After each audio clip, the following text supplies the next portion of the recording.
Chapter 496.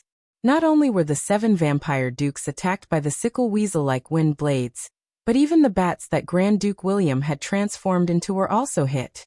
Whoosh! Sharp cutting sounds rang out one after another. Shredded clothes and broken limbs flew up in a disorderly manner.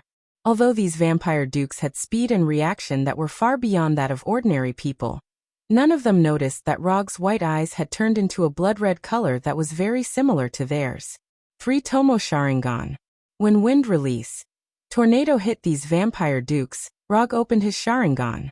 With the Sharingan's unparalleled dynamic vision and rich experience honed over many years of combat, Rog accurately predicted the landing spot of these vampire dukes and used wind release.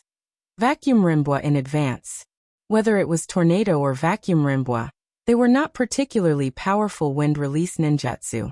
But as long as they were used properly, even the most basic ninjutsu could produce an effect beyond imagination. After the end of vacuum Rimbwa, Rog did not continue to use ninjutsu.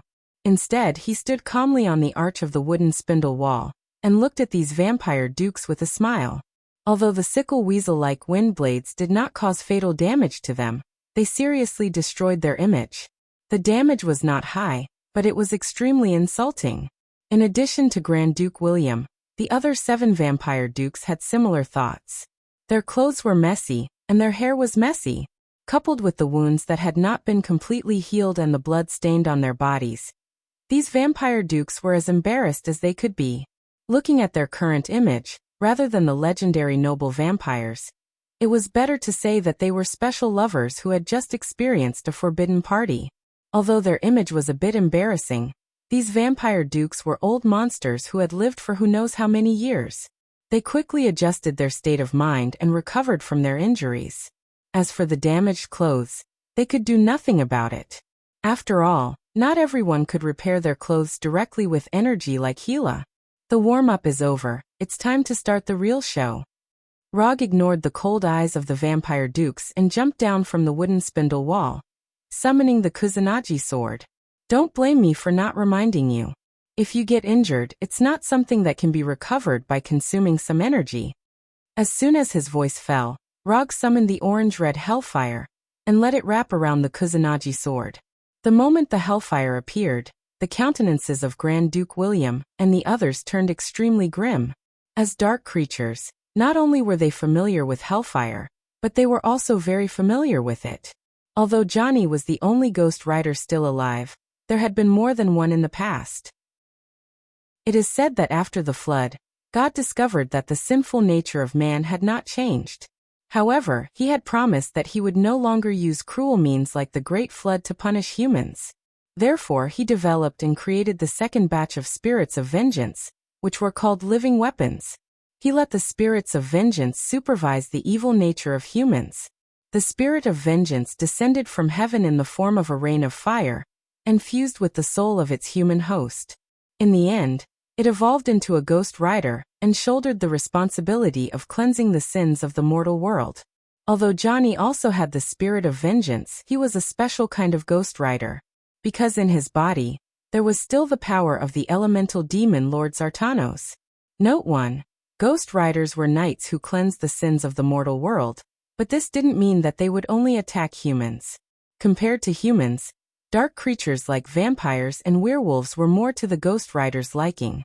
Therefore, in the past few thousand years, the vampires had been harassed by ghost riders. But later on, for some unknown reason, the ghost riders disappeared one after another, and the vampires finally escaped the fate of being hunted down by the ghost riders. Although the ghost riders had disappeared, the deep memories left behind by hellfire wouldn't disappear just like that.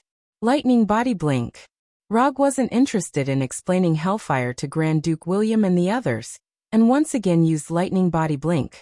Although he had also disappeared, this time, Grand Duke William and the others were finally able to see Rog's route clearly.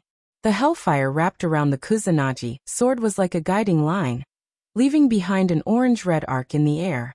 Of course, Rog knew that hellfire would leave traces in the air, but he didn't take it to heart at all, because seeing it didn't mean that he could block it. It was like seeing an afterimage left behind by an enemy who was too fast. Although he could see the afterimage, he couldn't keep up with the enemy's speed. After appearing in front of a vampire duke as if he had teleported, Rog didn't hesitate and directly swung the Kusanagi sword in his hand. Facing the Kusanagi sword wrapped in hellfire, the vampire duke didn't dare to be careless and hurriedly retreated. In the past, the vampires who had died tragically under hellfire had used their lives to leave behind an incomparably valuable advice for the vampires. There was no need to try to use blood magic to resist hellfire. Whether it was an energy shield like the blood shield or a physical defense like the earth wall, it was impossible to block hellfire's attack. This had nothing to do with whether energy or physical matter could block hellfire. It was purely because hellfire restrained the vampire's blood power. In front of hellfire, blood power was like butter thrown into a pot of oil. It melted on a whim and didn't give any face at all. The vampire Duke Rog chose first wasn't the weakest among the 8 dukes, but he wasn't the strongest either. What was more troublesome was that he wasn't the fastest. In front of Rog, who had used lightning body blink, the vampire's pride and speed was like that of an ordinary human. The vampire duke, who had just recovered his right arm, didn't even take a few steps back before Rog's Kusanagi sword slashed across his neck like the Grim Reaper's scythe. As the top fighting force of the vampires, Duke-level vampires would never be burned to ashes again.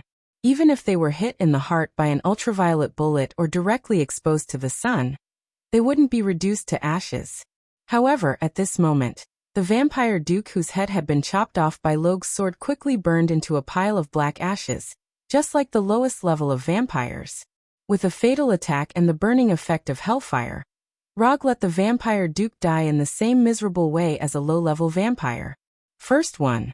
After dealing with the vampire duke, Rog said softly in a voice that Grand Duke William and the others could hear, "Fried fish." This was the game term he had explained to Grand Duke William and the others just now. However, what Grand Duke William and the others didn't know was that the fried fish Rog was talking about wasn't him bullying the marquises or count-level vampires, but the 8 vampire dukes. Bullying the marquises and counts was fried fish to him. Bullying the dukes like Grand Duke William was also fried fish. Since they were all fish, there was no need to care too much about the level of the fish. After all, in front of kings, silver and gold were the same. Wait, maybe we can talk again. After watching a vampire duke die in Rog's hands, Grand Duke William realized how big the gap was between them and Rog. Talk again? I gave you a chance 3 days ago, but unfortunately you didn't cherish it. As soon as he finished speaking, Rog disappeared again.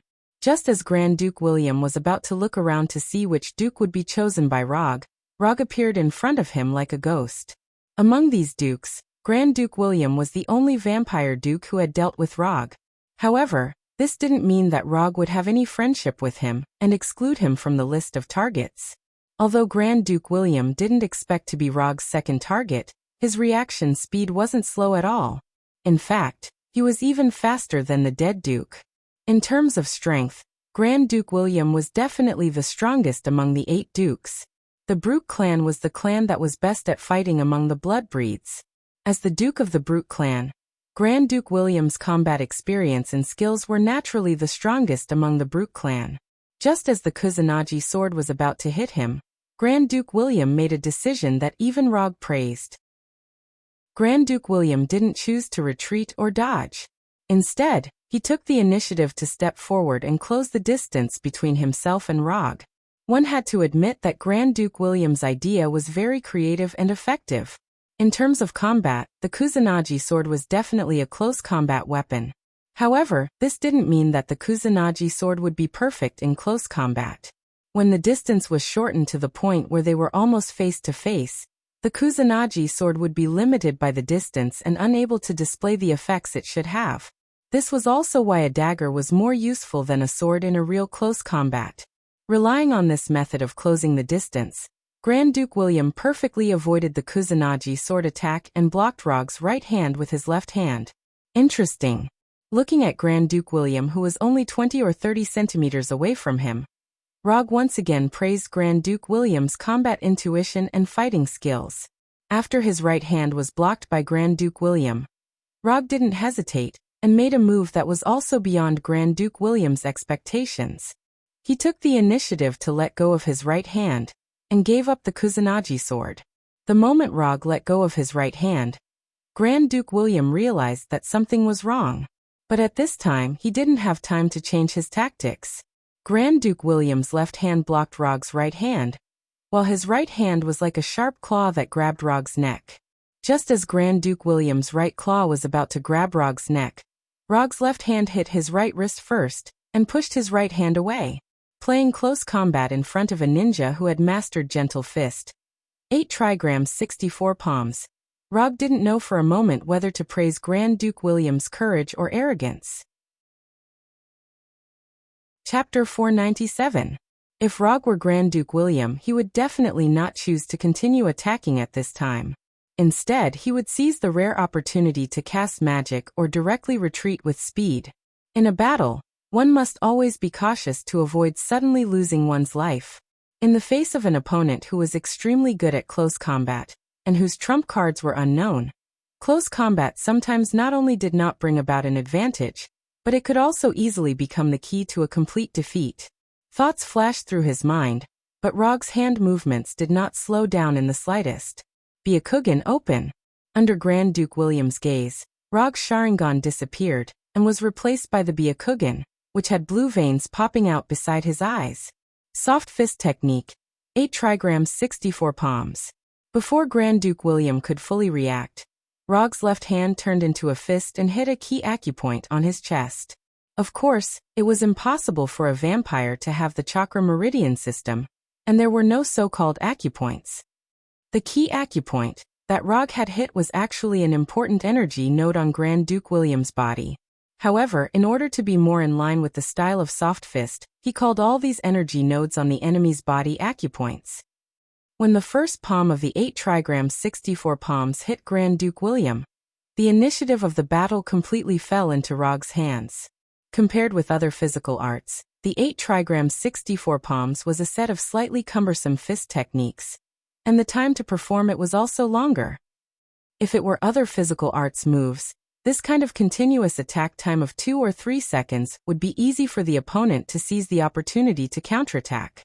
The time to perform the 8 trigrams 64 palms was indeed a little longer than other physical arts moves, but this did not mean that it was easy to interrupt.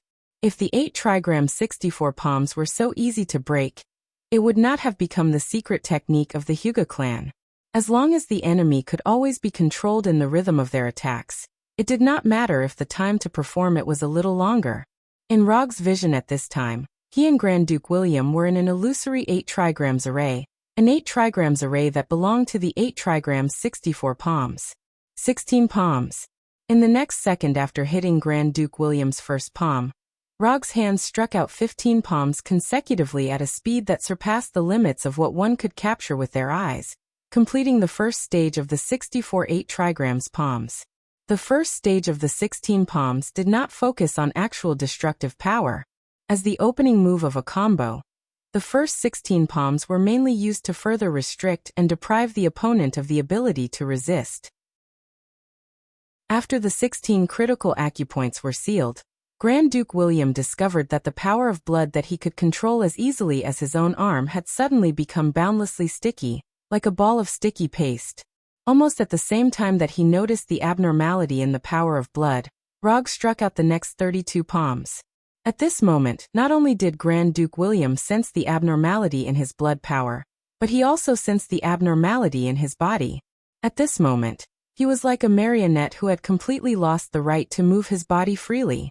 Before he could figure out what was going on, Rog had completed all 64 palms of the 8 trigrams. It was as if the power of his blood had been sealed. Intense pain spread from his body as he lost control of his body.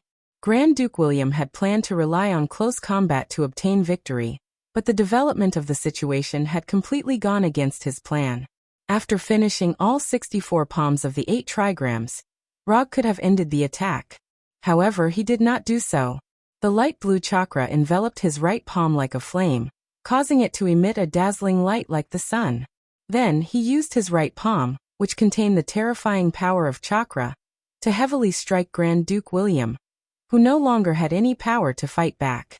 8 trigrams, mountain smashing strike.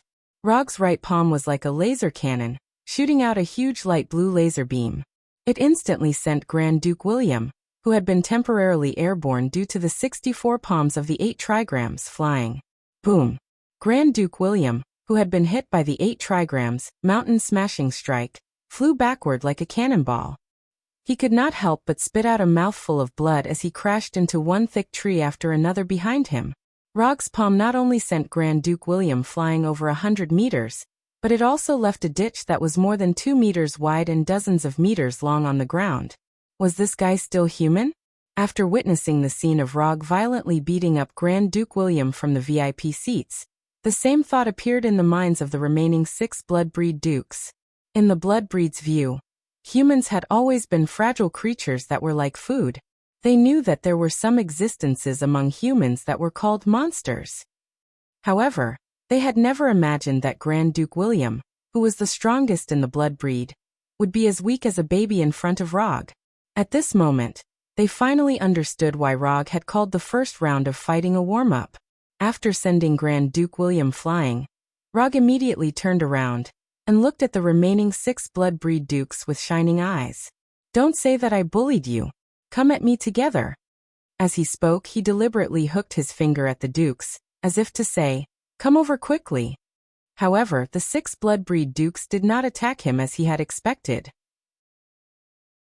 Instead, they retreated a distance with great tacit understanding and shook their heads at the same time. Weren't these guys a little too cowardly? Wasn't Grand Duke William still alive? At the final stage of the mountain smash, Rog intentionally held back some of his strength and controlled the power of the mountain smash to the extent that it could only severely injure Grand Duke William but not kill him. At the beginning, he did have the intention of killing a few blood-breed dukes to let these dukes, who had seriously broken away from the bottom of the hierarchy, understand the threat of death. However, he changed his mind when he used the 64 palms of the 8 trigrams to attack Grand Duke William. He did not care what tricks these blood-breed dukes could play, but he was curious whether they could rescue Cain from the seal. Cain, the ancestor of the blood-breed, was the 3rd human in the myths and legends. Of course, this myth referred to the legend of God in heaven. The myths of other civilizations would not admit this. For example, Huaxia myths and Norse myths. Just as he was about to give up on communicating and use his fists to persuade the remaining 6 blood-breed dukes, Grand Duke William's voice sounded from afar. "Don't make things difficult for them. Even if you continue to attack them, they will only think about how to escape and not fight to the death with you." Grand Duke William's words could be said to have given the 6 dukes a hard slap in the face. However, not only did the 6 dukes not express any dissatisfaction, but they also nodded in agreement. F***ck. Looking at the 6 blood-breed dukes who had completely lost their will to fight, Rog cursed in his heart.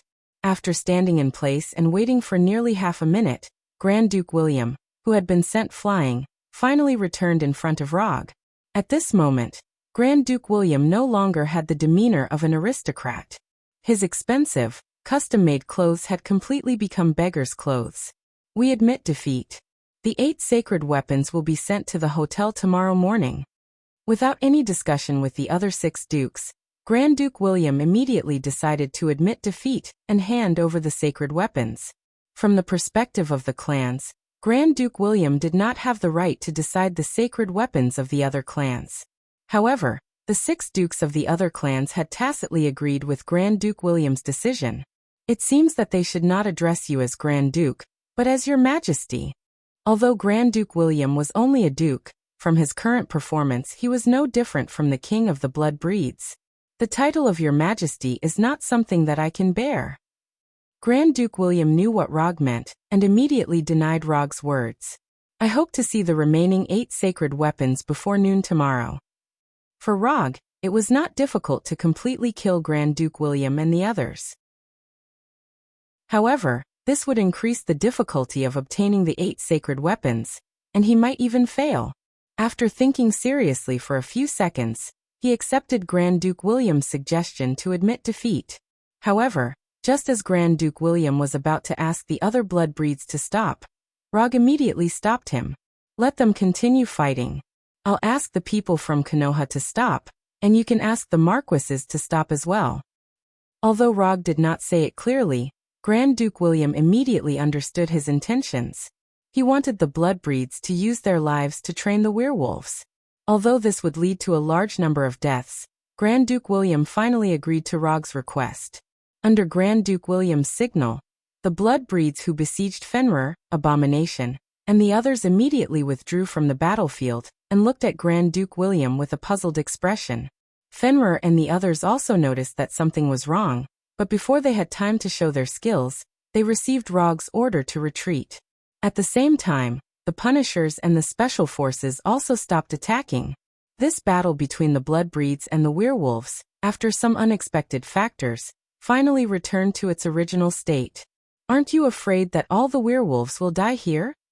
Although the blood-breeds withdrew from the battle, the blood-breeds still had the advantage, and the number of deaths was far less than the werewolves.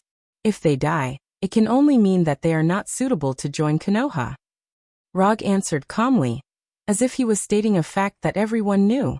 It's no wonder that Konoha can become a frightening fighting organization. With a director like you, how can Konoha be weak? Grand Duke William thought that Rog only accepted these werewolves for the sake of the blood-breed's sacred tool, and sympathized with the tragic experience of the werewolves. Now it seems that his guess was wrong from the beginning. No, you think too much. I didn't make Konoha cold-blooded. I just told them that if they were bullied, then they should double back. Of course, in this process, I also contributed some insignificant help. Rog didn't think that Konoha could have its current reputation because of him. He just gave Konoha's people weapons and put forward some of his own opinions. As for those records, they were fought by the superheroes like the Punishers and Konoha's Special Forces. Chapter 498. When Roger had used the 8 trigrams, Mountain Crushing Strike, which had the visual effect of a laser cannon, to send Grand Duke William flying, the werewolves had thought that they would soon welcome the dawn of victory. However, within a few minutes, they found that things were developing in a direction they didn't expect at all. Fenrir, the king of the werewolves who they just recognized, withdrew from the battle, and the Red Tank, who helped them open the way for the charge, also withdrew from the battle. Even Konoha's Special Forces, who were remotely assisting them in the rear, also withdrew from the battle. Although the werewolves were not a race known for their IQ, it didn't mean that they were idiots with developed limbs and no brains. In particular, the werewolves present were basically all alpha werewolves. Among the beta werewolves or omega werewolves, there may be some completely brainless idiots. But the alpha werewolves who could become the leader of a small group would never be brainless. If they didn't even have this most basic thinking ability, they couldn't become alpha werewolves. If it was only Fenrir and others who withdrew from the battle, these werewolves may not be able to guess Rog's plan in a short time. But after seeing that the Marquises who attacked Fenrir and others also withdrew from the battle, they quickly understood. If they want to win, they can only rely on themselves. Although Konoha's practice of abandoning them without saying a word made these werewolves feel a little dissatisfied, they were also very clear about their current situation. It was impossible to resist Konoha. It was impossible to resist Konoha in this life. These werewolves didn't forget that the alpha werewolf King Michael only asked half a question, and his head was cut off by Rog. Even the alpha werewolf king had no power to fight back. Of course, they, the lower alpha werewolves, would have no chance. Although the Marquises of the kindred withdrew from the battle, under the leadership of those counts, the werewolves slowly fell into a disadvantageous position and lost the initiative of the battle little by little. If it weren't for the presence of the 3 alpha werewolves, the werewolves would only be defeated faster and more miserably. Although Bran inherited the position of alpha werewolf king of Henry and Michael, his strength didn't keep up with his status. Now he was still an alpha werewolf. At best, he could only be regarded as a relatively good alpha werewolf. As time passed, more and more werewolves fell, and the vampires' attacks became more and more lethal. This was especially true for the vampire counts who had mastered magic. They were like messengers of death, harvesting the lives of the werewolves in a frenzy. 3 minutes after Fenrir and the others left the battle, the number of fallen werewolves exceeded 100. In addition to the werewolves who had died in battle, there were over 400 werewolves who would forever remain on this land. Are you sure you want to continue? They are about to completely lose their will to fight. Grand Duke William calmly asked Rog as he looked at the battlefield with an indifferent expression. Looks like we're seeing something different. What I see isn't a group of werewolves who have lost their will to fight, but a group of werewolves who are about to explode. In terms of casualties, the werewolves' death rate had reached a shocking 1/3. However, Rog did not intend to end things here. When he was playing strategy games, he had a bad habit, which was that he would only use a large amount of resources to cultivate high-level troops. In his strategic system, there was no such thing as a basic troop class. Therefore, he would only cultivate a small number of high-level troops, and then they would be completely destroyed by the opponent's mixed forces composed of high-level and high-level troops.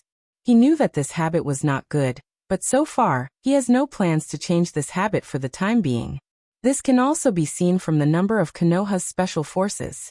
Konoha's intelligence agency, a violent organization that has used force to defeat many opponents, has only a little over 300 combatants so far. More than 200 special forces members who have been strengthened by extremists once, plus more than 60 Umbu members who have been strengthened twice. These more than 300 people are Konoha's conventional armed forces. If Rog remembers correctly, the number of police officers in a New York police station is about 360 people. Note 1. This is still under the premise that only police officers are counted. If civilian personnel are included, there are more than 550 people in a New York police station. Although Secretary of State Ross has been reminding Rog openly and secretly that he can increase the number of Konoha's special forces appropriately, he has never done so.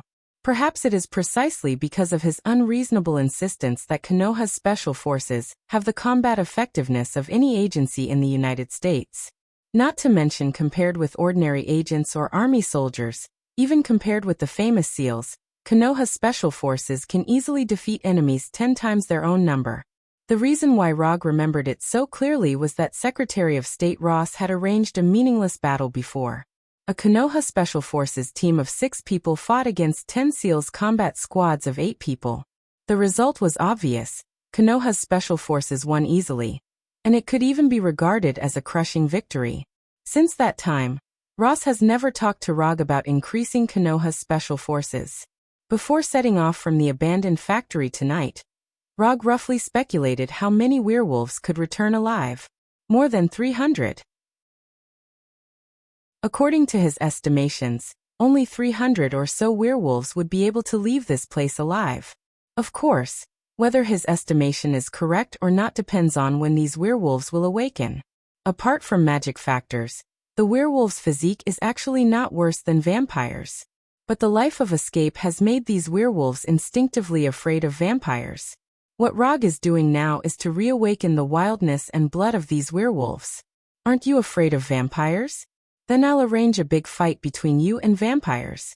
Whether you die like a coward with fear, fight to the end with blood, or leave with your head held high, it depends on your own ability. This approach is cruel, but it is the fastest way to awaken the blood and wildness of these werewolves.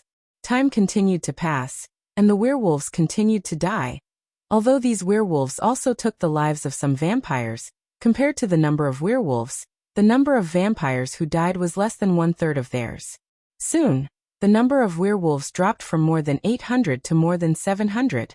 Then, from more than 700, it dropped to more than 500. Although he was quite a distance away from the battlefield, Rog could clearly smell the scent of blood that was blown by the night wind. If he could smell the scent of blood even though he was almost 100 meters away from the battlefield, the werewolves in the center of the battlefield would of course be even more aware. Just as the number of werewolves was about to drop below 500, a werewolf covered in blood suddenly let out a howl filled with indignation and anger. It's actually him? Henry really has a good eye. This werewolf howling crazily as if he had completely lost control was none other than Bran, who was once heavily groomed by Henry. Through the Byakugan, Rog could see Bran's blood-red eyes. He could see his growing fangs and claws. He could also see the inhuman aura that belonged to a beast. Under the immense pressure of death and the unwillingness of his own kind being slaughtered, Bran crossed the natural chasm between Alpha Werewolf and Alpha Wolf King, and was promoted to Alpha Wolf King. Before the vampires could react, Bran, who had completely awakened his wildness, charged towards them like a ghost. What followed was a primitive and bloody show of slaughter. Broken limbs, severed arms, heads, organs. The newly promoted Alpha Wolf King Bran was like a meat grinder, crazily shredding the vampires in front of him. Vampire Baron dead. Vampire Viscount dead. Vampire Count dead. In front of Bran, no vampire could escape his fangs and claws. One by one, they went to hell. Bran's sudden awakening not only allowed him to obtain strength and speed far surpassing before, but more importantly, he awakened the other werewolves. Wolf howls filled with anger and unwillingness sounded one after another. One by one, the werewolves opened the door of wildness that originally belonged to them, but was personally closed by them. Although the wolves in the zoo and the wolves in the wild were both wolves, the difference between them was at least 10 huskies. A wolf without wildness and blood was just a pet dog with the appearance of a wolf. In 10 minutes, call a halt to the battle. Rog said to Duke William and Fenrir beside him as he looked at Bran, who had transformed into a bloodthirsty beast, with satisfaction. After planning for so long, he finally saw the werewolf troops he wanted. 10 minutes was not long, but it was not short either. It mainly depended on whether you were the one being beaten, or the one being beaten in these 10 minutes. When the 10-minute countdown ended, Grand Duke William and Fenrir stopped the vampires and werewolves fighting at the same time. However, one of them used magic to transmit his voice, and the other directly looked up to the sky and howled. Although still unwilling, Bran, who had just been promoted to Alpha Wolf King, did not completely lose his mind. In accordance with Fenrir's howl, he stopped his attack. Remember to send the sacred tool tomorrow. After reminding Grand Duke William again, Rog jumped on Fenrir's back and rode Fenrir to the remaining werewolves. Looking at the werewolves, who were panting but still exuding a majestic killing intent, Rog nodded with satisfaction and slowly said, "Welcome to Konoha." After hearing Rog's words, the werewolves looked up at him at the same time, and then issued the most uniform howl of the night. A woo! After this battle, only 276 werewolves left alive, and more than 800 werewolves completely stayed here. However, they were not alone because there were more than 600 vampires who were sleeping here with them. Chapter 499. In terms of the number of deaths, the werewolves were undoubtedly the loser in this battle. But whether it was Rog or the surviving werewolves, they didn't think that they had failed. In the case of a numerical disadvantage, they had an exchange ratio of 1-0. 75 with the vampires, who had oppressed them for many years. For the werewolves, this was a brilliant victory that they had never imagined before. Although the number of dead alpha werewolves was indeed beyond their imagination, the surviving werewolves would no longer have any fear of vampires. Wasn't it just 4 for 3? This was not a problem at all for the werewolves, whose fertility was far superior to vampires. After the battle was over, Loke had the surviving werewolves hold a simple funeral for their fallen brethren. Then he opened the portal back to Konoha's headquarters. Looking at the huge portal with a diameter of more than 10 meters, Bran and other werewolves pressed their right hand on their heart and saluted Rog. Under the leadership of the Punishers and other members of the Special Forces, the surviving 276 werewolves came to Konoha's headquarters, which was feared by the outside world like a tiger. When Fenrir and Xiaohei, who were walking at the back, also entered the portal, Rog ended the portal magic that was extremely in line with Kamartaj's aesthetic style. Although the werewolf's recovery ability was good, in order to ensure that his werewolf troops would not decline due to some objective factors, Rog sent them to Konoha's headquarters for the first time. Konoha's headquarters had top-notch medical resources, which could give the werewolves the best treatment that had just experienced a bloody battle. Although the battle between the werewolves and the vampires was over, the smell of blood lingering on the grass did not dissipate for a long time. After looking around the battlefield, Rog used quantum transmission and returned to the 5-star suite of the Beverly Hills Hotel. Before getting the 8 sacred tools of the vampires, he would not leave Los Angeles for the time being. The next morning, Rog had just finished breakfast in the hotel's restaurant when he saw the messenger sent by the vampires. "Mr. Rog, good morning. My name is Peter, and I was sent by Grand Duke William to deliver a gift." The Grand Duke's gift has now arrived at the hotel parking lot. Do you want to receive it in the parking lot or directly to your room? The messenger sent by Grand Duke William at this time was a young vampire, who looked to be in his early 20s. Rog saw Peter last night.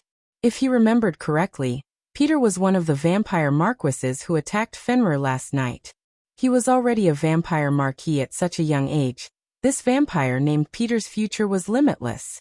After looking at Peter, Rog casually said, "Send it directly to my room." Okay. After receiving Rog's reply, Peter didn't stay any longer. He immediately left the dining hall and ordered the accompanying vampires to deliver the box containing the sacred weapon to Rog's room. Although they were of the vampires of the vampires, it of the vampires of the vampires of the hotel of the vampires of vampires. After sending all the sacred artifacts to Roger's room, Peter did not immediately leave the hotel. Instead, he returned to the restaurant. "Mr. Rog, the Grand Duke's gift has all been sent to your room. The Grand Duke specially instructed me to give it to you. I hope you can accept it." After saying that, Peter, who was wearing an expensive custom-made suit, took out a pure black business card from the pocket of his jacket and handed it to Rog with both hands.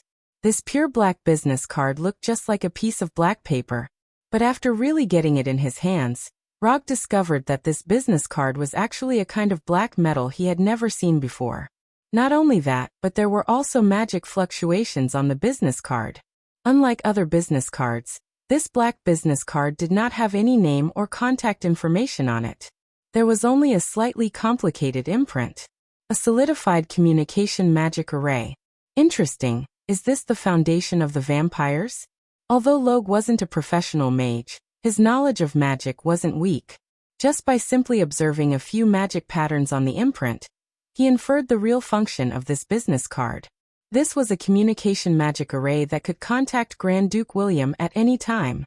Of course, Grand Duke William could also contact Rog in reverse. "I'll accept the gift. Thank Grand Duke William for his generosity on my behalf." Although Peter was a vampire marquis specially arranged by Grand Duke William to deliver the vampires of the vampires of the vampires, it was not difficult to infer from Peter's previous words that he did not know what these so-called gifts were. "Okay, then I'll take my leave first." After bowing slightly to Rog, Peter left the restaurant and left the hotel with the accompanying vampires. Evil Key, Decayed Bracelet, Magic Puppet, Blood Cup, Spirit Staff, Soul Ring, Punishment Axe, Illusion Mirror. After returning to the hotel suite, Rog checked the vampires of the vampires sent by Grand Duke William. There was nothing wrong with the vampires, but the vampires of the corpse hand, which he was most curious about, was not among them. The corpse hand was said to be the left hand of Cain, the ancestor of the vampires. Because the secret of the world was hidden in his hand, it was cut off. As for whether the person who cut off the left hand was Cain himself or someone else, it was unknown. In addition to the bone harp, butcher's knife, ghost lantern, and poison bottle obtained from the werewolf, Rog now has 12 of the 13 vampires of the vampires. To some extent, he should be the first person to collect the 12 vampires of the vampires after the birth of these vampires.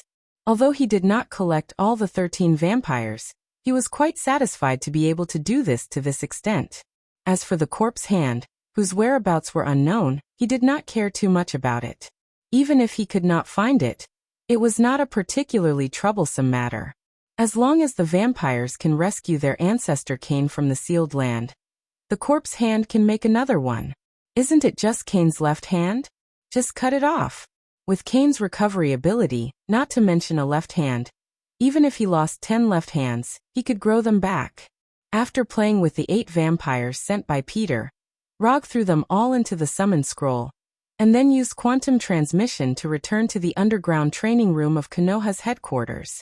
As soon as the aurora-like brilliant light dissipated, he put his hands together and used an ability that he had not used for a long time. Inherent enchantment. Shikatsu Forest. In the blink of an eye, his private training room, which had an obvious modern style, had turned into a lush forest. Looking at this lush forest that he had once used to cultivate immortal mode, and had even served as a logistics transit station, Rog took a deep breath and sighed with emotion. After ending the memories in his mind, He came to a wide open space and used a mokuton that he had just thought of a name. Mokuton, 3 rooms and 2 halls jutsu. As the chakra in his body continued to pour out, a building made entirely of wood appeared in front of him. Building a house with mokuton was not his original idea. A ninja who inherited mokuton and did not want to reveal his name once invented a mokuton ninjutsu that used mokuton to build a house. At this time, Rog was just using the idea of this ninja. However, he did not completely use the architectural style of that ninja, but used the style of the Hall of Supreme Harmony in the Forbidden City of China. In other words, he directly copied the Hall of Supreme Harmony, except for the color that was not the classic red and yellow. The building that appeared in front of Rog was exactly the same as the Hall of Supreme Harmony in his memory. There were 11 rooms wide, 5 rooms deep, 64. 24 meters long, 37 meters wide, 26. 92 meters high, and the building area was 2,377 square meters. Note 1, there seems to be something wrong. With his precise control, Rog can be sure that the Hall of Supreme Harmony he copied will not have too much error. But he doesn't know why. He always felt that something was wrong. It's not a problem with the color, it's the kind of place that is obviously conspicuous, but you can't pay attention to it for a while. After frowning and seriously recalling for a few minutes, Rog finally knew what the problem was. Platform base. It's the lack of a platform base.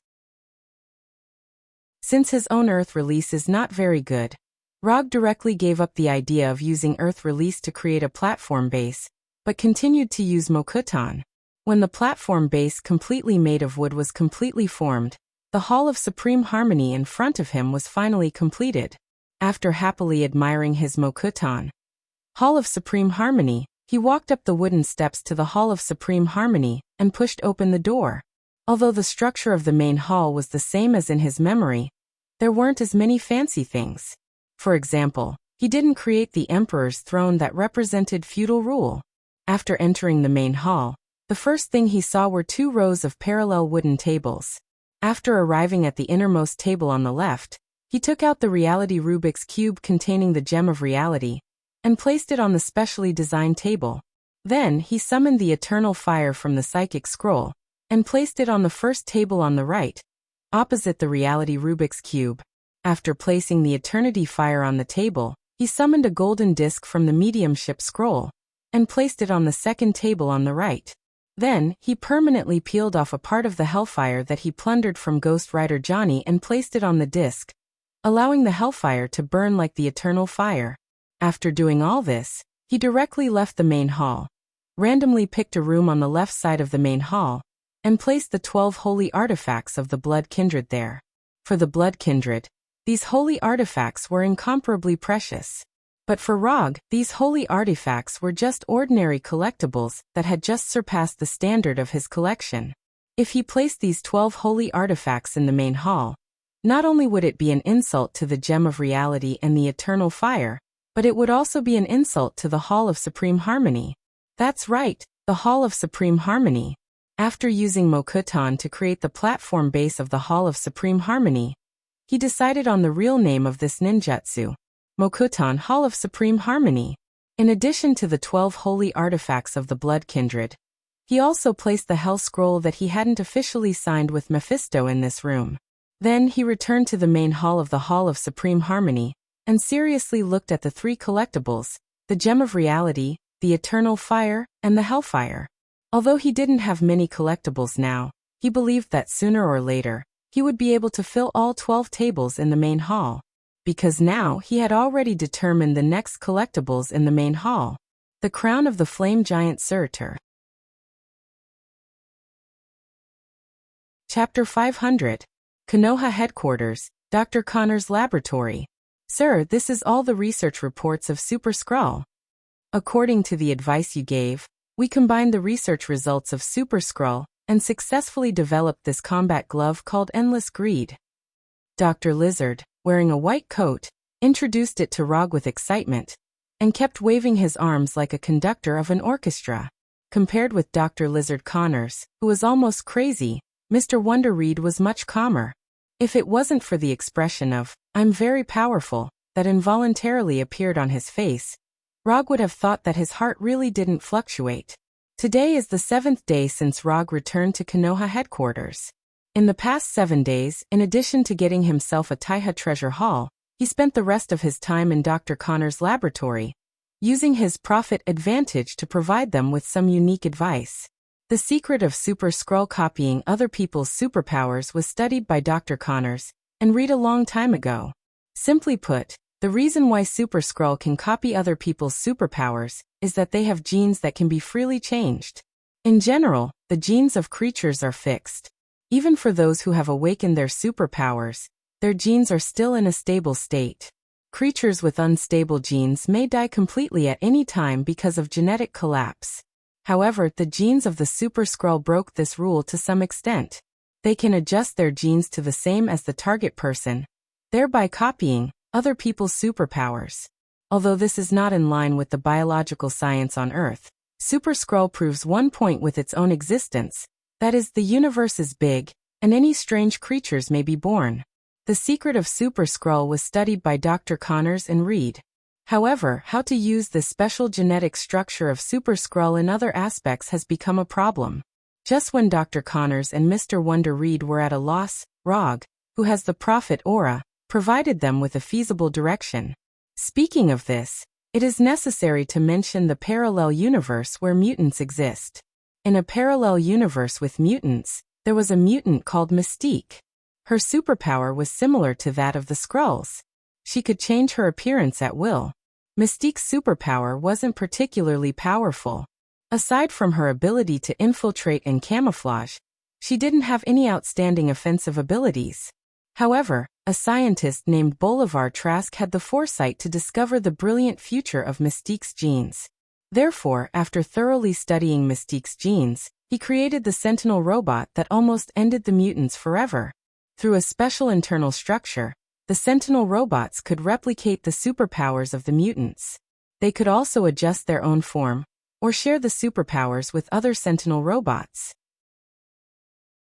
With these Sentinel robots, Bolivar Trask almost wiped out all the mutated humans. But unfortunately, the future without mutated humans that he was looking forward to was reversed by a mutated human who smoked, drank, and drove a motorcycle. Note 1. Rog didn't know how Bolivar Trask applied Mystique's genetic characteristics to the Sentinel robots, so that these mechanical creations had the ability to replicate mutant superpowers. However, the unique mechanical structure of the Sentinel robots and the visual effects displayed when replicating mutants' superpowers left a very deep impression on him. So he talked about what he saw in the Sentinel robots with Mr. Wonder Reed in detail. In the field of science, Rog is at most an ordinary person with more strange knowledge in his mind. Asking him to give practical research ideas and directions is purely embarrassing for him. However, he can be the one who provides the key. After explaining what he had seen on the Sentinel robot to Mr. Miracle, Reed felt as if he had suddenly opened a door he had never known before. The next thing is very logical. Reed, who will receive nicknames such as the smartest man on Earth and Magic Rod Reed in the future, used practical actions to prove to Rog what a cheat-like wisdom was. The genetic secrets of the Super Skrull, the idea of the Sentinel robots given by Rog, plus the unreasonable cheat-like IQ of Mr. Wonder Reed.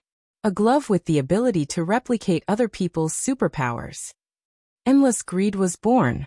Of course, because of time, the Endless Greed that appeared in front of Rog was only a first-generation product, and its potential and performance were far from the limit. After Mr. Wonder Reed's test, Endless Greed currently only replicated a target's superpower. And after replication, this superpower will be solidified and can't be replaced at any time like the Sentinel robots. In addition, Endless Greed also has a small limitation. To replicate the target's superpower, Endless Greed must be removed from the target. Touching the target's body or touching the target's blood is fine. From a scientific point of view, this is because Endless Greed needs to understand the genetic characteristics and structure of the target in advance, and then copy and imitate. Although Endless Greed is only a first-generation version, and there are certain limitations, this does not affect Rog's evaluation of it. He doesn't need the Sentinel robots, a perverted product. Endless Greed, which can only replicate and imitate a target, is enough to meet his needs. Mr. Rog, although the glove's ability to replicate and imitate has passed some simple tests, this is only a first-generation version. So be careful when using it. In addition, if you don't mind, I hope you can let me retest the glove after using it. Unlike Dr. Connors and others, Mr. Wonder Reed, who has just joined Konoha not long ago, did not address Rog as Lord or Hokage-sama, but maintained the initial polite address. No problem. I'll give you the glove again then. Because endless greed will be completely fixed once it truly replicates other people's superpowers. Reed has not tested endless greed in a real sense. Simply put, from a theoretical point of view, endless greed could replicate other people's superpowers like the Super Skrulls. But whether the effect will really be so good, as the inventor, Mr. Wonder Reed is not particularly sure. After all, new scientific products are often related to accidents. You should rest for a while. You've worked hard during this time. After thanking Dr. Connors and Reed, Rog took the endless greed, that looks like leather, but is actually made of nanometal, and left. After returning to his office, he adjusted the glove to match the size of his right hand. Then he made a phone call to Dr. Doom. Are you ready to conquer Muspelheim? At noon the next day, Rog opened the portal connecting to Doom's castle, and let him come to Konoha's headquarters. Like the last time they met, Doom was still dressed in the metal mask and armor. Of course, the green robe that symbolized the identity of the monarch of Ladovinia was still on him. Rog did not take Doom to visit Konoha's headquarters. To be precise, he did not even let Doom step into Konoha's headquarters building. After casting the portal magic, Doom arrived at the grassland behind the headquarters building. Then he mobilized the mana in his body and cast the portal magic again. Asgard Bifrost Hall. Dr. Doom thought that Rog would take him directly to Muspelheim, the country of the flame giants. Unexpectedly, Rog took him to Asgard. After arriving at the Bifrost Hall, Roger briefly explained his intentions to Heimdall, the guardian of the Bifrost, and then received 2 Bifrost tickets to Muspelheim. Say hello to Thor for me. Because of Dr. Doom, Rog did not plan to go to the Golden Palace to meet Thor, and quickly left Asgard with Doom. Although Rog appreciates some of Doom's practices, it does not mean that he has forgotten what kind of person Doom is. This is a supervillain known for pursuing the mysteries of the universe at all costs. Letting him stay in Asgard is no different from letting a mouse into a grain barn. Muspelheim, the country of the flame giants, a world like a lava hell. Rog did not let Heimdall send them directly to Surtur, but let Heimdall choose a teleportation point at random. When the brilliant light of Bifrost dissipated, the true face of Muspelheim was revealed in front of them for the first time. After carefully observing the world composed of black earth and red magma in front of him, Rog lifted the infinite mode that he had just cast. Although the natural conditions of Muspelheim are a bit harsh, it has not reached the point where human lives will be endangered in a short time. In addition to being a little hot, Muspelheim does not emit deadly gases containing hydrogen chloride, and its derivatives like volcanoes on Earth. At least in the view of Rog, who has the body of an immortal, the air in Muspelheim is not dangerous. How are you? Do you need to maintain your status through magic? Rog turned to Dr. Doom and asked. Unlike the last trip to Hell, this time they would stay here for a while and explore Muspelheim, which was known as the Country of Fire. It's okay, it doesn't affect my status without magic. The concentration of natural energy here is very high. Even if magic is maintained 24 hours a day, it won't have much impact. Doom's armor just looks a little quaint, but in fact his armor is not much worse than Tawny's Iron Man armor. Maintaining vital signs is just a simple function. That's good, let's go. After that, Rog took the lead and walked forward. Chapter 501. Although Muspelheim was ruled by the flame giant Surtur, there were far more than just flame giants living in this hell-like world. Muspelheim's natural environment was a little harsh, but this harsh result was obtained after comparing it to Earth and Asgard. If the scope of comparison was expanded to the entire universe, not only was Muspelheim's environment not harsh, it even exceeded the survival standard by a lot. Big brother, can we really find the lava fruit today? Beside a river formed by magma, a boy who looked similar to an earthling raised his head and asked his brother, who was a head taller than him. Definitely, lava fruit likes to grow next to rivers of fire the most. As long as we are patient, we will definitely find it. Unlike the younger brother who looked very similar to an earthling, the older brother's appearance was not earthling at all. The older brother's height was similar to a 13 or 14-year-old child on Earth, but the color of his skin was dark red, which earthlings did not have. If Rog was present at this time, he would find that this rough, leather-like dark red color was very similar to the color he saw on the infernal demons. Apart from that, there were also cracks on the boy's dark red skin. These cracks were scattered messily on the boy's body, and from time to time, they emitted a magma-like orange-red light. Aha! We will definitely find it. After hearing his brother's answer, the younger brother who looked only 7 or 8 years old nodded heavily with an optimistic and determined look on his face.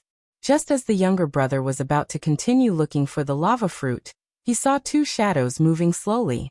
As a native born in Muspelheim, the younger brother was sure that the 2 shadows were not flame giants at a glance. Although the flame giant's skin was as black as charcoal and looked like a black shadow from afar, the flame giant did not wear clothes, let alone a black robe. Yes, flame giants did not wear clothes.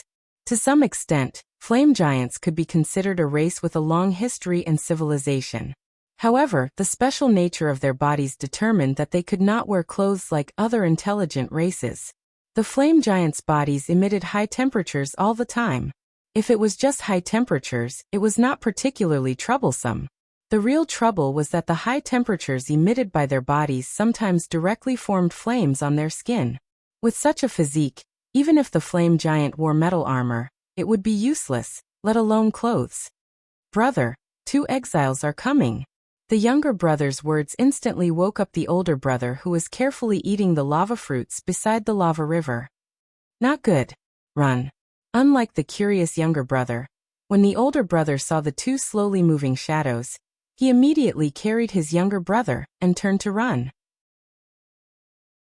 The moment the elder brother carried the younger brother, the cracks on his body burst out with a bright orange-red light. As if he had been injected with adrenaline, he ran wildly in the direction of the village. Those 2 natives seemed to be running away. Aren't you going to chase after them? Dr. Destruction glanced at the 2 children who were running away and said indifferently. They won't be able to escape. Well, can you not act like you don't care? It's not a shameful thing to be interested in alien life forms. You didn't even let that fire-breathing lizard go. Rog did not give Doom any face and directly exposed his disguise.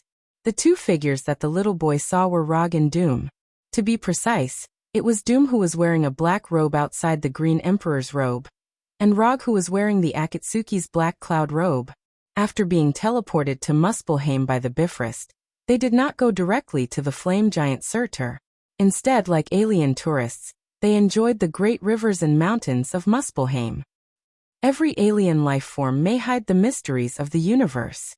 The more you know about alien life forms, the more likely you will be to explore the ultimate mysteries of the universe.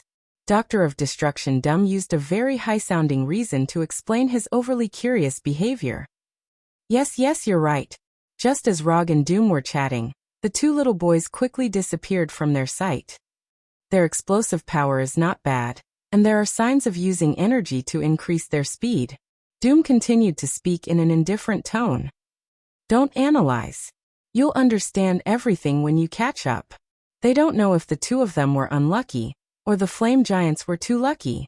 They arrived at Muspelheim for almost an hour. However, apart from the fire-spitting lizard that Doom had dissected and analyzed with magic, and the 2 boys who had just escaped, they didn't encounter any other living creatures. There are quite a lot of bones left after the death of creatures, including human bones that look like earthlings. Earth release. Super heavy rock technique. Rog used his only flying ninjutsu and flew in the direction of the 2 boys. After Rog flew into the sky, Professor of Destruction, Doom, also cast a flying spell and followed closely behind him. Although super heavy rock technique is not a ninjutsu that can fly very fast, flying is always faster than running on the ground. Without much effort, the figures of the 2 little boys reappeared in their line of sight. After flying behind the little boys for more than 10 minutes, a small village appeared in front of them. The dome-shaped houses built with scorched earth were like pieces of black stone sitting on the scorched plain. Judging from the size of the village, this is a small village with at most dozens of families. Byakugan, open. In order to see the situation in the village further, Rog opened Byakugan. The next second he saw a scene that he didn't expect at all. The dozens of round houses in the village are not the kind of houses he imagined, but the entrance to the underground cave. Under this seemingly barren scorched plain, there was an incomparably huge karst cave. A huge karst cave that could hold over 1,000 people. Living in the cave are not only humans like the little boys, but also some creatures like giants and magical beasts. It seems that we are lucky this time. Those houses are just the entrance. The real village is underground. The scene inside is very unique. After confirming the real situation of the village, Rog closed Byakugan and accelerated his flying speed. Just as the two little boys were about to step into the village, Rog, wearing a black cloud robe, fell from the sky and stopped in front of them. Without waiting for the two little boys to speak, he cast a spell that he just learned not long ago. Language proficiency. At the very beginning, he planned to bring the universal language translator with him. But later he gave up on this plan.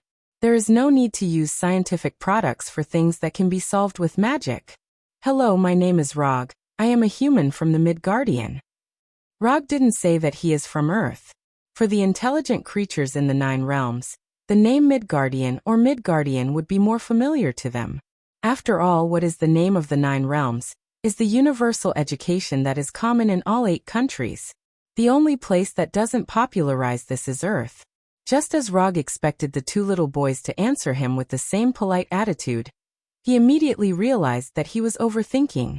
His self-introduction caused the vigilance in the eyes of the two little boys to disappear. Instead, it was a kind of contempt and disdain. This is looking at the sudden change in the eyes of the two little boys. Rog couldn't help but wonder if there was something wrong with his self-introduction. Just as he was wondering if this is the cultural difference between Muspelheim and Earth, the older little boy put down the younger brother he was carrying. Then, like a cheetah, he pounced on Rog, his small hands directly attacking his neck. Facing the little boy's sudden attack, Rog casually raised his right hand. Just as the little boy's hands were about to touch his neck, he chopped the little boy's head with a hand knife. Bang! Although he only used less than 1/10 of his strength, Rog's hand knife was still a thunderous blow that the little boy couldn't withstand. The moment he was hit by the hand knife, the little boy was completely knocked out, and then came into close contact with the ground. After knocking out the little boy, Rog stepped over his body and came to the younger boy. This time, his face was not as kind as before, and he asked in a cold tone, "What I ask you answer, do you understand?" Bullying children is not Rog's hobby. However, at this time he didn't think the two little boys in front of him were children. His standards for judging children are somewhat different from others. If it's just that they are young, he won't think of them as children. After all, there are some so-called minors who can do demonic acts that adults can't do. And judging from the attack just now, the boy who was knocked out by him has obviously undergone professional combat training. Understood. After seeing his brother being knocked down in an instant, the boy who looked similar to an earthling finally didn't have the contempt and disdain he had just now, and he answered with trepidation. "Where are you from? What are your names? What's the matter with the village below?" Rog asked like a police officer interrogating a prisoner. "My name is Didier, and he is my brother, Mayor. I grew up here. The village has always been here. It existed before I was born." Didier quickly answered, his face full of fear. Wasn't the Midgardians the weakest existence in the 9 worlds? This Midgardian in front of him is so scary. Chapter 502. Is he your brother? Do you have the same parents? With the presence of Thor and Loki, Rog had a little distrust towards the so-called brothers, especially when the two brothers are not the same type. Mayor is my brother, my blood brother. Didier, who was trembling just now, suddenly became very excited, clenched his fists, and shouted with all his strength. At this time, Didier was like a cat whose tail was stepped on, showing his horror with an aura that was not scary. "Wake your brother up, we are going to your village." Rog's left hand unbuttoned the black cloud robe, pointed to the unconscious mare lying on the ground, and finally put his left hand on the middle button of the robe. Although the black cloud robe has 2 sleeves, he did not put his left hand into the sleeve, but put his left hand inside the robe. The left hand is not wearing the sleeve, but the right hand is wearing the sleeve. He learned this method from an Uchiha clansman who did not want to reveal his name. Although it looks a bit improper, it has a unique charm. Under Rog's gaze, Didier came to Mayer's side and gently patted his face. Didier's concern for Mayer doesn't seem to be fake, but it's really hard to believe that they are blood brothers just by looking at their appearance. While Didier was trying to wake up Mayer, Doom, who was floating in the air, slowly landed next to Rog. "Did you get any useful information?" Doom glanced at Didier and Mayer, then turned to Rog and asked. "No." Under Didier's gentle patting, Mayer, who was knocked unconscious by Rog, slowly woke up. However, when he saw Rog and Doom standing behind Didier, he pulled Didier behind him and watched Rog and Doom with great vigilance. "Boy, I don't like people looking at me like that. If you continue to look at me like that, I will dig out both of your eyes." Although he was just knocked unconscious by Rog, Mayer's eyes were still full of contempt and disdain. After being warned by Rog, Mayer put away his contempt and disdain, and looked at the two with a cold face. "Lead the way." People like Mayer, at first glance, lack of social punishment. Not surprisingly, he also has a serious racial discrimination mentality. Although he was unwilling in his heart, Mayer didn't completely lose his mind. Without saying a word, he pulled Didier and walked towards the entrance of the village. Under Mayer's lead, Rog and Doom walked into the winding entrance passage. However, just as they were about to walk out of the entrance passage, Mayer, who was walking in the front, picked up Didier, and the cracks on his body once again emitted a lava-like red glow. In the blink of an eye, Mayer rushed more than 10 meters away. "I'll leave it to you this time." Rog handed the matter of stopping Mayer to Doom. "Okay." Doom didn't have any objections to this and agreed. He silently snapped his fingers. "Hold human." A faint green light flashed on Mayer's body. Mayer, who was running wildly, was instantly frozen. Under the effect of inertia, he maintained his running posture and rolled forward. Didier, who was in his arms, also rolled forward with him. Hold Human was a control spell that was specifically used against humanoid creatures. It could paralyze the target and make them unable to move. Targets who were hit by the human immobilization spell could remain conscious and breathe normally, but they couldn't speak or do anything. Similar spells included Hold Animal, Hold Monster, Group Hold Monster, and Group Hold Human. There were detailed records of these spells in the magic book Bewitching School of Magic, from beginner to expert. When Doom used Hold Human, a series of relevant information involuntarily appeared in Rog's mind. Because the effect of these Hold Jutsu was similar to his ninjutsu, Hold Jutsu, he didn't learn these spells. But this didn't stop him from recognizing this spell at a glance. After using Hold Human to easily stop Mayer, who was trying to escape, Doom, who was wearing a metal mask, stepped in front of Mayer step by step and lifted him up. Just when Doom decided to punish the disobedient Mayer a little, several adult men with the same skin color as Mayer appeared at the end of the passage. Before the younger ones could be taught a lesson, the older ones had already appeared. The few adult men who had just appeared only glanced at Mayer, who was being lifted up by Doom. The cracks on their bodies lit up with lava-like radiance, and then they ran towards Doom madly. In less than 2 or 3 seconds, they arrived in front of Doom and fiercely pounced on him like a pack of wolves. Magic Missile. More than 10 bright white magic missiles flew out in an instant and hit these men like cannonballs, sending them flying. Before these men landed, Doom aimed his left hand at them and added another evocation spell. Lightning Chain. Silver-white lightning rushed out of Doom's left hand and instantly hit the man closest to him. After the first target was hit, the dazzling lightning jumped to the second target at an astonishing speed. Then the third, the fourth, the fifth. Although Doom was a mage, he was definitely not the kind of mage who would be in danger when someone got close to him. On the contrary, he was extremely good at this kind of close-range spellcasting battle. With only 2 spells that weren't very advanced, Doom easily repelled the men who tried to attack him, and left them with an incomparably deep impression. Although the lightning chain didn't take their lives, There were obvious scorch marks where the lightning hit. We don't want to kill anyone yet. Don't try to test our patience. With that, Doom loosened his right hand and let the immobile mayor fall to the ground awkwardly. Then he removed the immobilization spell on Mayor.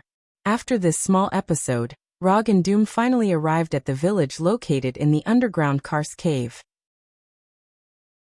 However, at this time, it was not only the two brothers Mayor and Didier who were leading the way, but also the adults who were casually taught a lesson by Doom. The arrival of Rog and Doom quickly caused a sensation in the village, especially after knowing that the two of them came from the atrium. The villagers in the village looked at them like they were looking at rare animals. It didn't take long for them to see the person they wanted to see, the village chief of this strange village, Asgard. After seeing the village chief in a gray robe, Rog was stunned. He didn't expect that the village chief of this strange village would be an Asgard. Although there were many races in the universe that looked similar to Asgard, such as Warner Protoss and Earthlings, he was 100% sure that the village chief standing in front of him was an Asgard. To be precise, he was an old Asgard. I'm Abhijit, the village chief of this small village. May I know why you two are here? Abhijit glanced at the Mayor brothers and the injured villagers behind Rog, and said with a kind face, "You're an Asgard. Why are you in Muspelheim?" As an Earthling who once lived in Asgard, Rog was very clear about the hometown plot of these Asgard people. For the Asgard people, Asgard was not only their birthplace, but also their eternal resting place. If there was no special reason, these Asgard people would never settle down in other places. Have you been to Asgard? Abhijit didn't answer Rog's question. Instead he asked Rog. We've been there for a while. They did stay in Asgard for a while, but the time Rog spent there was not the same as the time Durham spent there. The prophecy really came true. Asgard really sent a messenger! ! Obviously, Abhijit directly misinterpreted Rog's meaning, and said loudly to the surrounding villagers with a happy face, "What's wrong with this guy? Does he have Alzheimer's?" Looking at Abhijit, who was instantly excited and inciting the villagers' emotions, Rog frowned slightly. This village was getting stranger and stranger. The location was strange, the villagers were strange, and the village chief was also strange. When the surrounding villagers were excited, Abhijit whispered to Rog and Durham, "Sorry, I've caused a misunderstanding. If you don't mind, we can go to the village hall to talk in detail." Although they didn't know what Abhijit was planning, Rog and Durham didn't have the slightest worry. When the villagers were watching them, they also used their own methods to confirm the strength of this village. How should they put it? From the perspective of the two of them, this village was an existence that could be completely destroyed with a wave of their hand. Even if only one of them made a move, they could completely destroy this village in a few minutes and end the lives of all the villagers. Because of this strength that far exceeded the village's resistance, they didn't care at all whether Abhijit was plotting something. A few minutes later, they came to the village hall that Abhijit mentioned. From Abhijit, they learned the reason for the establishment of this village and what the so-called messenger of Asgard was all about. To put it simply, this was a misunderstanding full of coincidences. But in order to make this misunderstanding a reality, Abhijit spent the rest of his life in this small village called Dawn. Chapter 503. More than 2,000 years ago, Abhijit, who was in his prime, was a somewhat famous blacksmith in Asgard. Although he was only a blacksmith, he was a blacksmith with a dream. Simply put, he wanted to create a weapon like Thor's hammer Mjolnir or Gungnir, so that he could become a divine blacksmith, on par with the Dwarf King. In order to fulfill this dream, he went to Nidavellir, the kingdom of the dwarves, to Vanaheim, which was ruled by the Vanir gods. He even sneaked into Jotunheim, the kingdom of the frost giants. Of course, he also went to Earth, which was called Midgard.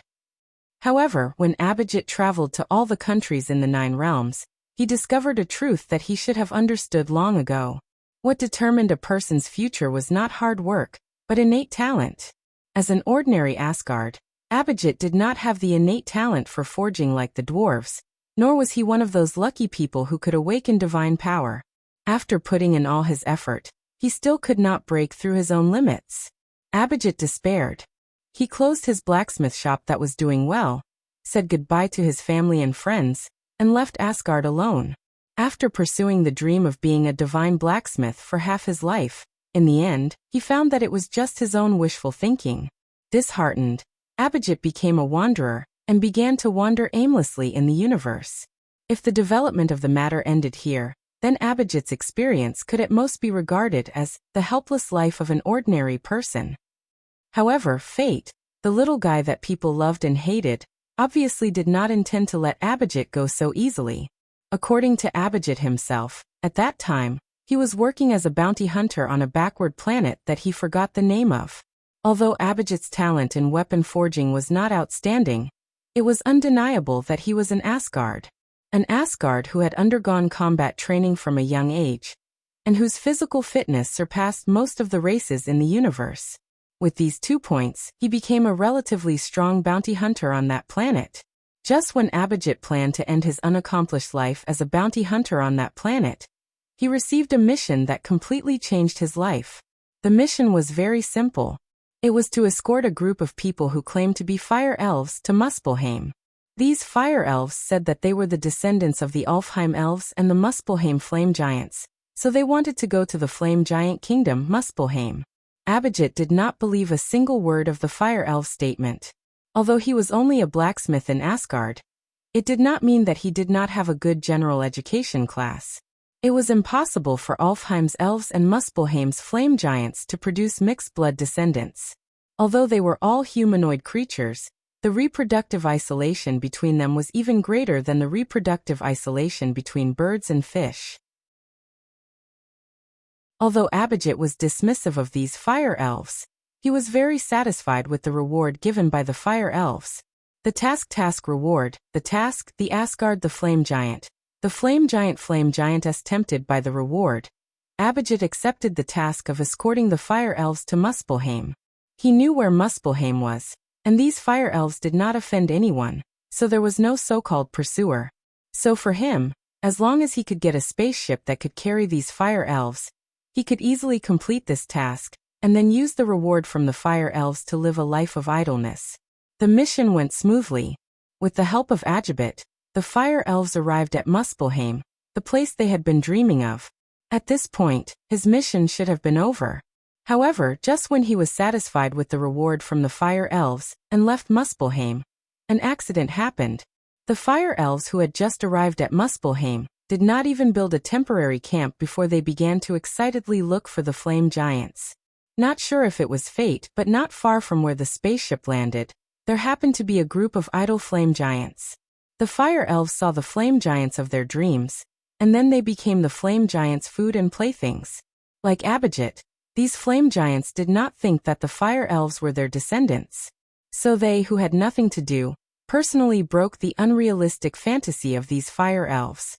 They were slaughtered like prey, and devoured like food. These fire elves had just seen the same kind of people of their dreams, and a nightmare came to them. Abhijit, who planned to pilot the spaceship away from Muspelheim, saw this scene on the spaceship. Not sure if it was the tragic experience of the fire elves that made Abhijit think of his past, but he made a decision that was not in line with a bounty hunter, but was very much in line with the Asgard people. He saved the fire elves who had died more than half of the fire elves. At the cost of being seriously injured and completely destroying the spaceship, he saved these fire elves alone. The spaceship was destroyed, and Abhijit and the remaining fire elves were completely trapped in Muspelheim. Relying on the unreasonable physique of the Asgard people and the careful care of the fire elves, Abhijit gradually recovered. The instant destruction of hope and the grief brought by the death of a large number of people completely changed these surviving fire elves. After seeing these lively fire elves become lifeless, Abhijit made the decision that changed his life. He wanted to stay in Muspelheim and build a small country for these fire elves. In order to rekindle the hope of these fire elves, he used his identity as an Asgard to tell a small lie. As long as we can build a camp here, when Asgard knows that this camp was built by his people and other races, Asgard will send a messenger to make the camp belong to Asgard's territory.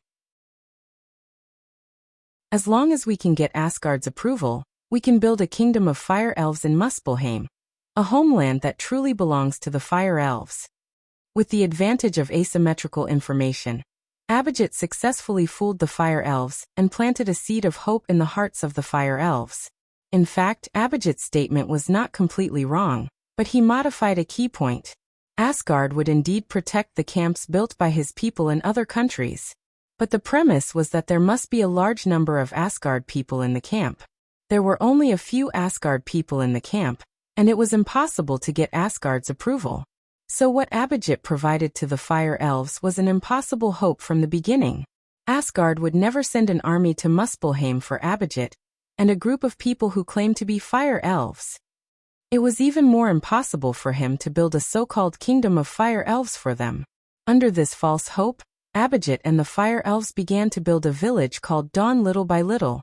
In order to let these Fire Elves have a certain ability to protect themselves, Abhijit also began to teach the Fire Elves the knowledge of the 9 worlds and fighting skills. In the following days, they also rescued some creatures that had inexplicably wandered to Muspelheim, such as the giants and monsters outside. It's a good experience, but you should know that the false will always become true. The two of us are not the so-called messengers of Asgard, and it's impossible for us to help the Fire Elves build a kingdom. Rog expressed sympathy for Abhijit and the Fire Elves' experience. However, this doesn't mean that he will help these Fire Elves. It's true that the false can't become true, but you will definitely help us. Abhijit didn't care about Rog's rejection, and his face still maintained a happy expression. Is that so? I'm a little curious. Where did you get your confidence from? Abhijit's reaction was beyond Rog's expectation, but it also aroused his curiosity. Because you are the 4th Hokage, Rog-sama. After hearing Abhijit suddenly say the words 4th Hokage, Rog's face instantly sank, and his whole person became extremely vigilant. Abhijit's words not only made Rog vigilant, but also Doom, the Doctor of Destruction, was also on full alert. Although Rog introduced himself in front of Didier, he didn't say that he was the 4th Hokage. How do you know that I'm the 4th Hokage? Answer me well. This answer directly determines your life and the safety of others. Looking at Rog's face suddenly became serious. Abhijit quickly waved his hand, indicating that he had no malice. I have no malice. I just want to make a deal with you. As for why I know that you are the 4th Hokage, you will understand after seeing Kornj and Mick. Kornj and Mick? Rog suddenly felt like he heard these two names somewhere. Kornj, Mick, you all come in. The closed door of the villagers' hall was pushed open, and 2 people appeared in the sight of Rog and Doom. The moment he saw these 2 people, Rog finally knew where he heard their names. Sokka Planet, Champions Arena.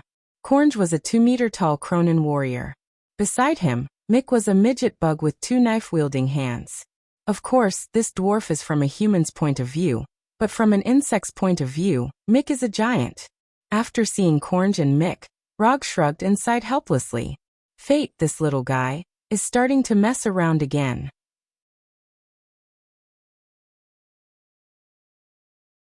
Chapter 504. Clunin Gladiator Kornj and Knife-Wielding Insect Mike. Although they weren't famous gladiators on soccer, they still had their own fame. To be precise, it was their fame in the lead-in match. Before the start of every championship match on soccer, there would be a lead-in match to arouse the audience's emotions. Although the danger level of the lead-in match was not as high as the free-for-all or the team free-for-all, it was definitely not a game of house. It wasn't easy to make a certain amount of fame and survive in the lead-in match. Rog vaguely remembered that before his fight with Ronin, the one responsible for the lead-in match was this Clunin gladiator called Kornj. How did you get out of soccer? Looking at Kornj and Mike, who were still alive and kicking, Rog asked curiously. We robbed Gao Tianzuan's spaceship, passed through the Devil's Lair, and then came here. Although the environment here isn't very good, it's still much better than my hometown. After all, my mother and her little boyfriend won't appear here. Kornj gave a simple explanation. Kornj and Mike's spaceship fell into the lava river, and we rescued them. They told me that you are the 4th Hokage. Abhijit added. The 2 of them may explain why you know that I am the 4th Hokage, but you still haven't explained why you were so sure that I would make a deal with you. Although Abhijit's strength wasn't very good, just at the level of an ordinary Asgard gladiator, but for some reason, Rog always felt that he wasn't that simple. Rog didn't doubt Abhijit's experience, but he suspected that he was hiding something else. You go out first and close the door on the way. Abhijit didn't directly answer Rog's question, but let Cornge and Mike leave the village hall first. After Cornge and Mike left and closed the door, Abhijit slowly said, "Although I don't know what you want to do in Muspelheim, I think that with your outstanding strength, you won't refuse the opportunity to continue improving your strength." After that, Abhijit took out a small metal box from his arms, and then solemnly handed the box to Rog. "Open it and take a look, you won't be disappointed." Roger glanced at Abhijit, who had a serious expression on his face, and took the metal box from his hand and opened it. Inside the box was a strange jelly that looked like magma, but it wasn't completely solidified. Rog and Doom were both well informed, but they still didn't recognize what this thing was. "Thing? Explain it." "On this strange jelly, Rog, Abhijit, jelly, this is plain origin energy, Muspelheim's origin energy." Abhijit suppressed the excitement in his heart and pretended to be calm as he spoke. But as soon as he finished speaking, Doom opened his mouth to deny his statement. "Impossible. This can't be the origin energy of the realm. The origin energy of the realm can only appear in the form of materialization when the realm is about to collapse. The current Muspelheim definitely can't have materialized origin energy of the realm." While Doom was refuting Abhijit, Rog quickly recalled the information about the origin energy of the realm in his mind. The origin energy of the realm was a term used in the field of magic. To put it in simpler terms, it could be understood as the core energy of a planet, or the source of life of a planet. In short, this was one of the most precious existences of a planet or plane. You are all powerful mages. You have enough ability to distinguish whether this is the origin energy of the realm or not. It won't do me any good to lie about something that can be easily exposed. Abhijit didn't care about Doom's refutation, and still firmly believed that the jelly in the box was the origin energy of the realm. "Whether this is the origin energy of the realm or not, I will confirm it later. If this is true, what do you want to trade it for?"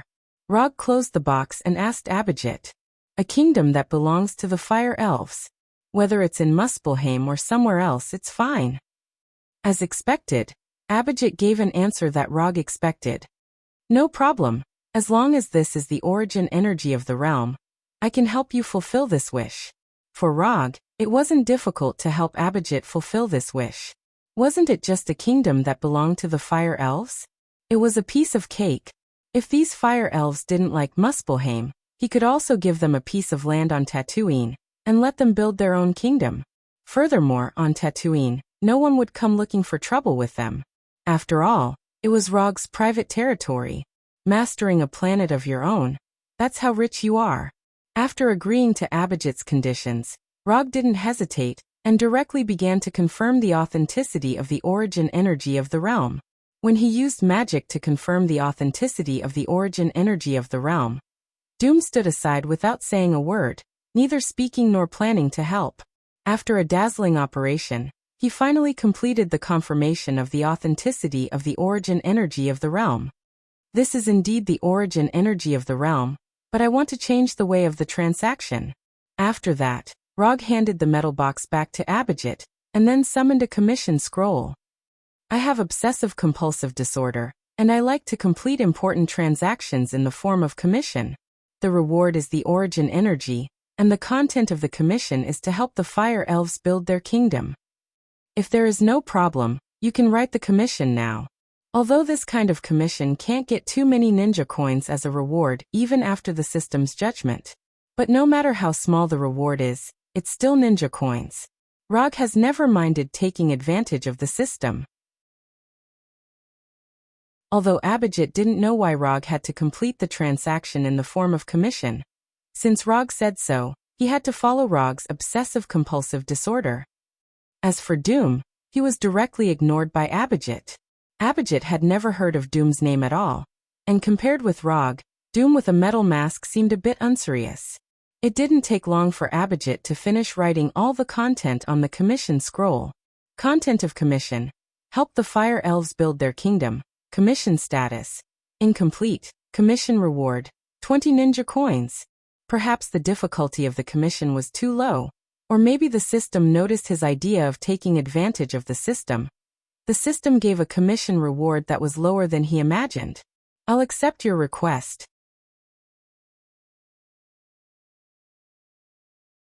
Chapter 505.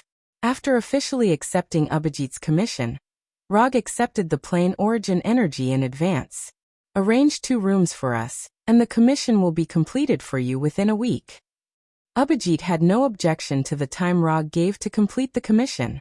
They had waited for more than 2,000 years, and waiting for another week was not a problem. Under Abhijit's arrangement, Rag and Doom stayed in this village called Dawn as Asgard's emissary. They did not expose Abhijit's lie, but acquiesced to the identity that Abhijit had arranged for them. Anyway, for them, no matter what identity they had, it would not affect their next plan. Time passed in the blink of an eye. Unknowingly, Rag and Doom had stayed in the village for 3 days. During these 3 days, Rag did not leave the room he lived in and digested the plane origin energy in peace. Plane origin energy was the most important and basic energy of the plane. To some extent, the plane origin energy could even be called the source of all things. As long as it was matter and life that existed in the plane origin energy could evolve. To put it simply, the plane origin energy was omnipotent. Although there were many uses for the plane origin energy, Rag did not use it to do strange things. Instead, he used it directly to strengthen his physique. Although his usage was somewhat wasteful, he didn't care about it. Although he knew some magic now, he could be considered a pretty good mage. But he would not forget that he was a ninja who relied on ninjutsu, genjutsu and taijutsu. Therefore, instead of using the plane origin energy as a magic material or other materials, it was better to use it directly to strengthen his body.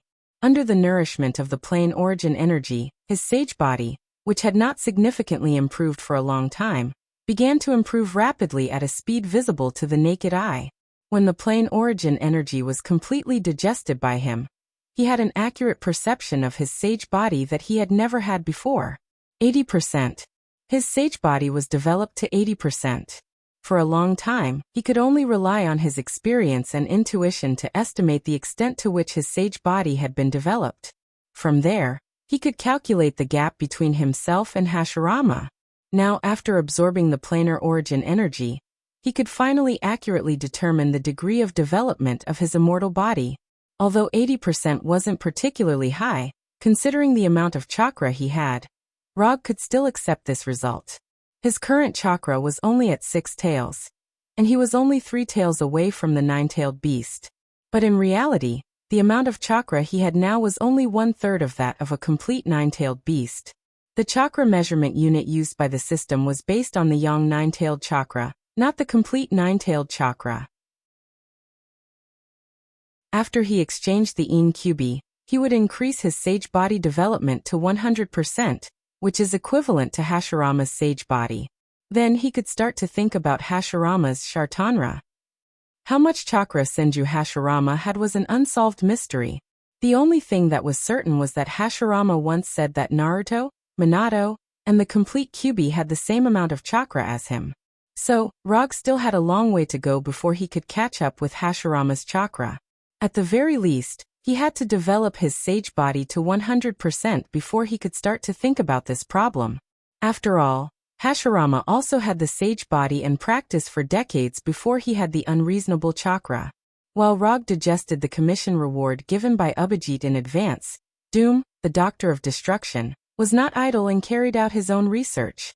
Doom conducted a detailed study of these fire elves, who claimed to be the hybrid descendants of the flame giants and the elves, from their life form to the internal structure of their bodies. Although his research content was a little bit more, he did not conduct too many inhumane experiments on these fire elves, nor did he use dissection and other means. The fire elves in the village were not very willing to cooperate with Doom's experiment, but after knowing that Rag and Doom would help them build a fire elven kingdom, they became extremely cooperative. Even Mayer and the adult fire elves, who had been taught a lesson by Doom, joined Doom's experiment without hesitation. After coming out of his room, Rag did not look for Doom, who was addicted to the experiment, but found Cornge and Mike. As he expected, Although Gao Tianzuan didn't win against Thanos and couldn't stop Thanos' attack, Gao Tianzuan still left Sokka Star alive. According to Cornge, when they robbed Gao Tianzuan's private spaceships, he saw Gao Tianzuan leaving the hangar with the strong female guard Topaz in another spaceship. Although Cornge didn't know where Gao Tianzuan and Topaz went, he saw something very interesting. He saw Thanos. To be precise, he saw Thanos, whose armor was beaten into tatters. Rog clearly remembered that when he fought with Thanos, Thanos' armor was intact. Even when he used the portal magic to take Hulk away, Thanos' armor was still intact. Although Sokka Star advocated gladiators and had many gladiators, none of them could cause damage to Thanos and break his armor. This was something that even Rog couldn't do, let alone those gladiators who were far weaker than him. So there was only one conclusion, that is, the person who broke Thanos' armor was Gao Tianzuan. Apart from Gao Tianzuan, Rog couldn't think of anyone else in Sokka Star who could have such strength. Although Gao Tianzuan looked a little improper, he was a member of the universe's Council of Elders anyway. It was normal for him to have some unknown strength.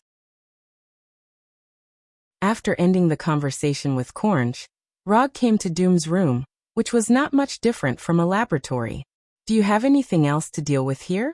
If not, I plan to meet with Surtur as soon as possible. According to the original plan, they should not go to the flame giant Surtur for trouble until a few days later. Basically everything that needs to be studied is almost done. Now it's okay to go and see Surtur. Doom, who was engrossed in writing something, turned his head and glanced at Rog, and answered casually, "Then let's set off today." Rog didn't know if it was his own illusion, but after learning the news about Gao Tianzuan and Thanos from Cornge, he always felt that something would happen, and it was a very serious kind. So he decided to deal with Surtur's affairs as soon as possible, and then return to Earth to see Sorcerer Supreme.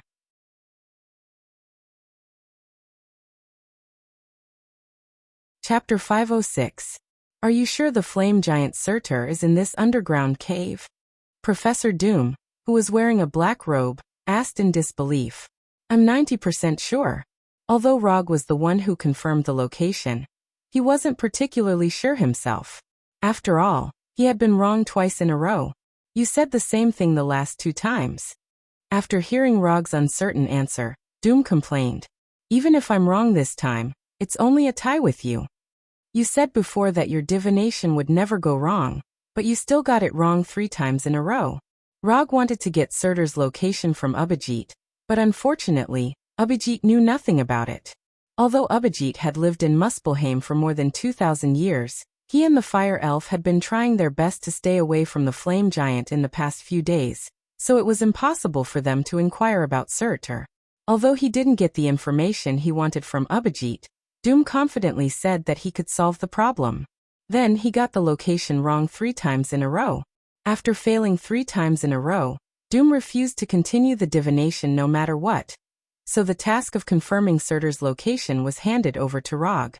Because he had never seen Surtur and didn't know what his life signal looked like, Rog could only use the simplest and most crude method to find Surtur. First, he activated Chakra's sensing ability to the extreme, and selected the flame giant with the highest life force in the range of his sensing ability. Then he used quantum teleportation and brought Doom to the flame giant. After a round of friendly communication, he learned the general location of Surtur from the flame giant. After confirming the approximate location, he once again performed quantum teleportation, and directly teleported himself and Doom over. After repeating the process twice, he and Doom arrived at the current place. I should have come to the right place this time. Even though the life force of the guy inside isn't particularly high, his life force is obviously different from the flame giants from before.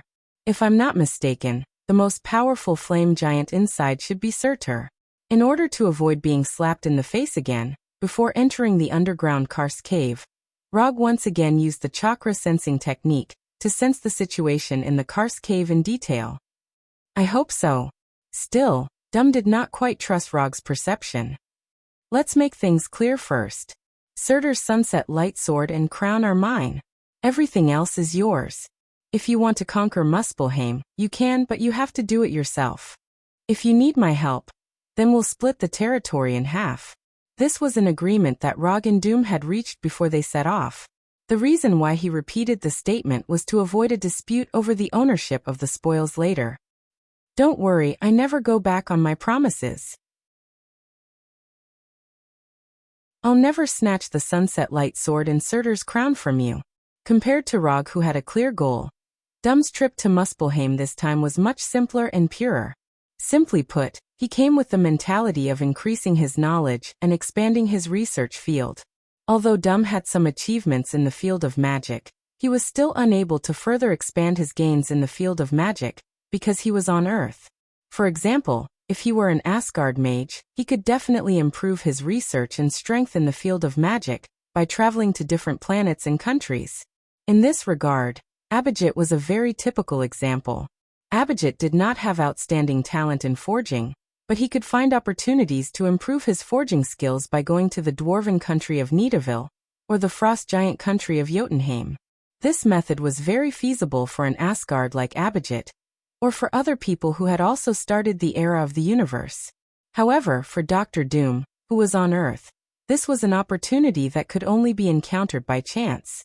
The reason why he agreed to go to Muspelheim with Rog was that he valued this opportunity to go to other planets. Of course, establishing a good relationship with Rog was also a very important reason.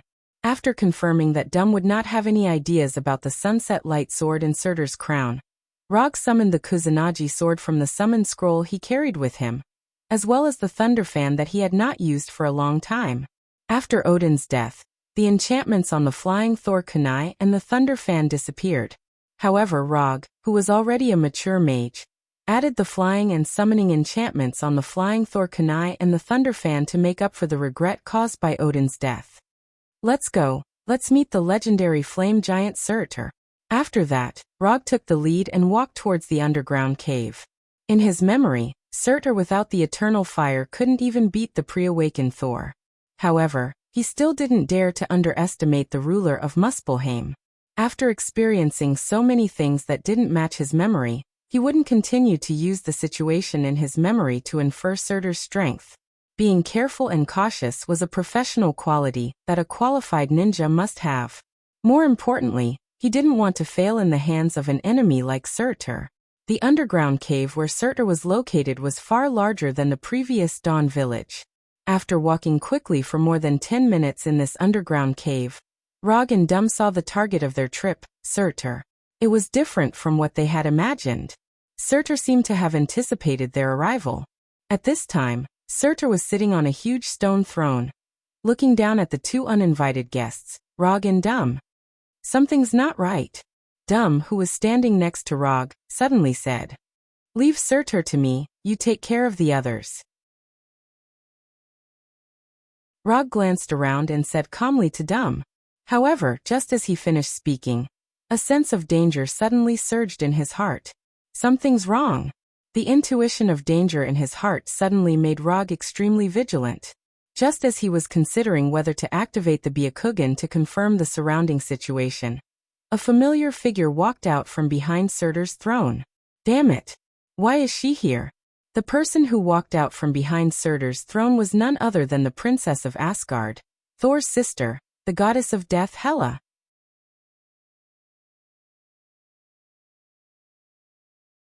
Chapter 507. Rog had imagined many scenarios of fighting Surtur in his mind. However, he did not expect to meet the goddess of death Hela in Muspelheim. What's wrong with this big sister? Is she planning to stay in the Nine Realms? Last time, it was Jotunheim, the kingdom of the frost giants. This time, it was Muspelheim, the kingdom of the flame giants. The universe is so big. Doesn't she want to go to other places? Although Professor Doom did not know the goddess of death Hela, he knew at first glance that Hela was not an ordinary person. The aura of the goddess of death Hela was too strong. Although she wasn't as tall as Surtur, her aura overshadowed Surtur's the moment she appeared. Compared to Surtur, the current Hela was more like the ruler of Muspelheim. However, the following development perfectly proved this point. When Hela walked out from behind the throne, Surtur, who was sitting on the huge stone throne, immediately stood up and gave the throne to Hela. Then, like a guard, he stood beside the throne. Who is she? Seeing Rog's expression become more and more serious, Doom asked, Odin's eldest daughter, Asgard's eldest princess, the goddess of death Hela. Rog quickly answered Doom, and at the same time, activated his 3-Tomo Sharingan. After hearing Rog's answer, Doom also silently mobilized the magic in his body, vigilant of everything around him. I didn't expect us to meet again so soon. Did that kid Thor ask you to come again? Hela, who was sitting on the throne, leaned lazily on the back of the chair, crossed her right leg, and asked with a queen-like tone. Although Hela temporarily gave up the throne of Asgard, it did not mean that she recognized Thor. In her opinion, she was still the most qualified person to inherit the throne of Asgard. As for Thor, he was just temporarily holding that position for her. It has nothing to do with Thor. It was purely my personal decision to come here. Looking at the queen-like Hela on the throne, Rog answered calmly. Hela was indeed very strong, but she was still defeated by him. In the face of his defeated opponent, Rog couldn't think of any reason to be afraid. When I sensed the eternal fire from Fenrir, I had a premonition that you would come to Muspelheim. But I didn't expect you to come so quickly. Hela's tone was still as arrogant as ever, but for some reason, this repulsive tone actually made people feel as if it was the way it should be. Actually, it's not that fast. It's just that the lifespan of humans on Earth is far inferior to that of Asgard's, so everyone's perception of the speed of time is a little different. Roga glanced at Surtur, who was standing beside the throne, and replied in a casual tone. The lifespan of Earthlings is indeed shorter, but it is not difficult for an existence like you to extend your lifespan. At this point, Hela suddenly paused, frowning as she sized up Rog. Interesting. You actually absorbed Muspelheim's planar origin energy. Because he had just digested the plane origin energy, Rog's body still had some of the plane origin energy's aura. Although these auras were very weak, for Hela, who was extremely good at controlling energy, as long as she looked carefully, she could easily see them. I was lucky, I just happened to find some. Rog casually found an excuse to dodge the question. He had asked Abhijit before, wanting to know where Abhijit got the plane origin energy from. As a result, Abhijit gave him a slightly funny answer. It fell from the sky. This was Abhijit's original words at the time. Later, after realizing that the joke did not have the desired effect, Abhijit seriously explained again. That ball of plane origin energy did indeed fall from the sky, but it fell from the sky after it was spewed into the sky from the crater of an erupting volcano. According to Abhijit, at that time, he was planning to go to an active volcano to look for a metal unique to Muspelheim. As a result, before he reached his destination, the volcano erupted. Or rather, the volcano exploded. The erupting volcano sprayed a large amount of magma into the sky. After a fire rain, that was like a natural disaster. Abhijit found the plane origin energy near the volcano. After confirming that the jelly he picked up was the plane origin energy, Abhijit went to the volcano a few more times, hoping to find more plane origin energy. But it was a pity that after that eruption, the active volcano became a dormant volcano, and even the magma inside disappeared completely. To be able to find a plane origin energy in a stable plane, your luck is indeed very good. However, your good luck ends here. After saying that, Hela, with her slender legs and graceful figure, stood up and picked up the twilight sword that was leaning against the throne, which did not match her figure at all. Then, she dragged this huge red twilight sword down the stairs in front of the throne step by step. If I'm not wrong, you came to Muspelheim for this twilight sword. As soon as she said that, Hela raised the 3-meter-long twilight sword and slashed it directly at Rog's neck. However, just as this huge twilight sword was about to attack Rog's neck, the size of the twilight sword began to shrink rapidly. In the end, the red tip of the twilight sword stopped only 4 or 5 centimeters away from Rog's Adam's apple. The steam rising from it formed a faint layer of mist in front of him. I guess when Odin taught you swordsmanship, he must have told you that if you don't have the intention to kill others, it's best not to point the tip of the sword at others. After saying that, Rog raised the Kusanagi no Tsurugi sword in his left hand, and used the hilt to move the red tip of the twilight sword away. After doing all this, he continued, I am indeed here for the sunset light sword. Moreover, the purpose of my trip is not only the sunset light sword but also his crown. Rog did not mind Gila knowing his purpose. He was determined to get the twilight sword and Surtur's crown. Surtur could not stop him, and Gila could not stop him either. You are indeed very different from other people on Earth. You let me go last time. This time I'll return the favor. The sword of sunset light and Surtur's crown are both yours. Gila's tone was still that of a queen, but after she finished speaking, she inserted the twilight sword, which had shrunk to more than a meter long, directly into the ground, then turned around and left. That works? After seeing Gila put down the twilight sword without hesitation, Doom's gaze toward Rog suddenly became a little strange. Could it be that he and Gila? Doom was not a particularly gossipy person, but the scene in front of him made him involuntarily think of some strange images. Just when Rog and Doom both felt that this development was a little strange, Surtur, who was more than 10 meters tall, suddenly spoke. Your Majesty, this is different from what we discussed before. You can't do this to me. It's not fair.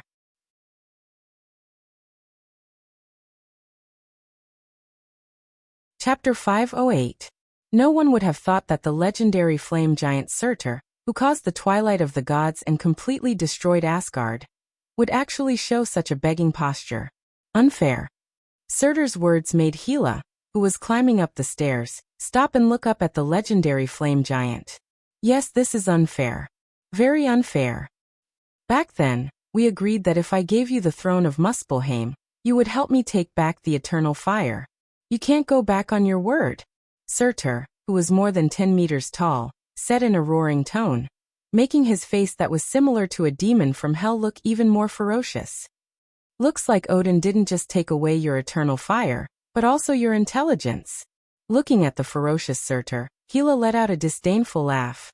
Fairness needs to be maintained with strength. Without strength, you have no right to ask for fairness with others. Also, let me remind you, you didn't give me the throne of Muspelheim. You lost the throne to me, do you understand? With that, Gila ignored Surtur, returned to the huge stone throne, and sat down. Gila used her actions to prove how much she did not put Surtur in her eyes. However, if one thought about it carefully, it was normal. Gila was someone who dared to go against Odin directly. Without the eternal fire, Surtur's condition was far worse than before, and he indeed had no right to make her fear him. Through the short conversation between Gila and Surtur, Rog and Dum finally understood why Gila appeared in Muspelheim and occupied Surtur's throne. Compared to Asgard, Muspelheim was indeed a backwater. However, no matter what, Muspelheim was a country in the 9 worlds, a country with complete world rules. Although the throne here was not as good as Asgard's, it was still not bad. After all, this throne symbolized the ruling power of Muspelheim. Haha, I knew it. I knew I couldn't trust any of you Asgard people. Since you don't keep your word, then don't blame me for not giving you face. Little ones, go. Let this Asgard bitch know who has the final say in Muspelheim. Surtur's voice quickly spread out. Then nothing happened. Although there were many flame giants in the underground cavern, they completely ignored the summons of their former sovereign king. They continued to hide in the shadows of the cavern, motionless, as if they didn't hear Surtur's summons at all. After this awkward scene of no response for more than 10 seconds, Surtur did not know if it was because he felt embarrassed or because he was completely overwhelmed by anger. He let out a beast-like howl. Aw! As he roared into the sky, Surtur extended his right hand towards the twilight sword in front of Rog, attempting to summon the soul weapon that had accompanied him for countless years. But no matter how hard he tried, the sword, Surtur was stuck. Surtur, he Surtur. Surtur could be considered a failure to live up to this point. Even the blazing demonic dragon that was chained to the stone pillar silently turned its head and closed its eyes after seeing this scene. I'm starting to doubt the records of Surtur in the ancient books. Dum, who was also the king of a kingdom, shook his head in disappointment after seeing Surtur's current state. Although Surtur was a retired king, he had ruled Muspelheim for so many years, and yet he did not cultivate a single loyal follower. To a monarch, this was simply an inconceivable matter. After realizing that the Sword of Twilight was no longer responding to his summons, Surtur finally stopped his wailing. Seems like I don't have to do it this time. Finish him off as soon as possible, and don't let him continue to embarrass himself. Looking at his former colleague, Doom gave Rog a benevolent suggestion. Good suggestion. Rog agreed with Doom's suggestion, but he did not attack Surtur immediately. Instead, he summoned a black glove from the medium scroll. Endless Greed. The reason why he asked Mr. Miracle and Dr. Connors to study the Super Skrull and develop Endless Greed was to replicate Surtur's ability. Although he did not know if Endless Greed could replicate Surtur's ability as he imagined, it did not stop him from giving it a try. After putting on Endless Greed, he summoned the eternal fire that Surtur yearned for day and night and covered Endless Greed with it. Although he left most of the eternal fire in the Yamato treasure vault, he did not forget to keep some with him. In terms of attack power, the eternal fire was inferior to the hellfire. But in some aspects, the eternal fire had a huge advantage that the hellfire could not reach. For example, it could enhance the user's attack power in areas such as flames, high temperatures, and explosive shock waves. When the eternal fire was completely wrapped around Endless Greed, he reached out his right hand, grabbed the hilt of the Sword of Twilight, and pulled it out from the ground. The moment the eternal fire touched the Sword of Twilight, he felt the perfect fit between the eternal fire and the Sword of Twilight. This feeling was like the perfect feeling when he made the final shot in a crucial basketball game. As expected, the Sword of Twilight was the best tool to utilize the eternal fire. After making sure of it, he raised the Sword of Twilight and pointed the red tip at Surtur. Don't be afraid, it will be over soon. The moment his words subsided, Rog vanished from everyone's sight. Blink. Rog with the Sword of Twilight appeared behind Surtur in an instant. More precisely, he appeared behind Surtur's legs. TSSSSS. TSSSSS. Before Surtur could react, the Sword of Twilight had slashed through his Achilles tendons, leaving a huge wound that was dozens of centimeters long. After slashing Surtur's Achilles tendons, Rog did not see the scene of blood splattering everywhere as he had imagined. Although it was different from what he had imagined, his hands did not stop moving. After attacking Surtur's legs, he used Body Flicker again. This time, he left the ground and leaped high into the air. He was at the same level as the back of Surtur's neck. Chi chi chi chi.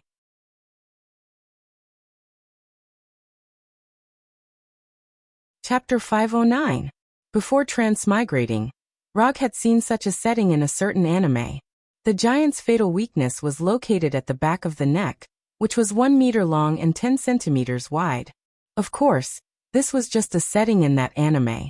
In other worlds, the giant's fatal weakness might not be at the back of the neck. However, this did not stop Rog from viciously attacking the back of Surtur's neck. When he attacked Surtur's Achilles tendons with the Twilight Sword, he realized that the Twilight Sword was not a very sharp sword. To a certain extent, the Twilight Sword was more like a magic sword and not a sharp sword that mainly dealt physical damage. If he had to compare the sharpness of the Twilight Sword, it was not even as sharp as the Kusanagi no Tsurugi sword that he often used. Although the Twilight Sword was not as sharp as he imagined, it was more than enough to attack the back of Surtur's neck. As the Twilight Sword danced in the air, the back of Surtur's neck, which was thicker than his waist, welcomed the rapid flesh grinder attacks. In just 1 or 2 seconds, more than half of Surtur's neck had been sliced off by the Twilight Sword, causing his huge head to look like it was on the verge of collapsing. However, as soon as the attack of the Twilight Sword stopped, the back of Surtur's neck healed at a speed visible to the naked eye. In just a few seconds, the back of Surtur's neck had completely recovered, as if everything that had happened before was just an illusion. Unlike the rapid regeneration of flesh and blood creatures, the recovery method that Surtur displayed was a kind of energy manipulation technique. By consuming the flame energy in his body, Surtur could not only recover from his injuries at any time, but he could also directly change his body shape. For example, he could become as tall as a mountain. Of course, the premise of all this was that Surtur had enough flame energy. If Surtur still had the eternal fire, he could completely ignore Gila and Rog, and even let them attack his body. Unfortunately, the one who had the eternal fire now was not him but Rog. After landing, Rog didn't stay behind Surtur. Instead, he used Blink to appear in front of Surtur.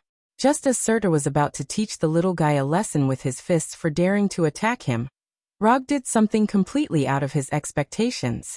Rog withdrew the fire of eternity that was wrapped around endless greed, and threw the severely shrunken twilight sword back to Surtur. Under his precise control, the red-tipped twilight sword drew a beautiful parabola in the air. Then, it plunged straight into the ground in front of Surtur. The red tip of the sword was buried deep into the ground. "I'll return the sunset light sword to you. Go all out." No one expected Rog to return the twilight sword to Surtur. However, after he gave up on the twilight sword, not only did Surtur not pull it out from the ground immediately, but he also took a few steps back vigilantly. This didn't make sense. This was a trap. Looking at the twilight sword that had accompanied him for countless years on the ground, all kinds of conspiracy theories appeared in Surtur's not-so-bright mind. Not only did Surtur not believe Rog's good intentions, but even the goddess of death, Hel, who had fought with Rog before, also had a doubtful look on her face. Although Hel had only fought with Rog once, she knew that Rog was the kind of person who would think of ways to increase his chances of winning. In simpler words, Rog was the kind of person who would do anything to win. And what he was doing now was obviously inconsistent with his previous style. "You don't even dare to take it back? The previous ruler of Muspelheim, don't you have the guts to do that?" Looking at the vigilant Surtur, Rog began to use taunt to attack. The reason he returned the twilight sword to Surtur was, of course, not to pursue the so-called fairness of the battle. And even if Surtur had the twilight sword, this battle was still not a fair one for him. Surtur couldn't even win against Hel, so how could he win against Rog, who had defeated Hel before? If it was described in terms of ranks in the game, the current Surtur was a big rank lower than Rog, maybe even 2 ranks lower. With such a difference in strength, as long as Rog didn't act recklessly, Surtur's chances of winning were at most 10%. Although he was ridiculed by Rog in public, Surtur still maintained his vigilant look. Surtur was looking at Rog vigilantly, guarding against his sudden attack. At this time, Rog took the initiative to turn off his Sharingan. To be precise, he turned off his right Sharingan. Originally, the Sharingan could only be turned on or off. However, after the development of the Sage Body reached 80%, Rog suddenly realized that he could perform different operations on his left and right eyes. After turning off the Sharingan in his right eye, he did not let his right eye remain in its normal state.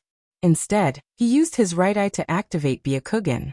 With the activation of Byakugan, the blue veins around his right eye instantly burst, giving his eyes an asymmetrical beauty. Left Sharingan, right Byakugan. The two completely different Kekkei Dojutsu gave him a special perspective he had never experienced before. This feeling was a bit like opening the other eye when using a monocular.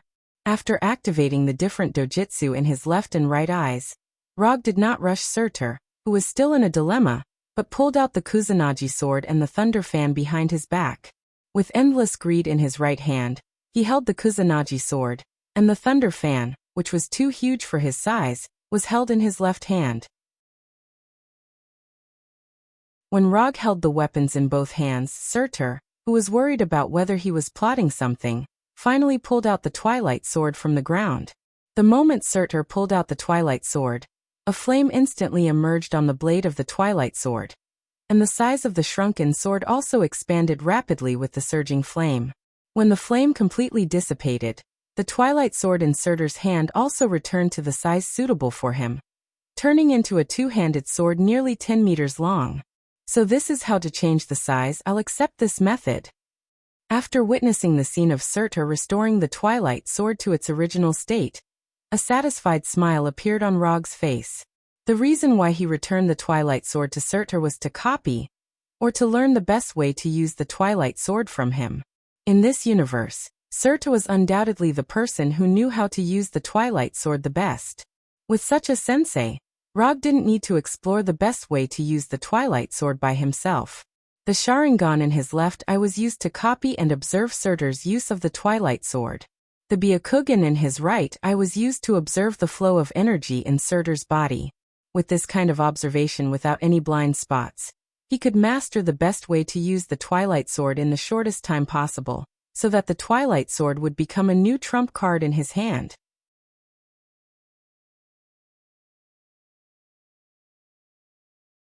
Chapter 510. When the Twilight Sword returned to its original size, the flame giant Surtur's confidence also returned. Holding the Twilight Sword tightly with both hands, he didn't hesitate at all.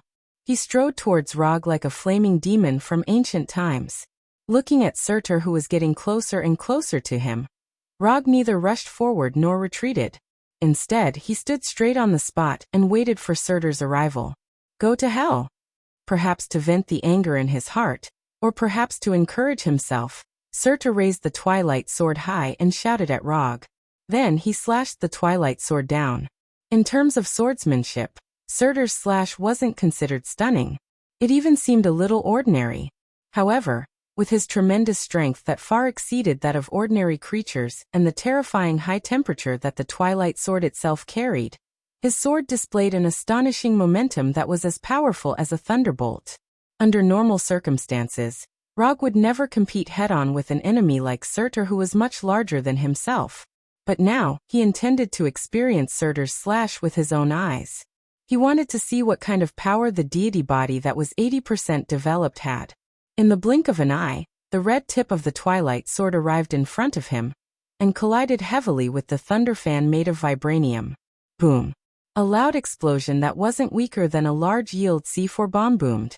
Red flames, accompanied by the shockwave of the explosion, instantly engulfed Rog, who was holding the thunderball fan. The red flames gushing out of the Twilight Sword lasted for more than 10 seconds before slowly dissipating, revealing the aftermath of the attack to everyone. Rog, who took Surtur's slash head-on, was still standing in his original position. The thunder fan held in his left hand firmly against the tip of the Twilight Sword like a shield. Physical skill, monstrous strength. Monstrous strength was still monstrous strength. However, after the deity body was further enhanced, the strength given by monstrous strength was also more powerful. With the 80% developed deity body and physical skill, monstrous strength, Rog displayed physical strength that wasn't weaker than Surtur's. The legendary flame giant Surtur only has this much power? Rog's disdainful voice was clearly heard by Surtur. Although Surtur couldn't see the expression on Rog's face, he could imagine the mocking expression on Rog's face. Don't be too arrogant, Midgardian. Surtur raised the Twilight Sword again, intending to give Rog another vicious slash. However, just as he raised the Twilight Sword, Rog suddenly disappeared from his sight. Lightning body flicker. Before Surtur could react, he saw Rog leaping in front of him and the Kusanagi sword wrapped in silver-white lightning. Kusanagi sword, Chidori blade. Under Surtur's gaze, the Kusanagi sword, which was not even as thick as his finger, was slashed fiercely on his head, which was fused with his crown. Clang! The crisp sound of metal colliding rang out. The Kusanagi sword that struck the center of Surtur's head didn't cut in like Rog expected. It's actually that hard? Rog did not expect Surtur's seemingly ordinary head to be able to block the attack of the Kusanagi sword, Chidori blade. Although he wasn't unscathed, it was enough to shock anyone. Iron head. That was the word that popped up in Rog's mind when he saw the scene. Just as Surtur tried to reach out with his left hand to grab Rog, who was suspended in the air, his left cheek suddenly suffered a heavy slap. Slap. The one who slapped Surtur was none other than Rog. Although the Kusanagi sword, Chidori blade didn't cause enough damage, it didn't mean that he would end his attack. Before Surtur's left hand could reach him, he slapped Surtur in the face with the thunderclap ball fan, interrupting his unrealistic fantasy. The slap from the palm of thunder didn't cause much damage to Surtur, but it was extremely humiliating. He was actually slapped by a Midgardian in his own palace in front of his own subordinates. To Surtur, who was once the ruler of Muspelheim, it was an insult worse than being mocked for having no heat in his lower body. Relying on the reaction force of the slap, Rog quickly landed on Surtur's left. Then he cast a water release ninjutsu. Water release, ripple wave. Surtur had just turned his head and glared at Rog with a face full of rage when he saw a super-pressurized water column that was incomparably tiny to him. Surtur's forehead had fused with his crown, which was why it was astonishingly hard. However, his face wasn't protected by the crown. Although the super-pressurized water column of Ripple Wave was thin, its power and water pressure were extremely terrifying, possessing a terrifying lethality that didn't lose out to metal blades. The second Hokage Tobarama's ripple wave could easily sever the roots of divine trees. Although Rog was as proficient in water release as Tobarama, his ripple wave did not lose out to Tobarama's power. Poof! The ripple wave that Rog spat out of his mouth hit Surtur's left cheek like a bullet. Then it directly pierced through his entire face and came out from the right side. If there was anything worse than a slap to the face, it would be spitting saliva on the other party's face after slapping them. At the moment, Rog was using his actions to prove what it meant to be slapped in the face repeatedly. Due to their life form, the flame giants were a race that was especially easily angered. Their temper was like the flame energy that sustained their life. The slightest provocation would cause them to completely explode. "I'll kill you. I'll definitely kill you." After being slapped in the face repeatedly by Rog, Surtur could no longer suppress the rage in his heart, and bellowed as if he had lost control. Now there was no other thought in Surtur's mind at all. His only thought now was to grind the bones and scatter the ashes of this Midgardian that popped out of nowhere, using his blood and life to wash away his humiliation. "You'll have to use everything you've got if you want to kill me." Rog didn't take Surtur's threat to heart at all. The reason he provoked Surtur again and again was to thoroughly enrage him. Only then would Surtur use everything he had against him, fully fulfilling his duty as a teacher, and showing him all the ways to use the Sunset Light Sword.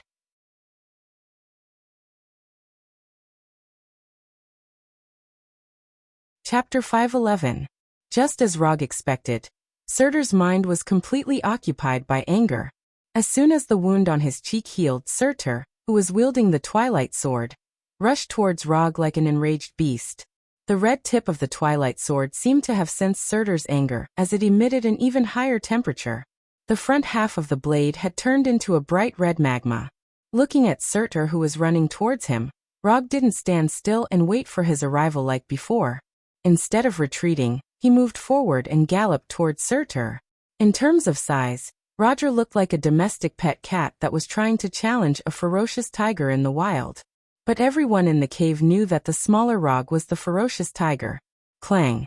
The Kusanagi sword, which was on a completely different level in terms of size, met the Twilight Sword head-on and blocked Surtur's furious strike.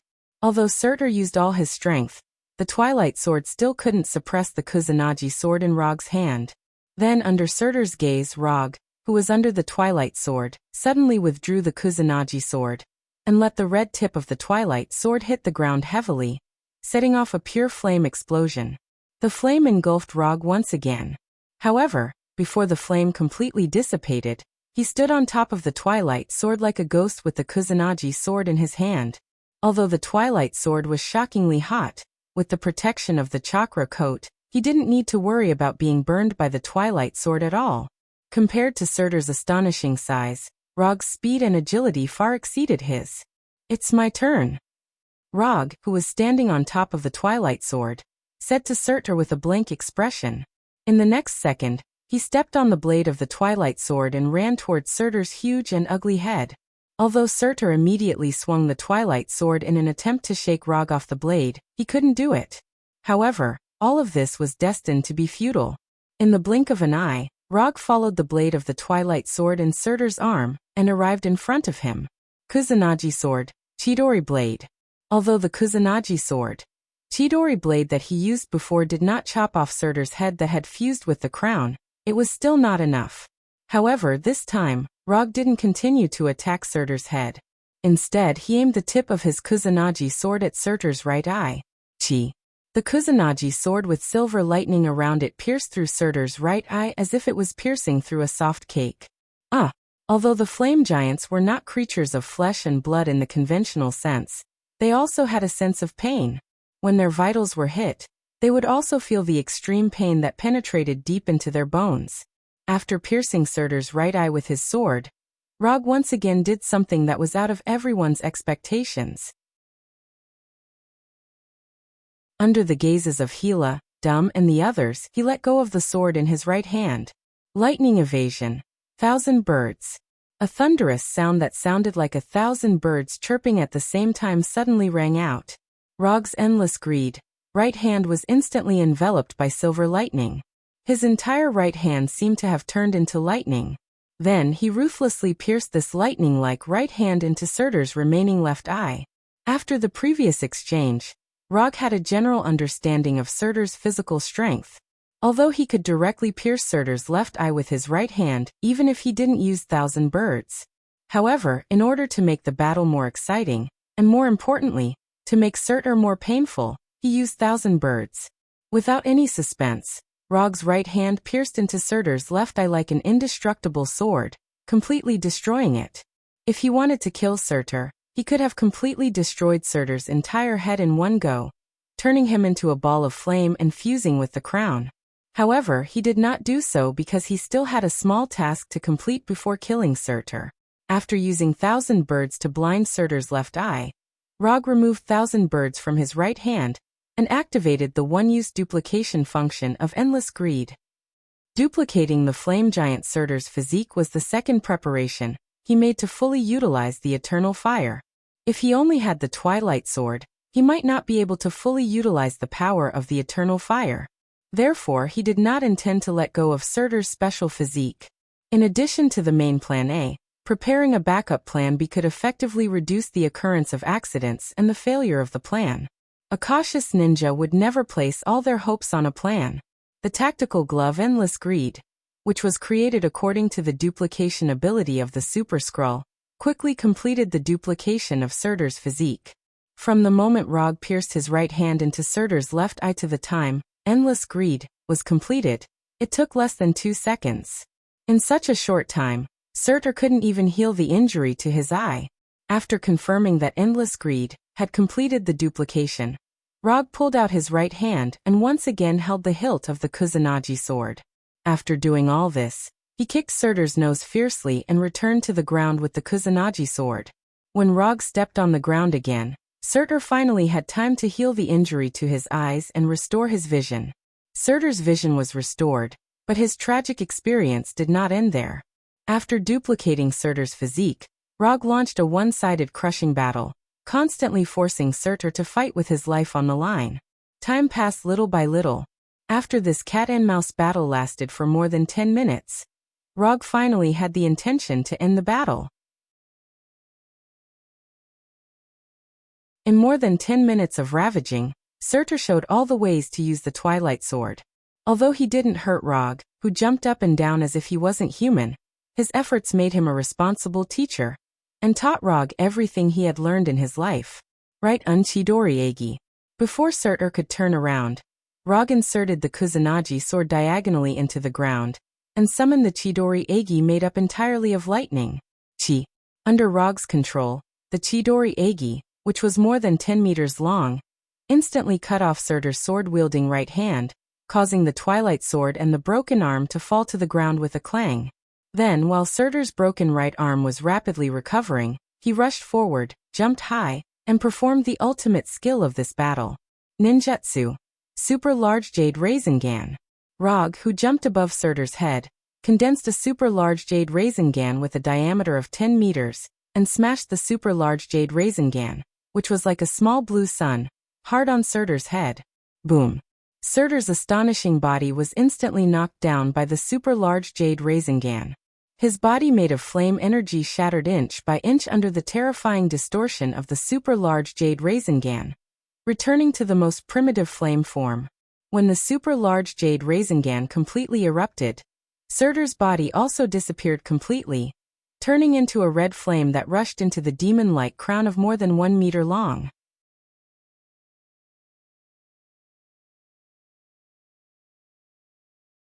Chapter 512.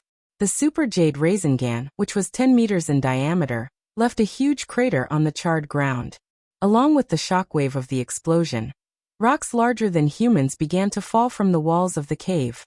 Lava gushed out from the ground and began to fill the cracks on the ground, as well as the crater that had just been formed.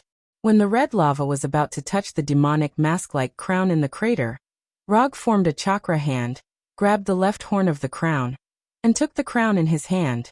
If one only looked at its appearance, the crown in Rog's hand at this time was a crude and cheap handicraft, like a demonic mask handmade in the feudal era. However, the true value of the crown was far more than what its appearance showed.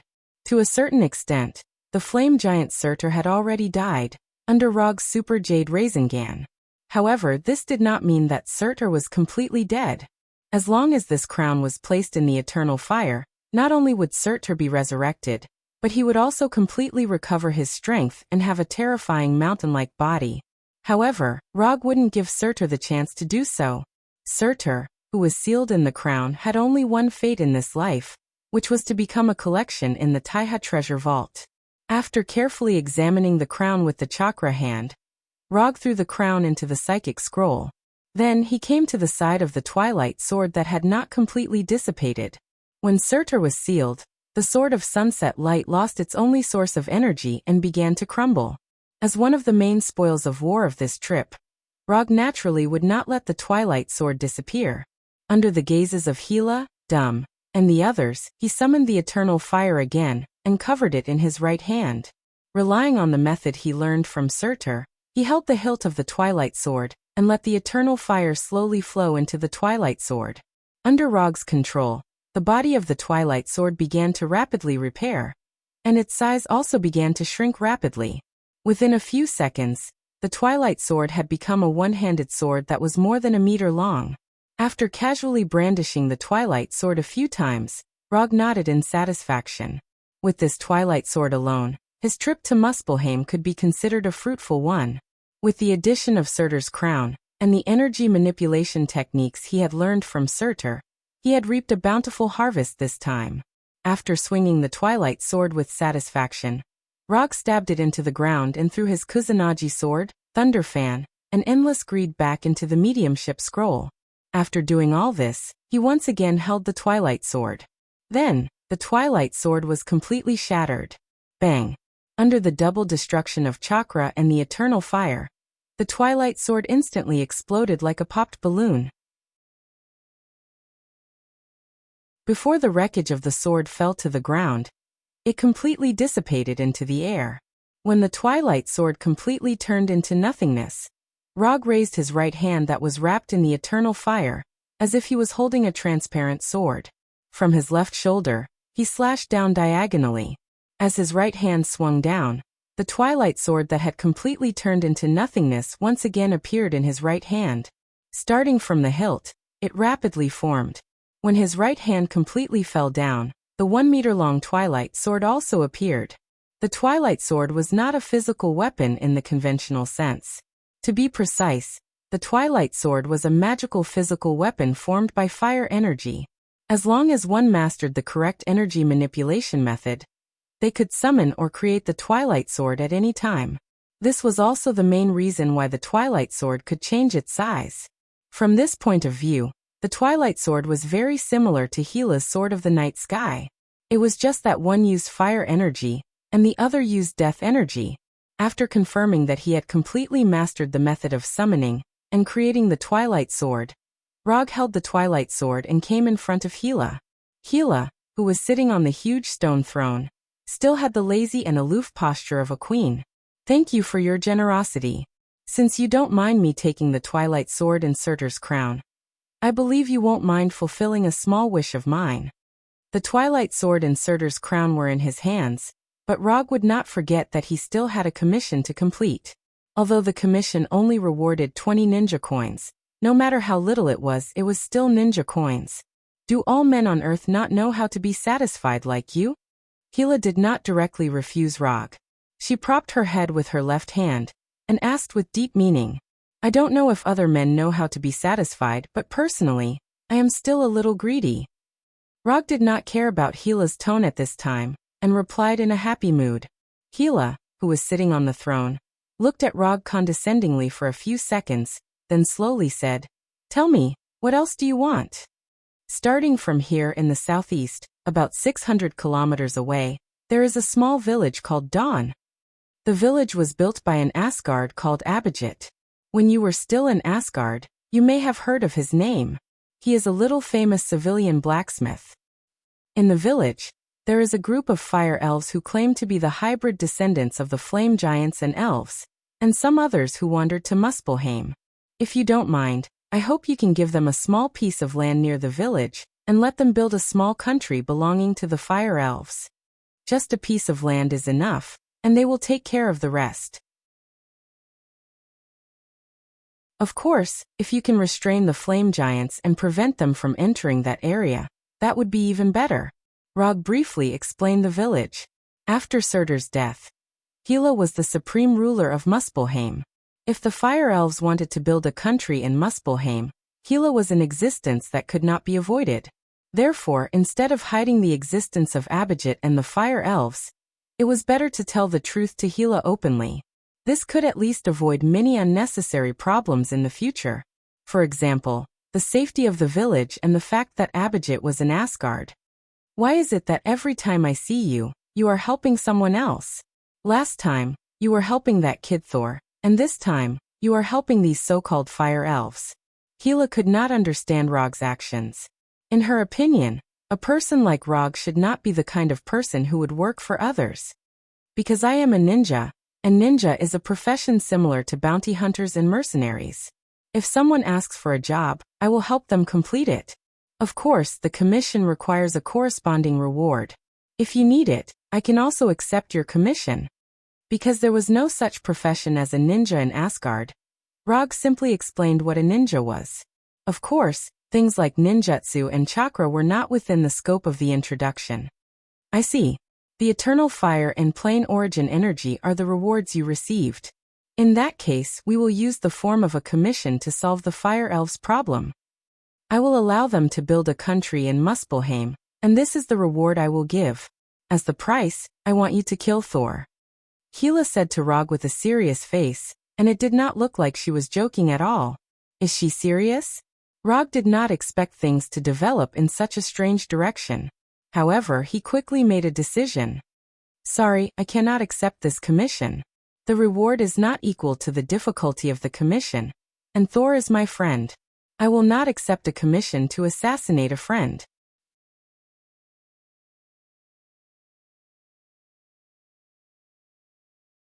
Chapter 5:13. Do people like you still care about this? Although Hela and Rog had not been in contact for a long time, including this time, it was only 2 times. However, when Rog introduced her to what a ninja was, she knew that Rog was not the kind of person who would be bound by so-called morality and conscience. The reason was very simple. A person with a Virgin Mary's heart could not become a good bounty hunter or mercenary. So she did not take Rog's refusal seriously at all. You have to pay more. Sure enough, Rog immediately gave an answer that she expected. She didn't know why. When she saw Rog say, "You have to pay more," Hela always felt that he was imitating someone. That look, that tone, it was completely different from his previous style. Ha ha ha ha ha, you have to pay more. Interesting. Tell me, what do you want as a reward? Hela was not worried about Rog asking for too much. In her opinion, no matter what Rog wanted, she could pay the corresponding reward. Although Hela was not the king of Asgard, she had to admit that she looked more like the king of Asgard than Thor. The life of Thanos. As long as you can kill Thanos, I will accept the commission to assassinate Thor. Rog didn't hesitate at all as he stated the reward he wanted. Thanos? Who is he? After hearing Rog's answer, Hela frowned slightly and asked puzzledly. Only then did Rog realize a problem. Hela was imprisoned by Odin more than 600 BC, and only recently ended her life of imprisonment. Thanos was born 1,000 years ago, so Hela did not know who Thanos was. Note 1. He is a member of the eternal race of Titan Star, with a purple potato-like chin and purple skin. He is quite famous in the universe, with the titles of Mad Titan and Universe Emperor. He is currently one of the most popular, famous, and powerful existences in the universe. Rog briefly explained the identity of Thanos. A long time ago, he had always been curious about a question. That was, who was the strongest villain in the conventional state between the goddess of death Hela and the mad titan Thanos? I will kill Thanos, and you will assassinate Thor. This deal sounds quite fair. However, I refuse. Hela had never seen Thanos and did not know what kind of strength Thanos had. However, she was very clear that if Thanos was so easy to solve, Rog would have done it himself. Moreover, she heard the hidden loopholes in Rog's words. Using Thanos' life in exchange for Saul's life, this sounded fair. But the problem was that the reward Roger wanted was Thanos' life. And the price he had to pay was to assassinate Saul. As we all know, assassination does not mean killing. A failed assassination is still an assassination. From these two contacts, Hela felt that Rog was likely to deliberately let the assassination fail, and then use the failure of the commission as an excuse to let Thor go.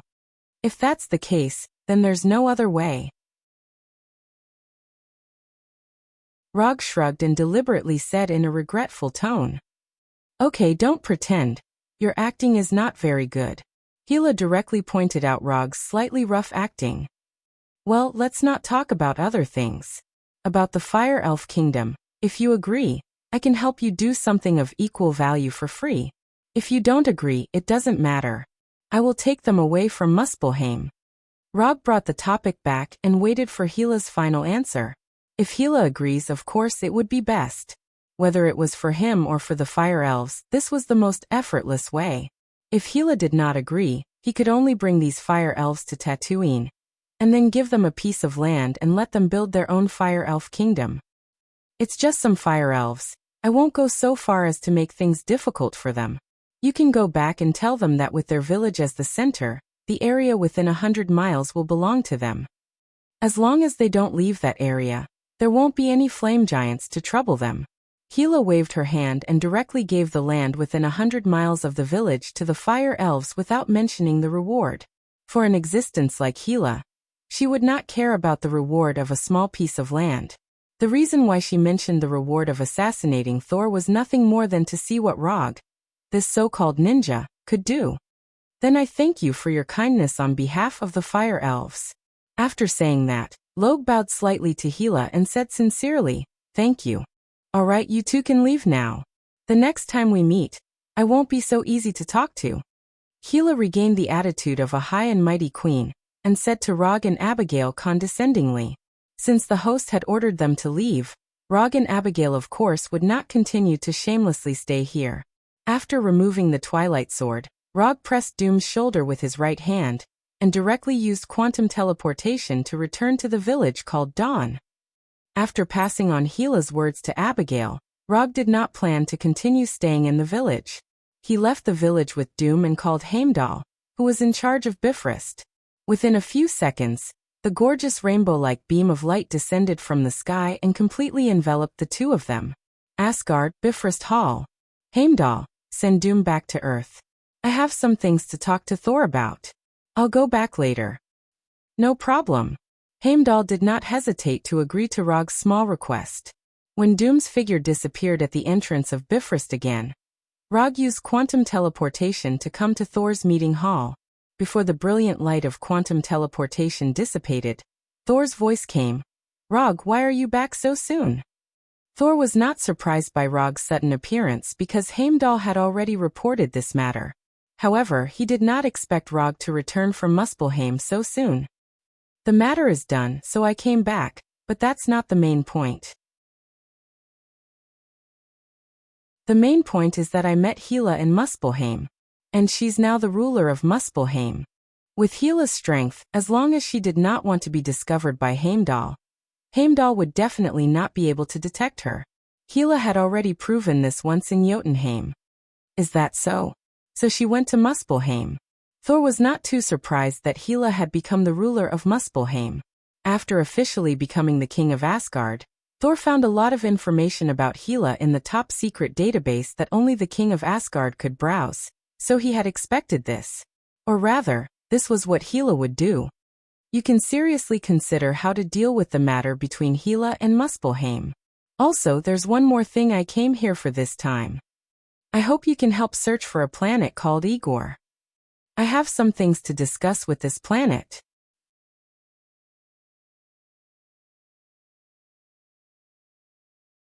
Chapter 5:14.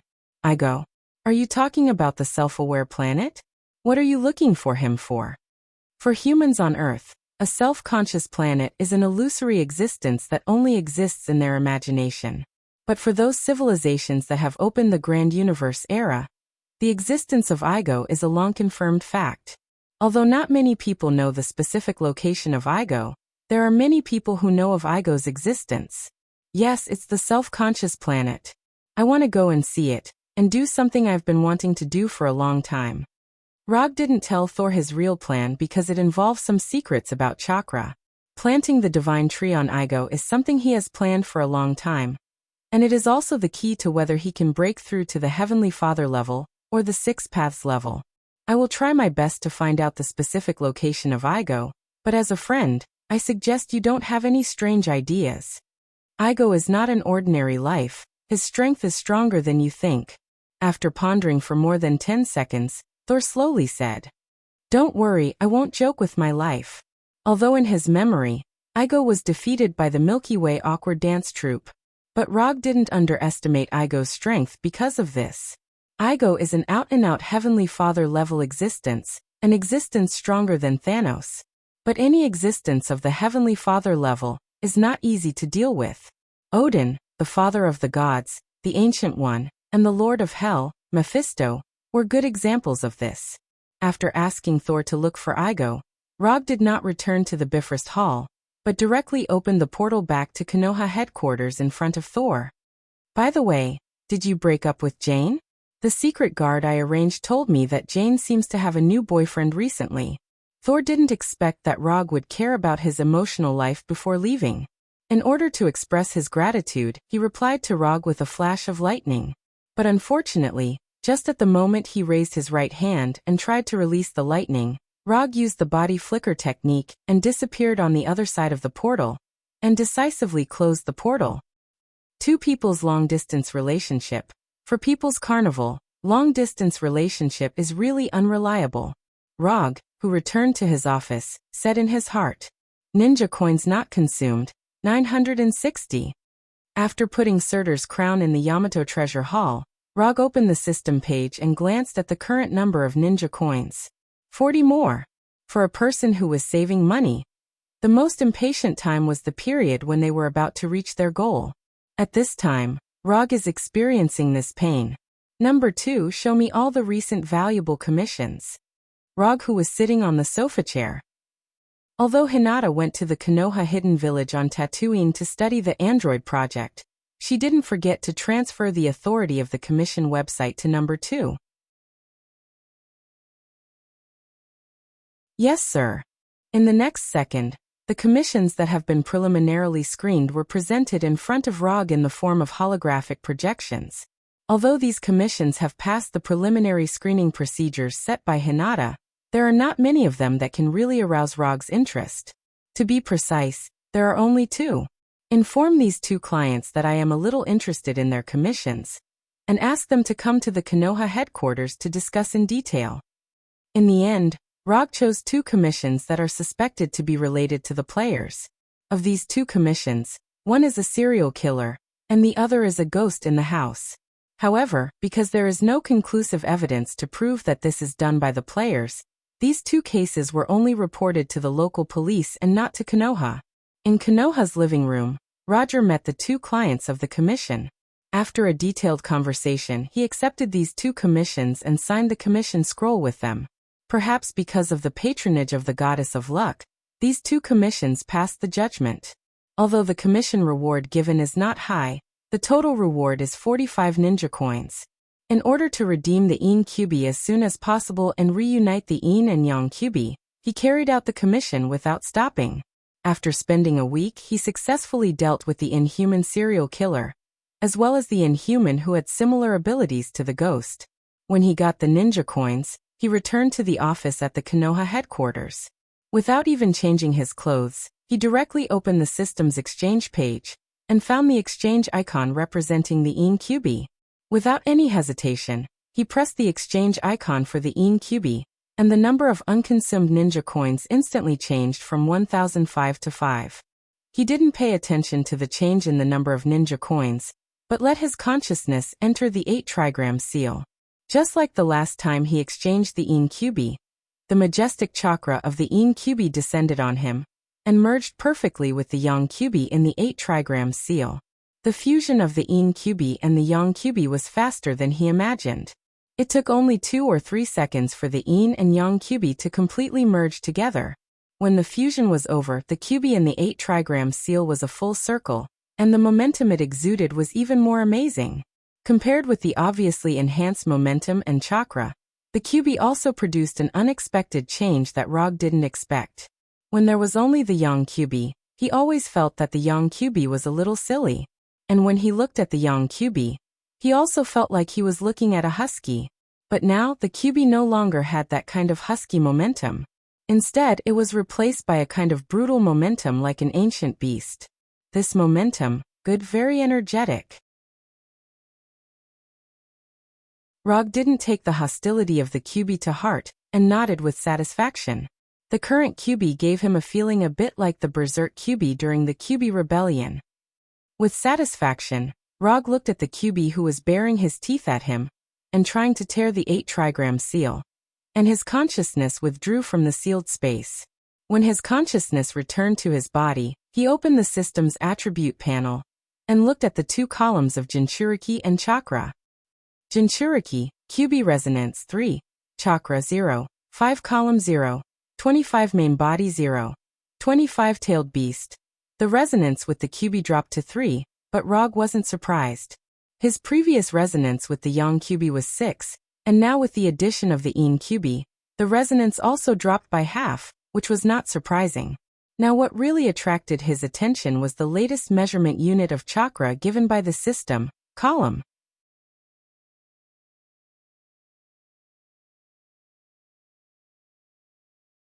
Chapter 515. Chakra Tail Pillar. Kakashi QB, Senju Hashirama. This is the measurement unit of chakra that the system has used at different times. He thought that the unit after the tail would be chakra, but he didn't expect the system to directly change the measurement unit of chakra to pillar. What he didn't expect was that the system's recognition of Hashirama's chakra amount would be so high. He previously had a 6-tailed chakra amount, and QB's resonance degree also reached 6, adding up to a 12-tailed chakra amount.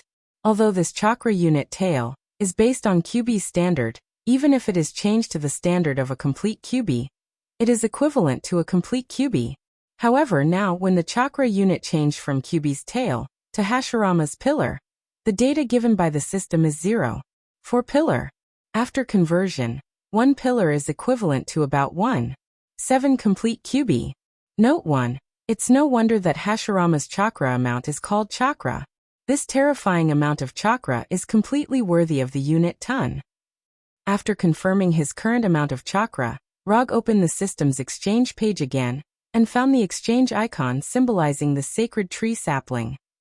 Regarding the sacred tree sapling, the system gave a different introduction from Rog's memory.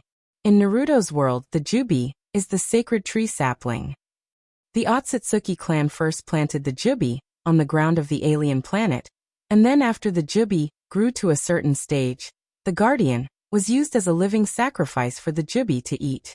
When the Jubi ate the guardian, it could truly transform into the sacred tree, spreading its roots to all corners of the planet, absorbing the chakra of all creatures on the planet, and finally bearing the chakra fruit. However, because of the wrong world, the system adjusted some of the settings of the sacred tree sapling. Note 2, because in the world where Rog is now, there is no Otsutsuki clan, and there is no so-called guardian, so the sacred tree can't grow in the original way. In this regard, the system very considerately cancelled the setting that the Jubi must devour the guardian to mature. In addition, the system also made a distinction between the sacred tree sapling and the Jubi. The Jubi, chakra became a pure-tailed beast, with 1 to 9 tails, and the Otsutsuki. As for the sapling, it became a pure sacred tree, a sacred tree that can only bear chakra fruit, and has no other abilities. Rog had already learned about the system's adjustments when he had the idea of planting the Tree of God. Moreover, he was very satisfied with the price of the Tree of God's sapling after the system had adjusted it. Sapling of the sacred tree, exchange price, 500 ninja coins. Although 500 ninja coins is not a low price, for Rog who has exchanged 1,000 ninja coins twice, 500 ninja coins is an acceptable and reasonable price.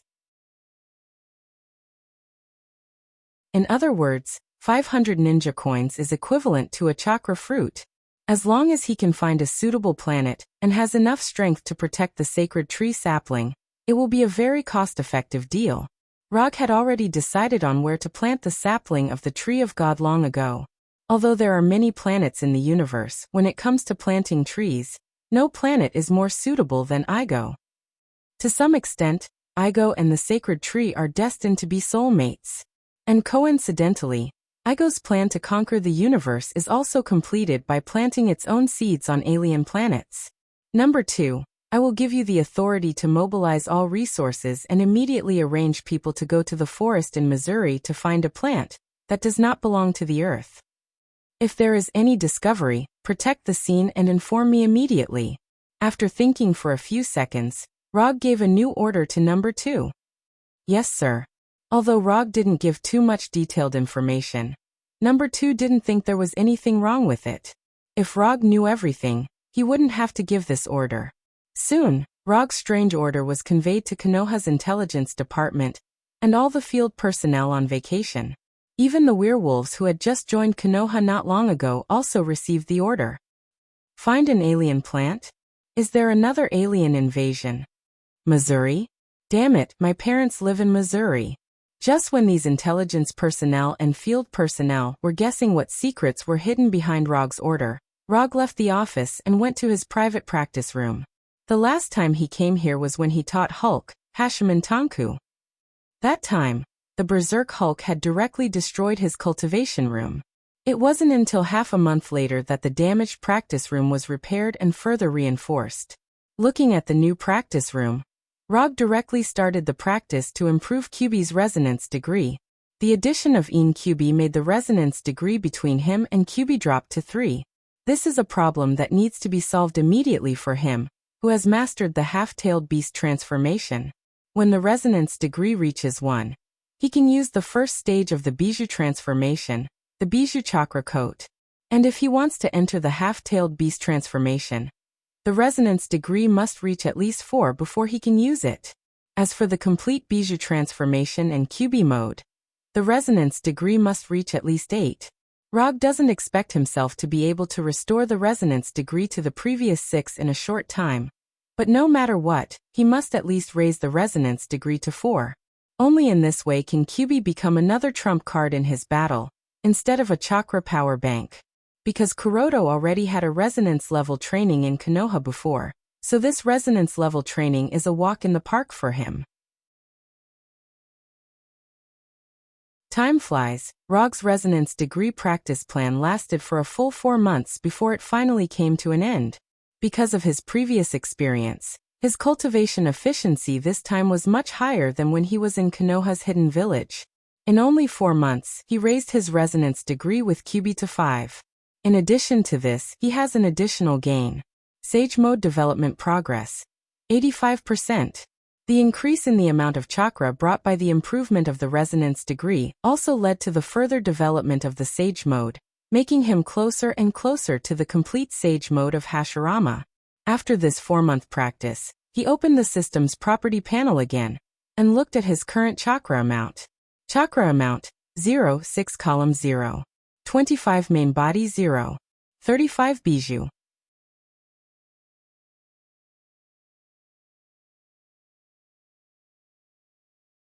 Chapter 516. Planet Tatooine, Konoha Hidden Village, Hinata's Private Laboratory. Android Project 137th Test, Configuration Version 3. 52 Test begins. Hinata's new projection stood in the middle of the laboratory, looking at the cradle of life, in front of her with an expressionless face. It has been almost half a year since she officially started the Android Project.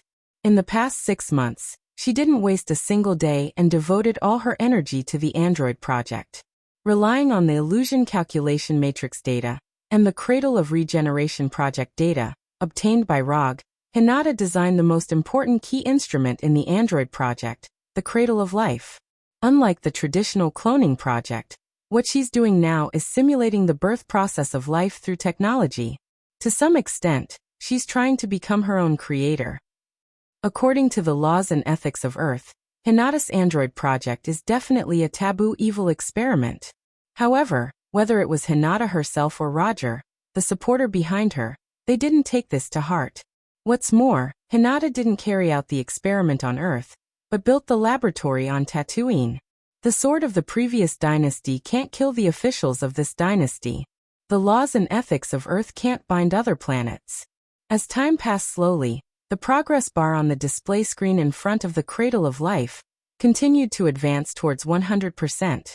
Looking at the progress bar, which has reached 83%, Hinata's face still didn't change.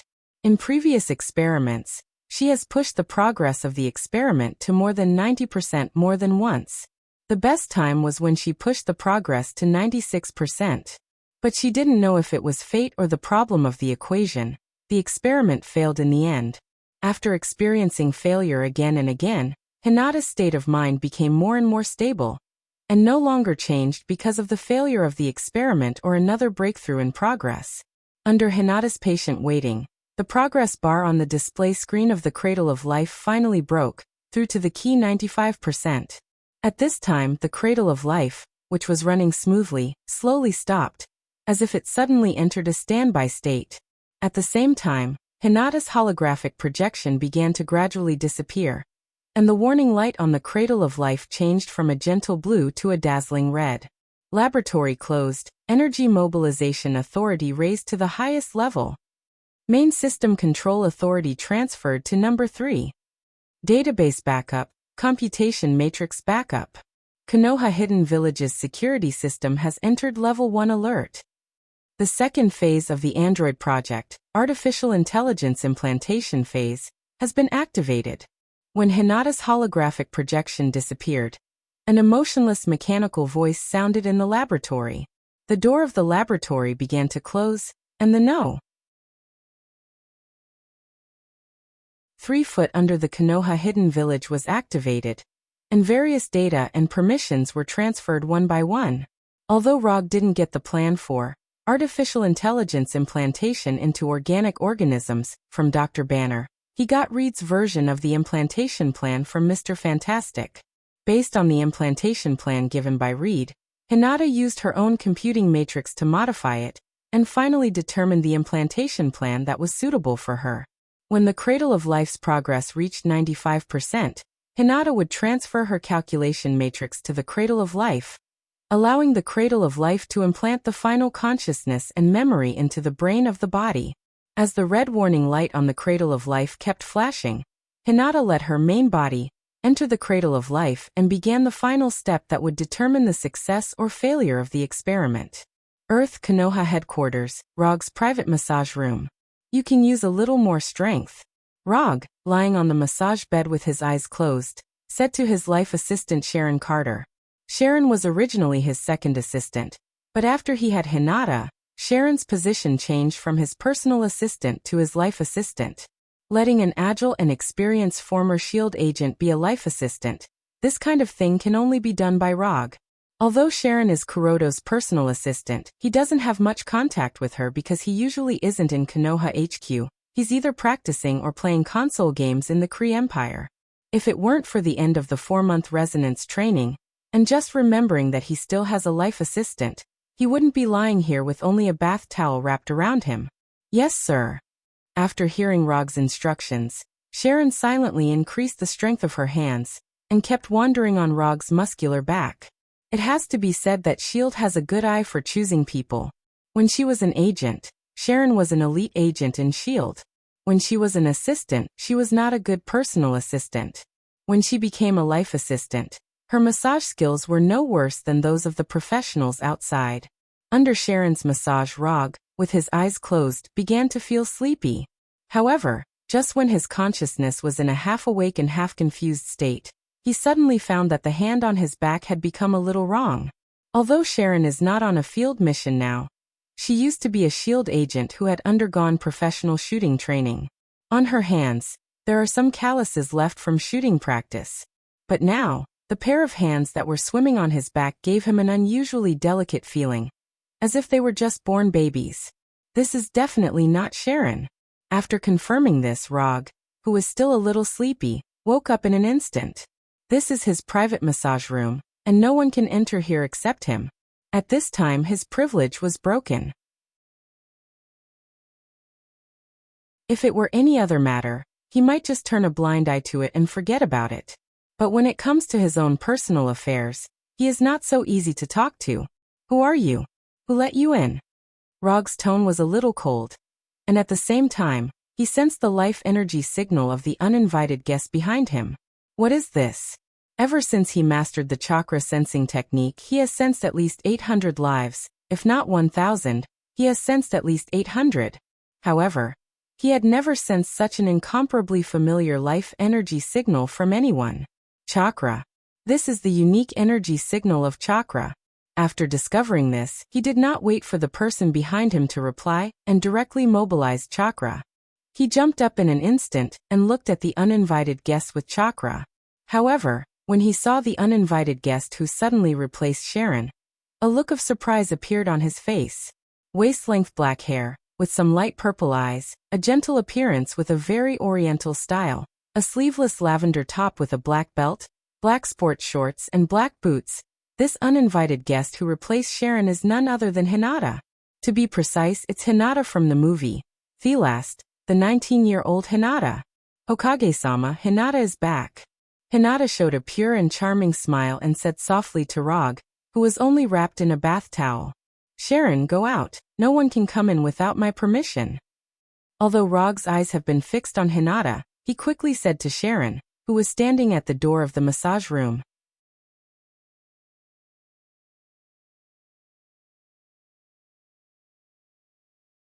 Chapter 517. When Sharon left the massage room and closed the door, Rog didn't hesitate and immediately activated Byakugan. Byakugan, activate.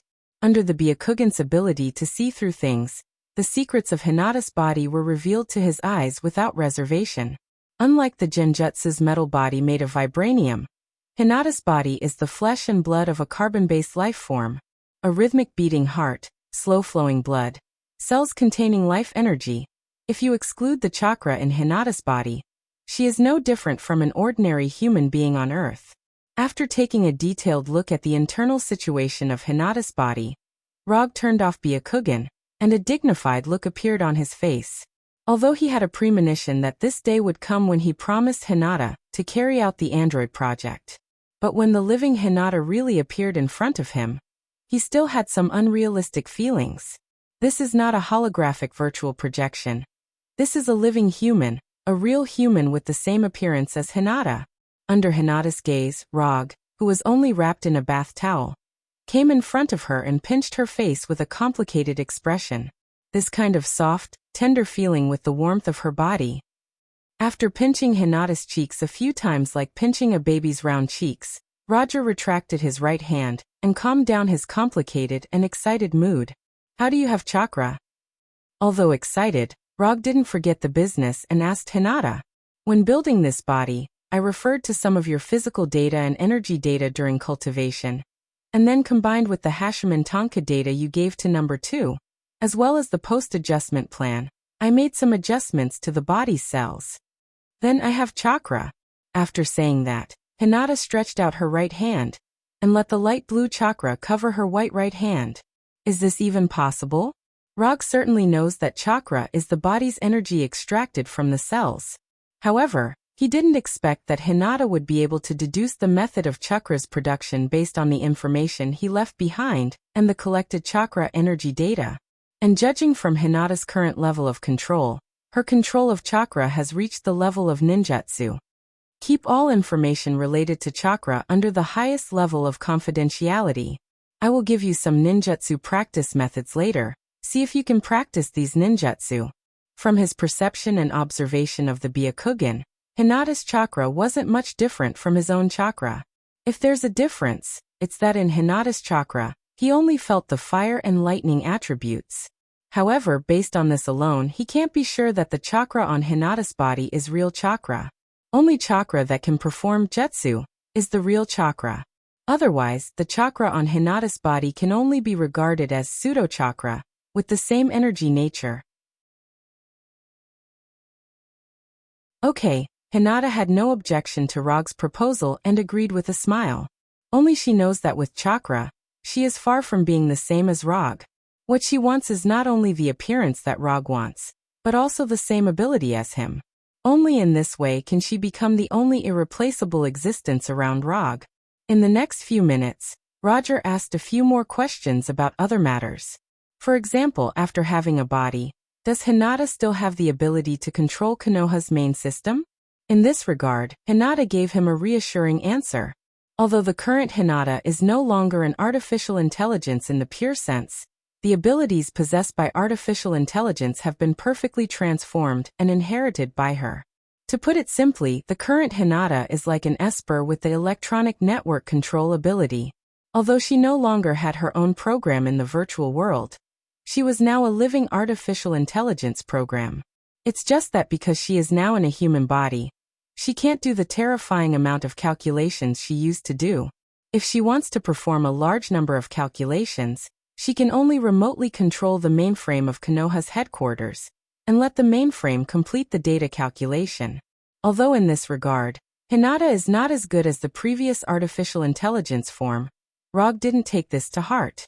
There is a living Hinata standing in front of him. Only a fool would want those programming programs that can only be seen but can't be touched at all. Moreover, although Hinata is no longer an artificial intelligence, Konoha's headquarters still has number 2, with the same structure and ability, and Konoha's hidden village also has number 3. Even if number 2 and number 3 are gone, he can create another number 4, number 5 and number 6. Copying and pasting is the traditional craft of the internet age. Okay, you go out first, I'm going to change clothes. After learning what he wanted to know, Rog issued an eviction order to Hinata. Go out. You can change clothes in front of me, I don't mind. Hinata's face still had that naive smile. However, Rog can be 100% sure that Hinata's real thoughts are not as naive as she shows. Miss, I mind. Don't look at indecent things, understand? Hurry up and go out. After driving Hinata out of the massage room, Rog took off the bath towel wrapped around his body and put on his clothes. At the same time, an inexplicable idea emerged in his mind. How to make a life that was originally an artificial intelligence have the moral emotions of a human. This is a problem worth studying. If Hinata was really just a robot, it would be easier to solve, and he would just ignore this problem. But the problem is that the current Hinata is a living human, a human who created herself. Facing such a Hinata, Rog can't treat her like an artificial intelligence or robot. However, he quickly threw this question to the back of his mind. Androids are also human. Androids can fall in love with humans, so androids are not a problem. After dressing up, Rog left the massage room and returned to his office with Hinata. You are now a human, so you can leave all the daily things to number 2. You are still my personal assistant, and your authority is only under me. As for the rest, you can arrange it for yourself.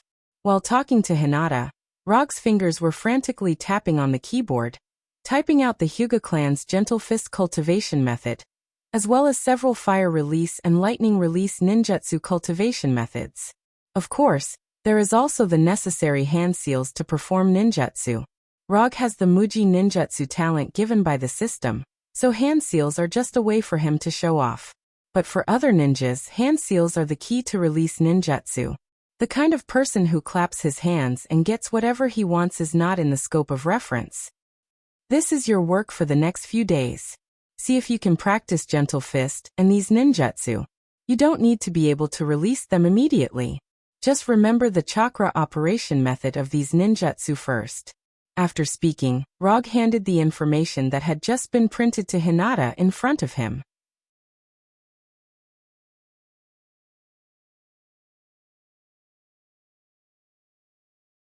Chapter 518. Hinata's appearance caused a small sensation in Konoha's headquarters. Except for Rog, no one thought that after disappearing for a few months, Hinata would turn from an artificial intelligence into a living human. Although it's a bit unbelievable, with the case of J.A.R.V.I.S. becoming a genjutsu, it's not particularly difficult to understand that Hinata turned from an artificial intelligence into a human. The Punisher followed Abomination and the others and quickly accepted this. They didn't change their view of Hinata just because she had a real body. However, after seeing Hinata, especially after knowing that Hinata's current body was only 19 years old, The way they looked at Rog became a bit strange. But even so, they quickly accepted Hinata's existence. After all, the friendship between girls sometimes came so quickly. In this regard, the invisible heroine Susan is a good example. After reintroducing Hinata, who already had a body, to the Punisher and the others, Rog began his own short rest time. When Hinata was practicing Gentle Fist and ninjutsu, Rog didn't disturb her. Instead, he stayed in his room all day, wearing a virtual game helmet, playing the console game invented by the Carey Empire. Time passed in a flash, and a week passed unknowingly. During this week, in addition to playing games to pass the time, Rog didn't forget to pay attention to the progress of Hinata's cultivation and the search for Igo's clone.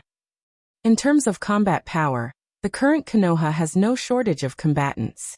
In addition to Konoha's special forces and Umbu, Bulin and other werewolves also have an official combat order in Konoha. Wolves. Because he doesn't have much talent in naming, Rog gave the combat unit composed of Bulin and other werewolves a very appropriate name. For the name Wolves, Bulin and other werewolves had no objection. Not to mention that Rog just named them wolves. Even if Rog called them hounds, they wouldn't have any objection. After joining Konoha, Bulin and the others discovered how important it is to have enough money and security in a capitalist country like the United States.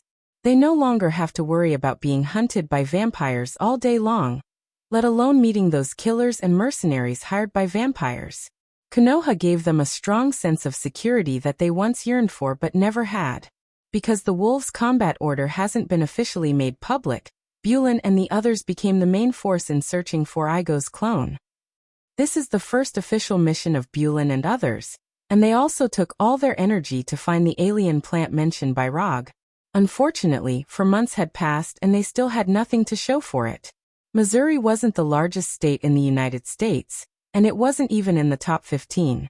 However, this didn't mean that it would be easy to find an unknown alien plant in this place. In order not to disappoint Roger, and more importantly, to prove that the lichens were useful to Konoha, led by Bulin, the 4 Alpha Wolf Kings made a joint decision. Gather all the werewolves in the United States, as long as they are not infants and the elderly who can't move alone, and go to Missouri to find the alien plant. For a time, tens of thousands of werewolves, in just a few days, all poured into Missouri and started a crazy carpet search. Rog didn't know that Bulin and others would mobilize so many people at first, directly mobilizing the entire werewolves. When he found out, these werewolves had already searched the forests and mountains of Missouri for more than 3 months. Tens of thousands of werewolves searched for more than 3 months with great fanfare, but the result was still nothing. In this regard, Rog didn't find it strange. Although the clone left by Igo was only a strange plant, it was still a clone left by the existence of the Heavenly Father. Igo didn't know when he would be able to make all the preparations for the plan. In order to ensure that the clones he left on various planets won't have any accidents, he must leave some measures to protect the safety of his clones. After roughly taking a look at the recent search progress of Bulin and others, he used quantum transmission to come to his private training room. When Hinata also began to practice Gentle Fist and ninjutsu, his private training room had one more user.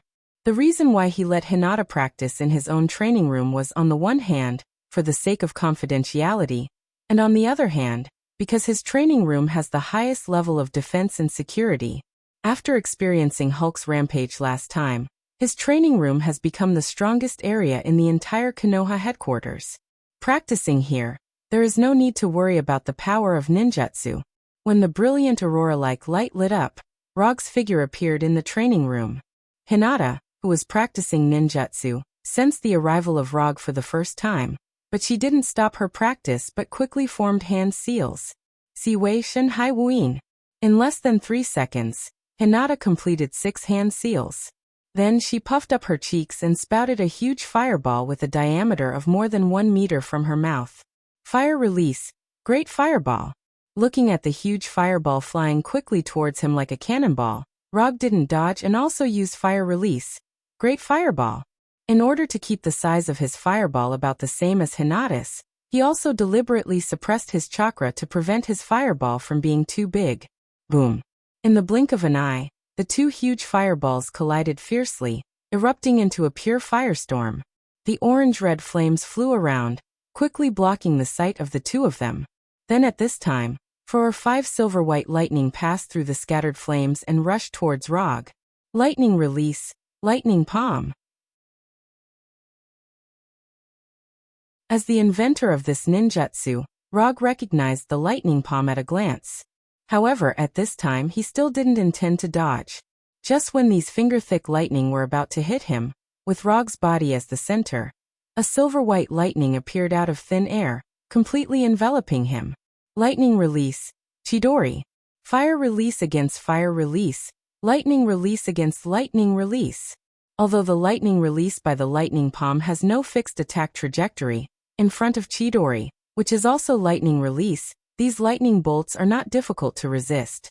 Like the positive and negative poles of a magnet, the lightning released by the lightning palm fiercely hit the lightning of Chidori, and the two offset each other, bursting into dazzling light.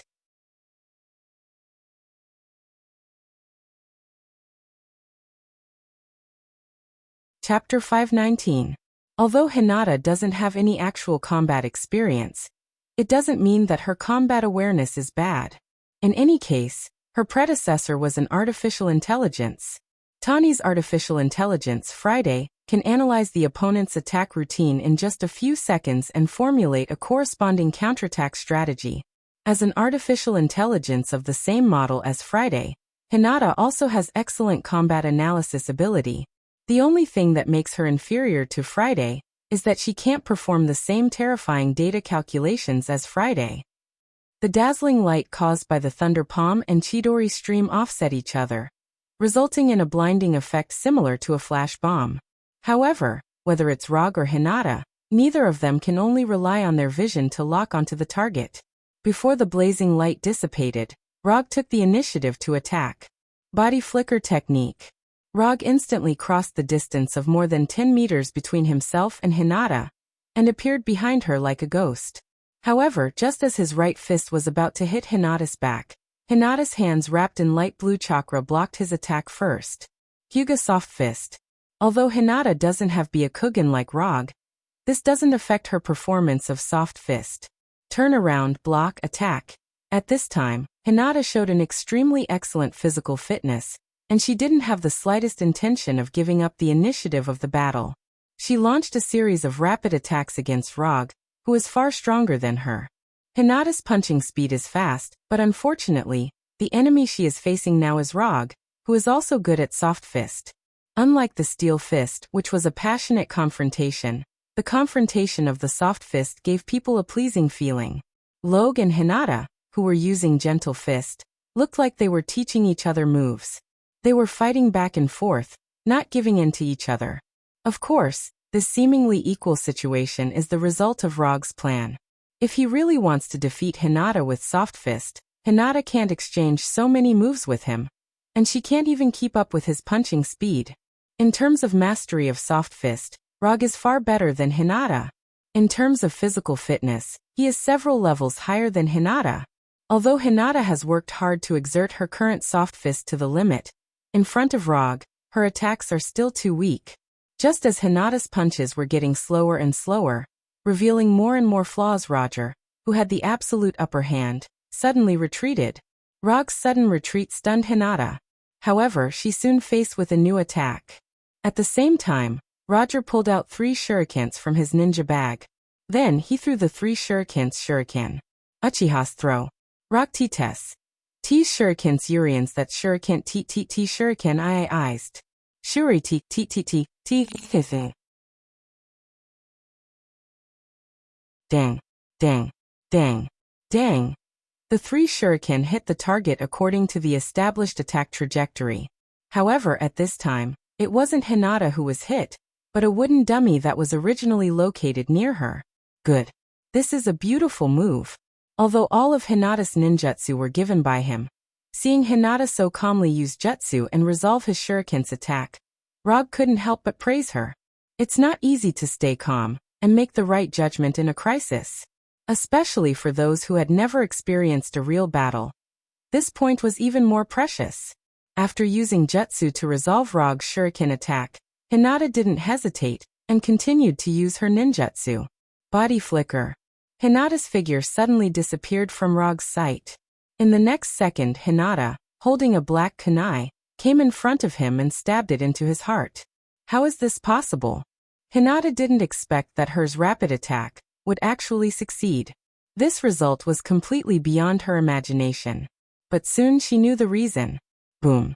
Rog, who was stabbed in the heart by the kunai, suddenly turned into a cloud of smoke and disappeared. At the same time, Rog's voice sounded behind her. The combination of jutsu and body flicker is good. But before you attack, you should at least know whether the enemy you are facing is the real one or not. At the same time as Rog's voice sounded, Hinata, who was holding a kunai, quickly turned around. However, the moment she turned around, Rog gently flicked her forehead. You're dead. Hinata wasn't surprised that she would die. After all, the opponent she was facing now was Rog.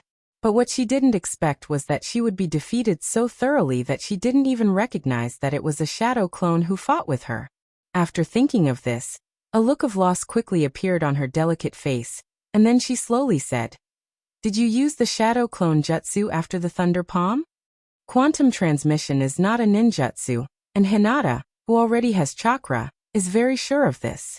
So she knew that it must be Rog who came here. Since it's the real one, then the only time it's possible to use the shadow clone jutsu to replace the real one is the moment when the thunder palm and Chidori burst out a blazing light. Yes, I did use the shadow clone jutsu at that time. Your combat awareness and skills are good now, but your experience is still a bit lacking. Although he is Hinata's ninjutsu sensei, Rog himself didn't expect that Hinata could master ninjutsu to this extent in just a week. Great Fireball, Great Fire Annihilation, Fire Dragon Thunder Palm, Lightning Sword Draw, Body Flicker, Substitute, Hold Shadow Clone Jutsu, Chakra Perception. Rog gave Hinata a total of 10 ninjutsu practice methods. As a result, it took Hinata only a week to completely master these 10 ninjutsu. This kind of cultivation talent is even more abnormal than Kuroto, who has the system. It's precisely because of this that he just had the idea of testing Hinata's actual combat ability. Although Hinata had lost, the combat awareness and combat skills she displayed were not inferior to professional military superheroes like the Punisher and Abomination. The only thing she still lacks is that she doesn't have any actual combat experience for the time being. As long as you agree to let me join the Special Forces, I can quickly get enough actual combat experience. Hinata once again mentioned the proposal that was rejected by Rog a few days ago. No, the work of the Special Forces is not suitable for you. I have a better plan.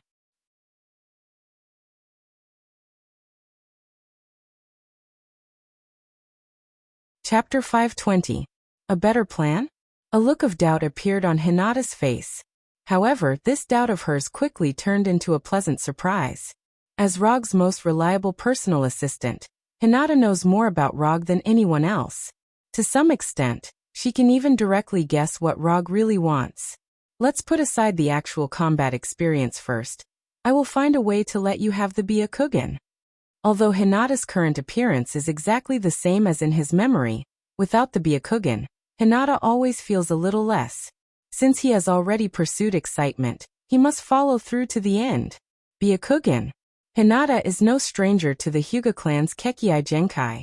When she practiced Hyuga Gentle Fist, she already knew what kind of existence the Byakugan is. At the same time, she also knew that Rog's special eyes, which can make the veins in his eyes burst, are the Byakugan. However, because she only knew the existence of the Byakugan after she had a body, she didn't know about it. And she has never studied the Byakugan, so she can't make herself have the same Byakugan as Rog. Are you going to transplant your eyes to me? Hinata asked with some uncertainty. In her understanding, this is not something Rog would do. Transplant is transplant, but not transplant my eyes to you. I hope you can copy my Byakugan with the Cradle of Life, and then make a suitable Byakugan for you to transplant to your body. A long time ago, Rog had considered using biotechnology to clone Sharingan and Byakugan. However, after communicating with Dr. Connors and Reed in detail, he could only reluctantly give up this idea. For Dr. Connors and Reed, not to mention cloning a pair of eyes, Even cloning a person is not particularly troublesome. Konoha now has enough ability to carry out cloning experiments. Cloning is not a problem. The problem is that the cloned eyes, if transplanted to a target without chakra, will be a pair of strange eyes, and there will be serious transplant rejection. After all, the awakening of Sharingan and Byakugan requires chakra. However, after the appearance of Hinata, or rather after the appearance of Hinata with chakra, this idea that was once put aside by Rog reappeared in his mind. Through the cradle of life, Hinata could create a Byakugan suitable for her. Moreover, with chakra, she wouldn't face the awkward situation of not being able to open her eyes after the transplant. Is this really okay? Although he was the designer of the cradle of life and his body had been created by the cradle of life, he was still very much a part of the cradle of life. However, Hinata still felt that Rog's Byakugan duplication plan was a bit too crazy. It should work. As long as you can uncover the secrets of the Byakugan, creating your own Byakugan shouldn't be a problem. If it weren't for the fact that there is no physical exchange between the Sharingan and the Byakugan in the system, Rog wouldn't have to think about using biotechnology to clone the Byakugan. In the beginning, he planned to use biotechnology to clone a pair of Manjikyu Sharingan, and then by transplanting this pair of Manjikyu Sharingan, he would obtain the eternal Manjikyu Sharingan. However, he quickly rejected this idiotic idea. The cloned Manjikyu Sharingan would still be his Manjikyu Sharingan.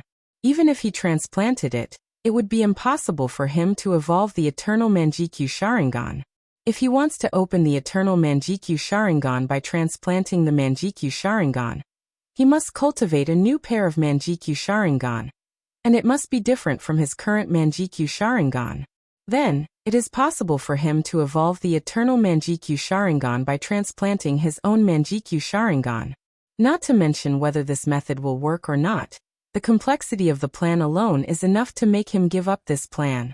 Compared with the ordinary Manjikyu Sharingan, the eternal Manjikyu Sharingan only breaks the curse of the Manjikyu Sharingan. It will no longer cause blindness due to overuse, and the burden on the body is greatly reduced. Except for these 2 points, there is not much difference between the eternal Manjikyu Sharingan and the ordinary Manjikyu Sharingan. And these 2 points are solved invisibly after he obtained the sage body of Hashirama. The sage body inherited from Hashirama is enough to ensure that he will not go blind due to overuse. As for the burden brought by the Manjikyu Sharingan, it is not worth mentioning in front of the sage body. Although there is no way to obtain the eternal Manjikyu Sharingan, Rog does not care too much about this matter.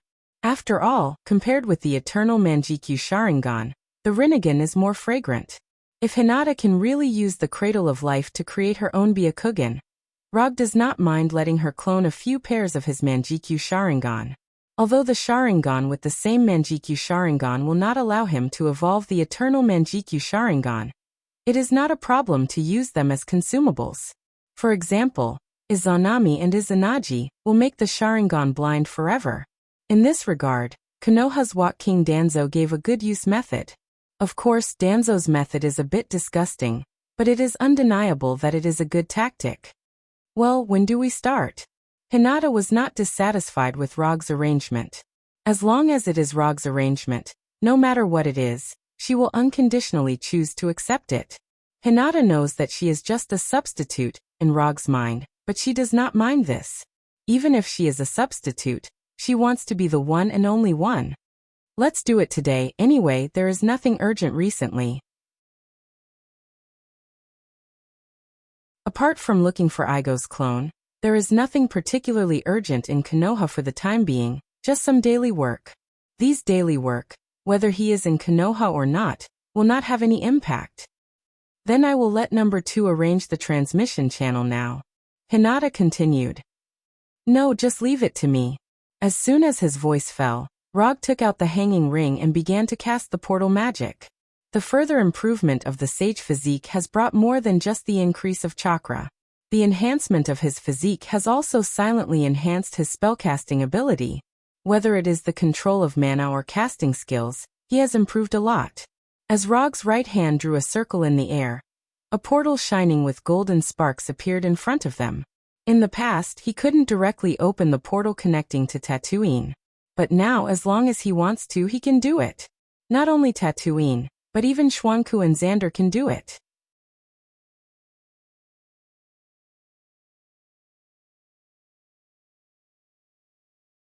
Chapter 521. Planet Tatooine, Konoha Hidden Village, Hinata's private laboratory.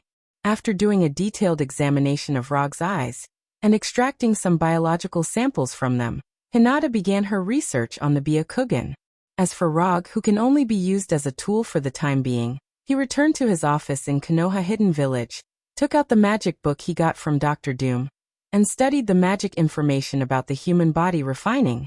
Whether in the field of science or in the field of magic, the content involving human body reconstruction is strictly controlled. However, whether it's Hinata or Roger, neither of them will put these restrictions in their eyes. Although in the field of scientific research, Rog can't provide much help to Hinata. However, he can find other breakthroughs in the field of magic he is better at. Whenever it comes to biological research projects, he can't help but miss Orochimaru. If it weren't for the fact that he only has 5 ninja coins, he would want to exchange some of Orochimaru's research notes from the system, and see how the #1 scientist of the ninja world solves this kind of problem. Time passed in a flash, and unknowingly, Rog and Hinata stayed in Konoha Hidden Village for more than half a month. In this half a month, Hinata completely broke through the cloning and replication of the Byakugan, and can create eyes that are exactly the same as Rog's Byakugan through the cradle of life. According to common sense, at this step, Hinata can start to try to transplant the clone Byakugan. However, they now encountered a problem that they didn't expect at all, so their plan had to be temporarily put on hold. Although Hinata has chakra, she only has 2 attributes of chakra, fire and lightning. Under normal circumstances, with only 2 attributes of chakra, she can also awaken the Byakugan. But the problem is that the Byakugan she created now is Rog's Byakugan, which perfectly matches Rog's 7 attribute chakra. So a very awkward problem appeared. With only 2 attributes of chakra, there is no way for Hinata to match Rog's Byakugan. In order to solve this version of the bug, Rog returned to Earth and once again began his daily mission of farming missions. For a while he became the busy person in Konoha. Although these missions are not difficult, there is no way to get too much commission reward, and some of them can't even pass the system's judgment. However, after spending more than a month, Rog successfully increased the number of ninja coins to 125. Research on the transplantation of Byakugan and Sharingan and other Kei-Genkai, Orochimaru. Although Orochimaru has never transplanted the Byakugan and the Sharingan, as the #1 scientist in the shinobi world, how can he ignore these 2 Kei-Genkai? As for whether or not this research report was written by Orochimaru, Roger wasn't very sure. However, judging from the system's past performance, the credibility of this research report was still very high. If there is no value in it, the system wouldn't give the exchange price of 85 ninja coins. After exchanging the research report, Rog returned to Tatooine and handed the electronic version of the report to Hinata. He knew every word in the research report, but when those strange professional terms were combined together, he couldn't do anything. Professional matters should be left to professionals to solve. Hinata is that professional. Kuroto has to admit that Orochimaru is indeed a genius in the truest sense. The science and technology of the ninja world may limit some of Orochimaru's research to become reality, but it can't stop his genius ideas. Rog didn't know what inspiration Hinata got from Orochimaru's research report, but after reading the report, Hinata didn't say anything and took several tubes of blood from his body, and then drove him out of the laboratory. From that day on, Hinata locked herself in the laboratory. It wasn't until more than half a month later that she came to the Hokage's office and appeared in front of Rog again. Byakugan open. After Hinata came to the Hokage's office with a small silver-white suitcase, she didn't say anything and opened her Byakugan in front of Rog. She actually succeeded? Looking at Hinata with blue veins popping out of her eyes, Rog froze for a moment, then put down the magic book in his hand and looked at Hinata in disbelief. He didn't know why, but he felt that Hinata seemed to be a little different now. Not because of the Byakugan, but because her whole person was different. How did you do it? Rog asked curiously. The Byakugan transplant can't be 100% perfect. So I made myself a new body, a body that originally had the Byakugan, completely isolated the problem of the transplant rejection and chakra. At this time, Hinata still had the same pure and gentle appearance, and her tone was as flat as ever. But what came out of her mouth was not ordinary at all. Did he make a new body for himself? Hinata's words made Rog involuntarily think of the S-class forbidden jutsu invented by Orochimaru, living corpse reincarnation. By transferring one's spirit to another's body, one can obtain eternal life and obtain others' Kekkei Genkai. Although Hinata's approach is not the same as Orochimaru's, the principle is the same. She can perfectly inherit others' Kekkei Genkai by changing her body. This solution is indeed Orochimaru's style. Looking at Hinata, whose appearance hasn't changed, but she has changed her body, Rog asked a question that he is more concerned about at the moment. What about your previous body? It was destroyed. Hinata said lightly, as if what she was dealing with was not her own body at all, but an ordinary item that can be seen everywhere.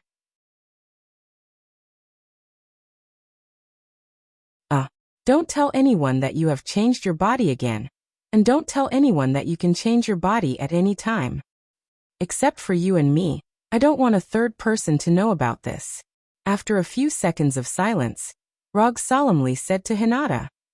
Okay. A gentle smile appeared on Hinata's face. After suppressing some bad premonitions in his heart, Rog pointed to the suitcase in Hinata's hand and continued to ask, What are you holding in your hand? The relevant information and cultivation method of Orochimaru's S-class forbidden jutsu, living corpse reincarnation. Hinata's expression and tone didn't change, but Rog was stunned after hearing her words. How is this possible? I just gave her a research report of Orochimaru. How could she have developed the cultivation method of living corpse reincarnation?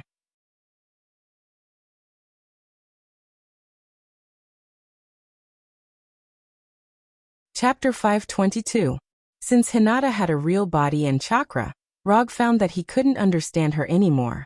Her ninjutsu cultivation talent is beyond common sense, and her ninjutsu research and development ability is like a cheat. Compared to him, Hinata is more like a traveler with a system. What's wrong with this world? Can it still be good? After suppressing the shock in his heart, Rog took a few deep breaths, and then slowly said, Show me the information about living corpse reincarnation.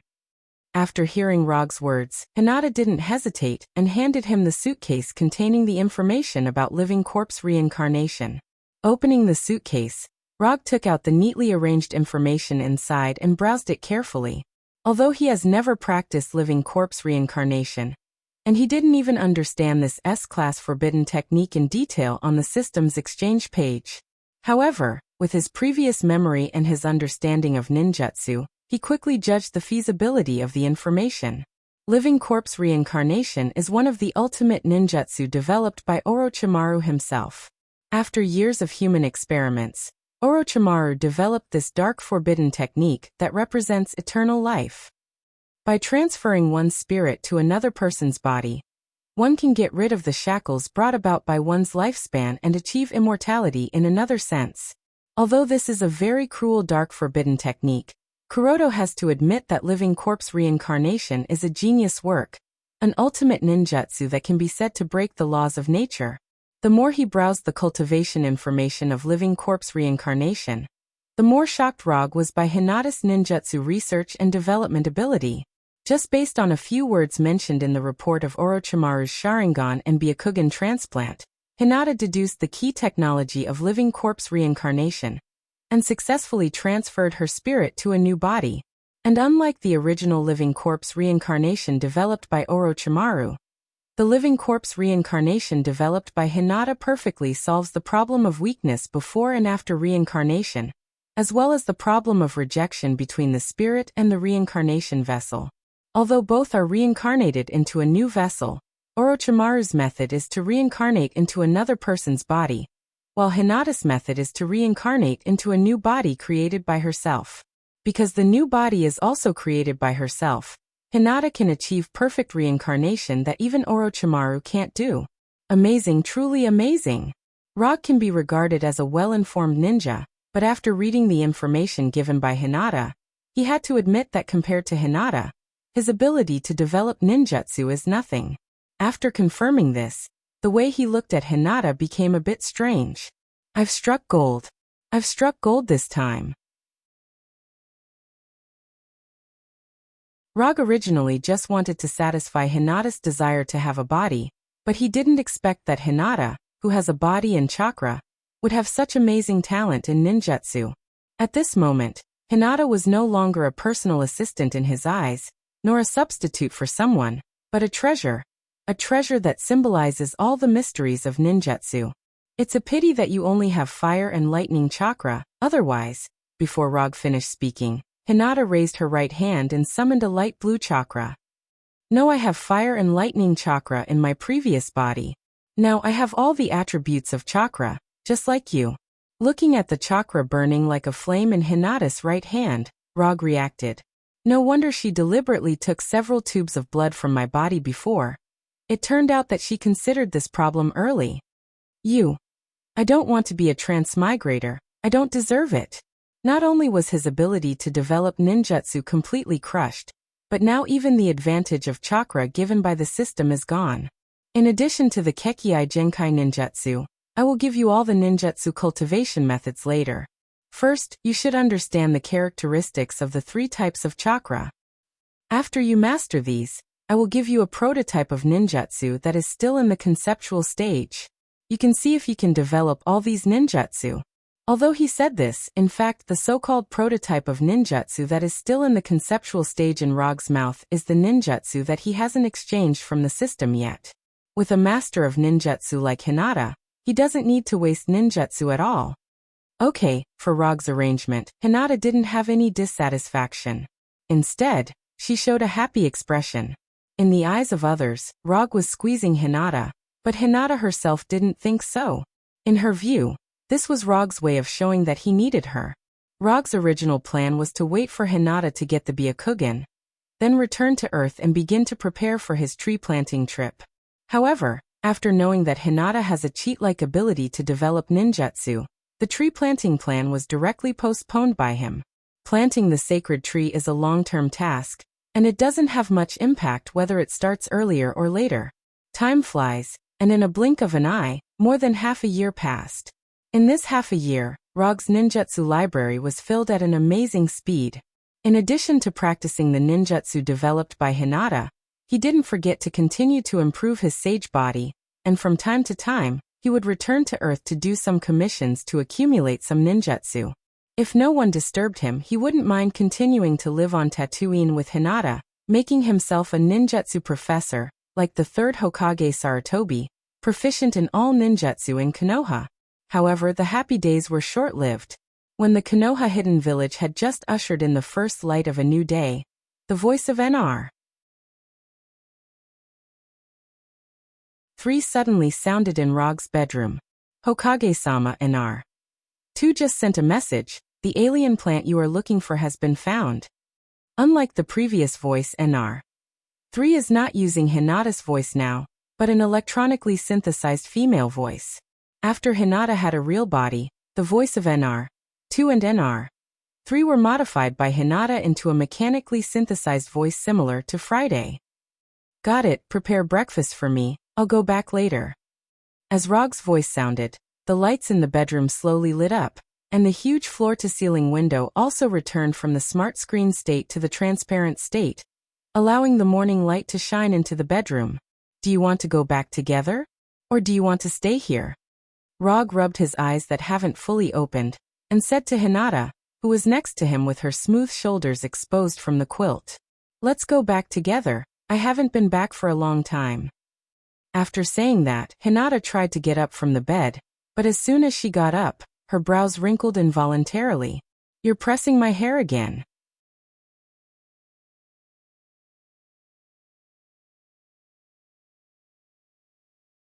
Chapter 523. Earth, Missouri, in a forest near a small town. Is this the plant clone of the planet called Igo you mentioned before? Looking at the strange plant in front of her, whose outer layer is like a hollow coral, And the bottom is wrapped with a fruit that exudes a faint blue light. Hinata asked Rog in confusion. Yes, this is Igo's plant clone. Although Rog didn't remember what Igo's plant clone looked like before, after seeing this alien plant that is obviously different from the style of the Earth, he can be 100% sure that this is Igo's plant clone left on the Earth. Although some plants on the Earth also look like alien species, in this plant clone he perceived natural energy that doesn't belong to the Earth at all. A strange natural energy that contains strong vitality. Then do we need to get this plant back to Konoha's headquarters? Wearing a sleeveless lavender shirt and black shorts, Hinata squatted down and tentatively stretched out her right hand towards Igo's plant clone. Don't touch it, leave it here first, it's not time to deal with it yet. Igo left his plant clone on thousands of planets, trying to erode the entire planet through these plant clones, and then integrate himself with thousands of planets, using the great life expansion of thousands of planets to achieve the ultimate eternity. In terms of planning, Igo's plan is feasible, and he has enough lifespan and energy to implement this extremely complicated plan. Except for the fact that he can't complete this plan with his own energy. There is no problem with his life expansion plan. However, he thought of a good solution. Since he can't provide enough energy by himself, he will create descendants with the same Kami's energy as himself, and complete this life expansion plan with his descendants. In order to do this, he began to combine with different races, grafting his DNA to them, trying to create descendants with the same Kami's energy as himself. He left different descendants on different planets, and asked Yondu to bring his descendants to his original planet. If everything developed according to normal circumstances, Igo should have gotten a descendant who inherited his Kami's energy 10 or 20 years ago. However, by chance, Yondu discovered the truth that Igo had killed those worthless descendants, so he left Igo, an Earthling descendant, in the Marauder team. Star-Lord Peter Quill is the only descendant who inherited Igo's heavenly energy. But so far neither Igo, Yondu, nor Peter have discovered this. The reason why Rog was so certain of this was because the Igo clone in front of him was the best proof. If Igor had gotten Star-Lord, this clone would have already begun to erode the Earth, instead of remaining in the state of a seedling as it is now. Inform number 2 to arrange for people to guard this area. Without my permission, no one is allowed to enter. After saying that, Rog mobilized the chakra in his body and used the wood escape technique. As chakra gushed out, a square wooden house that was several square meters in size quickly took shape, completely enveloping Igo's doppelganger. After doing all this, Rog opened the portal and returned to Konoha's headquarters with Hinata. Get ready, I may go to the universe with you in a few days. If you have anything you want to bring, just put it in your channeling scroll. When Konoha Hidden Village developed ninjutsu, Hinata did not fall behind in the practice of ninjutsu. In addition to ninjutsu such as would release ninjutsu, Sharingan Dojutsu, Flying Thor and King Kong Seal, she basically knows all the other ninjutsu that Rog knows.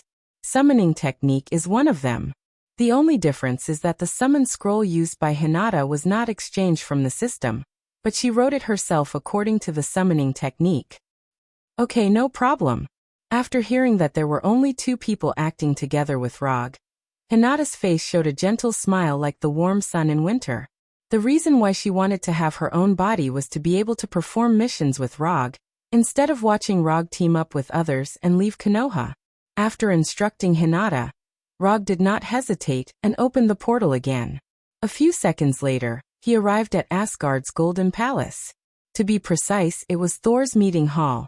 After a few words with Thor, he successfully got the exact coordinates of the planet, Igo, from Thor. With Asgard's intelligence ability, it is not a big problem to find the specific location of Igo. What's more, it has been almost a year since Rog last came to Asgard. When he was about to return to Earth, Thor suddenly told him about Hela. Hela is now the queen of Muspelheim and Jotunheim. Now, she is leading the Frost Giants and the Flame Giants to conquer Warnerheim. Thor's words made Rog, who was about to enter the portal, stop. After thinking about it seriously for more than 10 seconds, he slowly said, "No matter what you want to do at that time, if you need help, you can let Heimdall contact me at any time." After speaking, he walked into the portal and returned to Konoha's headquarters. The family conflict between Thor and Hela, if nothing unexpected happens, will not be resolved in a short time. Unless one of them takes the initiative to admit defeat, their family conflict will sooner or later manifest in the form of war. On the second day after returning to Konoha's headquarters, Rog took Hinata to the Golden Jack, which had been replaced with the battleship's main system, and began to go to Xander. Before going to the planet Igo, he still has some small preparations to do. For example, finding Igo's descendant, Star-Lord Peter Quill. Although Konoha doesn't have much power in the universe, Rog himself still has some friends in the universe. After setting the destination of the voyage to Xander, he opened the system's exchange page and swiped to the page with the Tree Sapling of God. Tree Sapling of God, exchange price, 500 ninja coins. Although in the past 6 months, he and Hinata lived in the small world of 2 people in Konoha Hidden Village, he is not short of ninja coins now. He now has 625 unspent ninja coins, and as long as he wants, he can exchange Tree Sapling of God at any time. However, he did not do so now because he still has a Mangekyo Dojutsu that he wants to exchange. Mangekyo Dojutsu, Kodo Amatsukami.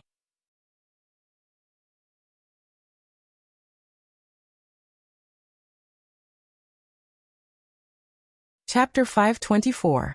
Ordinary ninjutsu won't work well against an enemy of Igo's size. Even if Rog can go deep inside the planet and find Igo's core, he can't kill him. If Igo dies, the planet will also be destroyed, and planting the God Tree will naturally become a delusion. Therefore, he needs to make Igo obediently cooperate with him without killing him, so as to achieve the purpose of planting the God Tree on Igo. Although there are many planets in the universe, no planet is more suitable for planting the God Tree than Igo. Earth and Asgard are also good choices, but they are not in Rog's first choice. As a self-conscious planet, Igo will certainly not agree with Rog to plant the God Tree on him. If the God Tree wants to mature, it needs to eat the energy of all the creatures on the planet to bear the chakra fruit. For the planet, this is nourishing the God Tree with its own life. As long as Igo still has the most basic sense, it is impossible for him to agree with Rog's plan. However, Rog didn't expect Igo to agree with his plan from the beginning, because he intended to use Kodo Amatsukami, which has the strongest genjutsu, to forcibly modify Igo's consciousness. Kodo Amatsukami, the dojutsu awakened by Uchiha Shirsue's Manjikyu Sharingan. With his current strength, Rog is 80% sure that Kodo Amatsukami will work on Igo. The only problem is that the exchange price given by the system is a bit expensive. Manjikyu Sharingan Dojutsu, left eye, Kodo Amatsukami exchange price, 300 ninja coins. The system doesn't support any physical Sharingan exchange, but the system didn't completely block Rog's path of having other Manjikyu Sharingan Dojutsu. As long as he is willing to spend 300 ninja coins, the system can add Kodo Amatsukami to his Manjikyu Sharingan left eye. In addition to the left eye, the system also gave other additional dojutsu: Kamui, Amaterasu, Kagutsuki Ninja Tool Control, Transcription Seal. If Rog can save enough ninja coins, he can add these dojutsu to his eyes one by one, making himself the ninja with the most Manjikyu Sharingan dojutsu. Rog fantasized about this beautiful future, but he didn't do it. The reason was simple: poverty. In order to save up the 500 ninja coins needed to exchange for the sacred tree sapling, he almost tried all the commissions on the commission website that could be judged by the system. And then he accumulated the number of ninja coins he had to 625. The heavenly tree saplings cost 500 ninja coins, and Kodo Amatsukami cost 300 ninja coins. If he wants his heavenly tree planting plan to be carried out smoothly, he will need to save 175 ninja coins. He had basically done all the commissions that could be done on Earth. In that case, it's time to expand the 4th Hokage's commission business in the universe. As for whether or not he could receive enough commissions in the universe, he wasn't worried at all. No matter what was said, he was the 4th Hokage who had defeated Ronin the Accuser twice. He was also the 4th Hokage who had fought to a draw with the crazy Titan Thanos. With his current fame, as long as he wanted to, there was absolutely no need to worry about the source of the commission. This was also the main reason why he did not directly teleport to Xander, but instead took the Golden Jack to Xander. The dignified fourth Hokage is carrying out a mission in the universe. How can he not have a powerful enough battleship? This is not only a matter of face, but also a symbol of strength. After all, not everyone can treat the main battleship of the Carry Empire as a private vehicle. When Rog and Hinata took the Golden Jack to Xander, a fierce space chase was taking place in the universe near the Supreme Star. What the hell were you thinking? Why did you steal their energy batteries? Star-Lord, who was controlling the Milano to maneuver and evade, shouted at Rocket sitting in the right pilot's seat. Dude, those batteries are really easy to steal. Rocket was unmoved as he explained. He didn't feel that his theft was excessive. Is this your excuse? Gamora, sitting behind Rocket, said disdainfully. Come on, you also saw the High Priest's arrogant look. I was teaching him a lesson. Rocket found a very suitable reason for his behavior. But in the next second he heard the ridicule from Star-Lord. I didn't expect your motives to be so selfless. It's a pity that those Supreme Star didn't appreciate your kindness and wanted to kill us. Whether it was Star-Lord or Rocket, neither of them took the pursuit of the Supreme Star too seriously at this time. Star-Lord, Rocket, Gamora, Groot, Drax the Destroyer. They were originally unrelated, but in the end, they formed the Milky Way Awkward Dance Troupe in Roger's memory. Although the reason for forming the team was completely different from what he remembered, fate still connected the five of them together, allowing the Guardian of the Galaxy to appear smoothly in this world.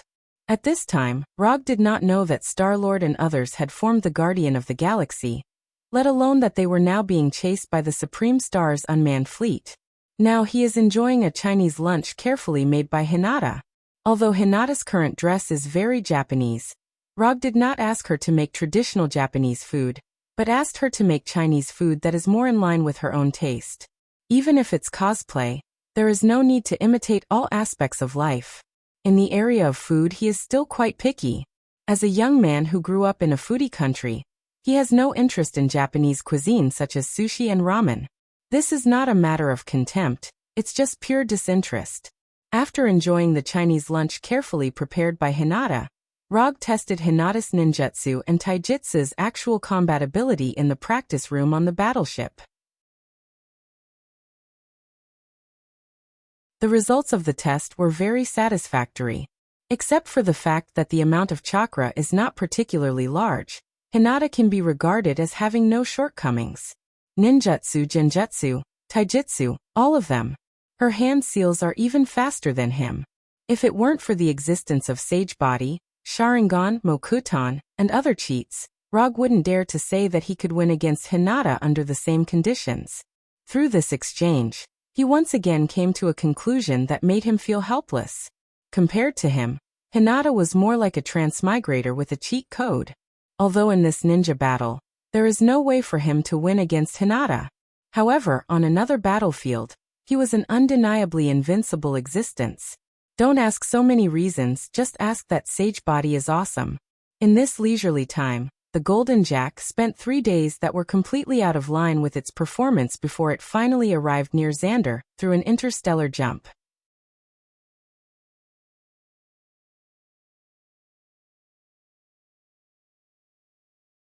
Chapter 525. Xander, the outskirts of Halden City, the secret base of the Rope Hunters. Rog didn't let the Golden Jack directly enter Xander's universe. Instead, he parked the Golden Jack near Xander and opened a portal to the slave hunter's secret base disguised as a farm. He didn't hide his arrival. Not long after he walked out of the portal with Hinata, he saw a familiar face. Jaros, the young Xander who used to deliver food to Hulk and was eager to become a real slave hunter. Compared to before, Jaros, who was now an official slave hunter, was no longer as immature as before. He looked very capable, and there was a conspicuous scar on his face. Rog-sama?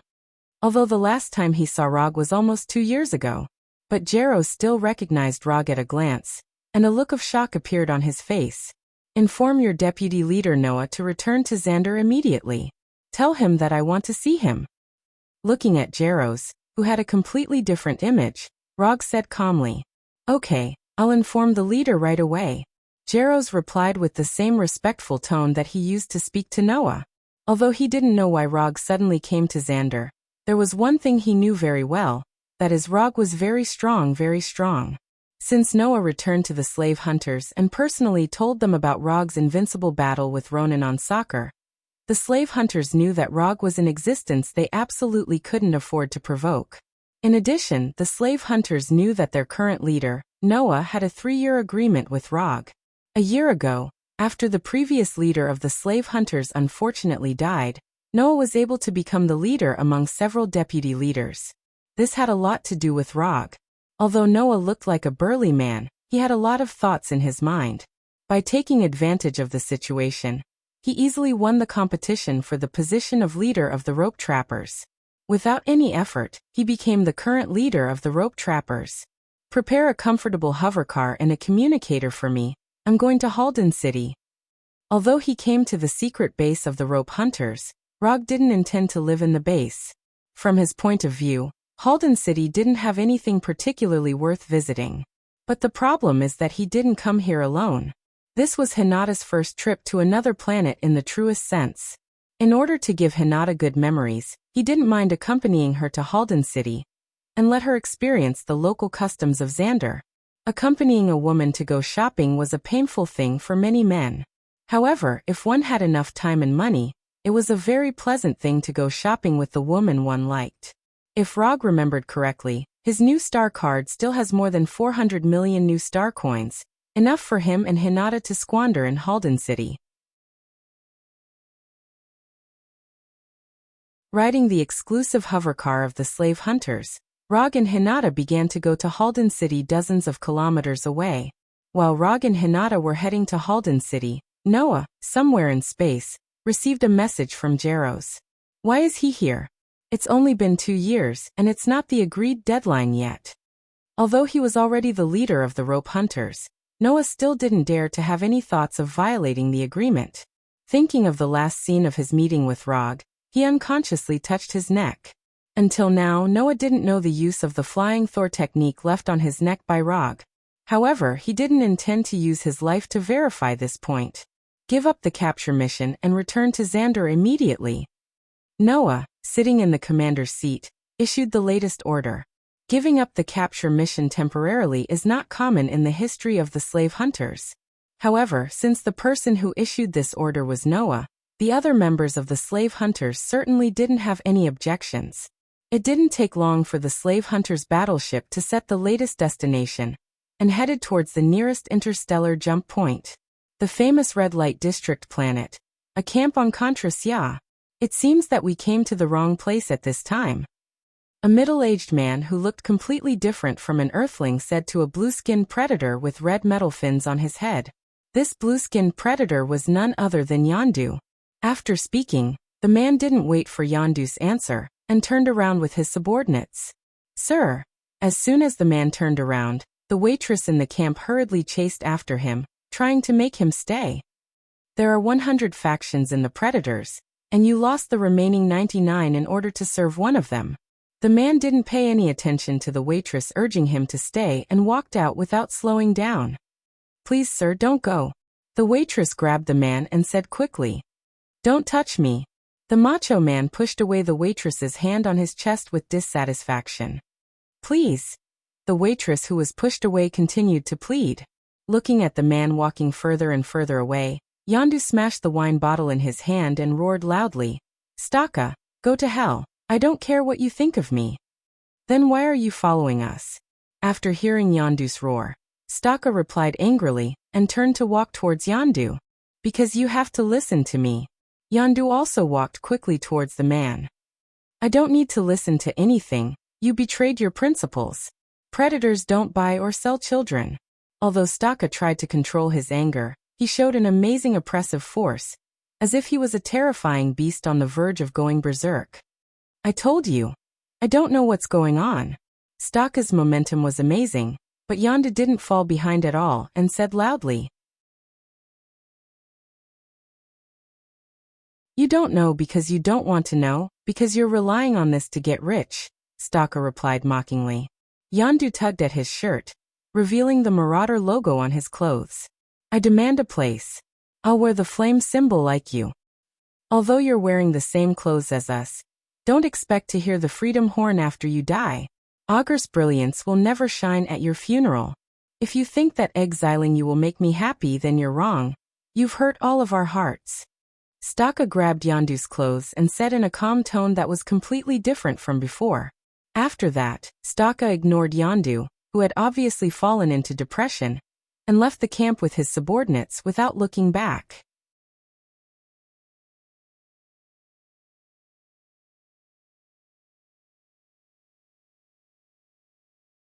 Chapter 526. What's the shopping style of a nouveau riche? That's to only buy the most expensive things, not the best. After coming to the bustling shopping center of Halton City, Hinata awakened her innate shopping instincts without a teacher. Rog not only didn't express any dissatisfaction with Hinata's sweeping shopping, but he also used practical actions to prove what it means to swipe my card. In less than half an hour, Hinata became the most popular female customer in the shopping center, and waiters of all colors surrounded her like bees. Roger didn't interfere with Hinata's crazy sweep.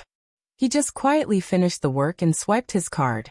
The latest beauty products by, the most expensive jewelry by, the most famous clothes and dresses by. At this time, Rog was like a ruthless card swiping machine, constantly repeating the action of swiping his card and leaving the delivery address to the shop assistant.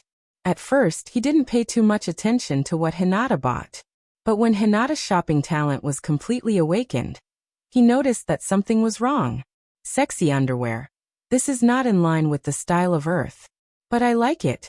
Baby products. Was this thing really useful? Men's healthcare products. This is a bit too much, right? As Hinata's shopping gradually developed into a field that wasn't suitable for children, Roger found that those young and beautiful waitresses with good figures were looking at him strangely. This wasn't the most embarrassing problem. The most embarrassing thing was that as more and more onlookers gathered, some people began to recognize him as the rumored fourth Hokage. Xander and the Kerry Empire were old enemies, especially after the war restarted. The people of Xander liked to hear the news of the Kerry Empire being defeated more and more. When it came to making the Kree Empire suffer, the fourth Hokage, who had defeated Luo Nan, the accuser, twice, was one of them. When the scene began to get out of control, Rog squeezed the waiters around Hinata and whispered to Hinata, "That's it for today, let's continue when we reach Nova City."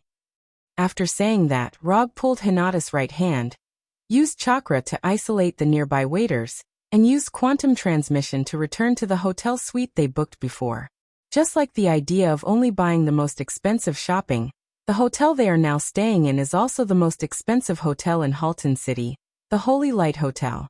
When they came to Halton City with Natasha, they stayed in this hotel. Because the impression they left last time was quite good, Rog chose this hotel this time. As for the identification required for check-in, an ordinary genjutsu was easily done. Not long after they returned to the hotel suite, Rog's communicator rang. "Rog-san, this is Noah. I'm back in Halton City. I don't know when it's convenient for you to meet."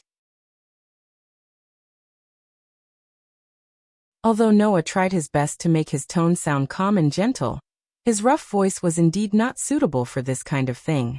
This would give people the impression that he was holding his throat as he spoke.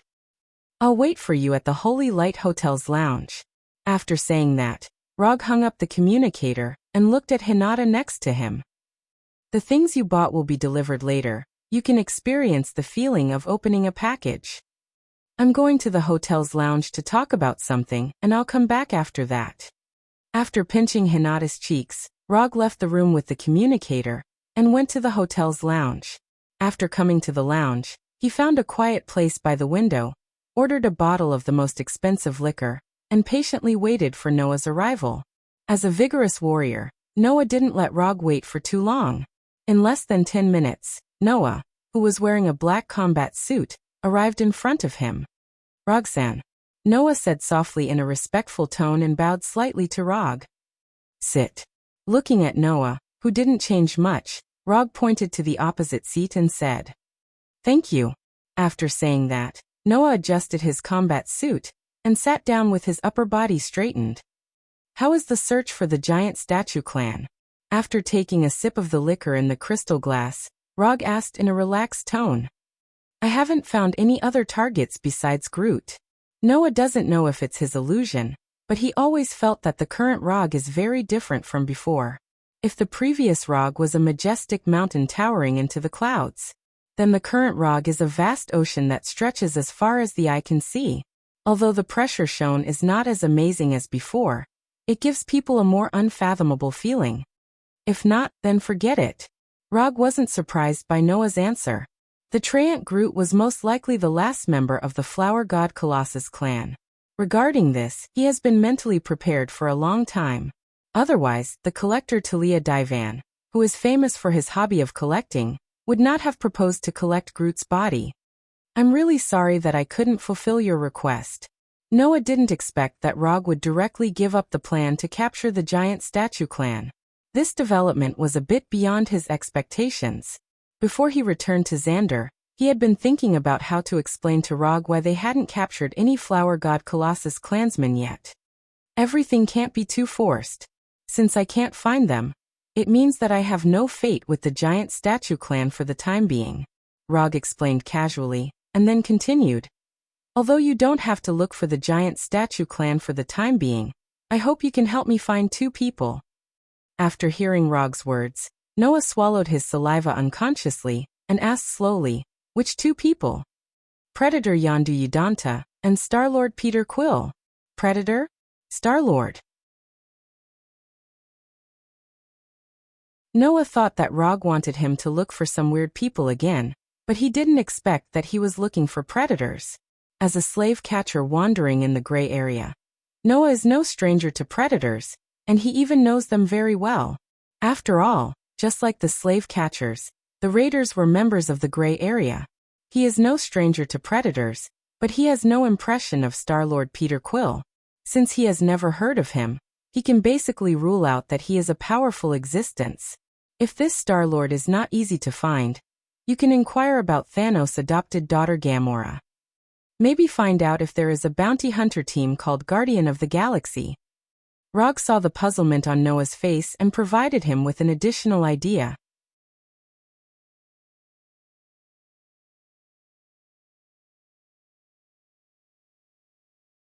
Chapter 527.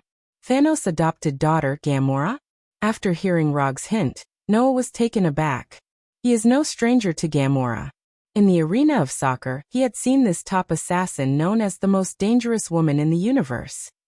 Although Gamora did not really fight with Hulk at that time, Gamora still left a very deep impression on him.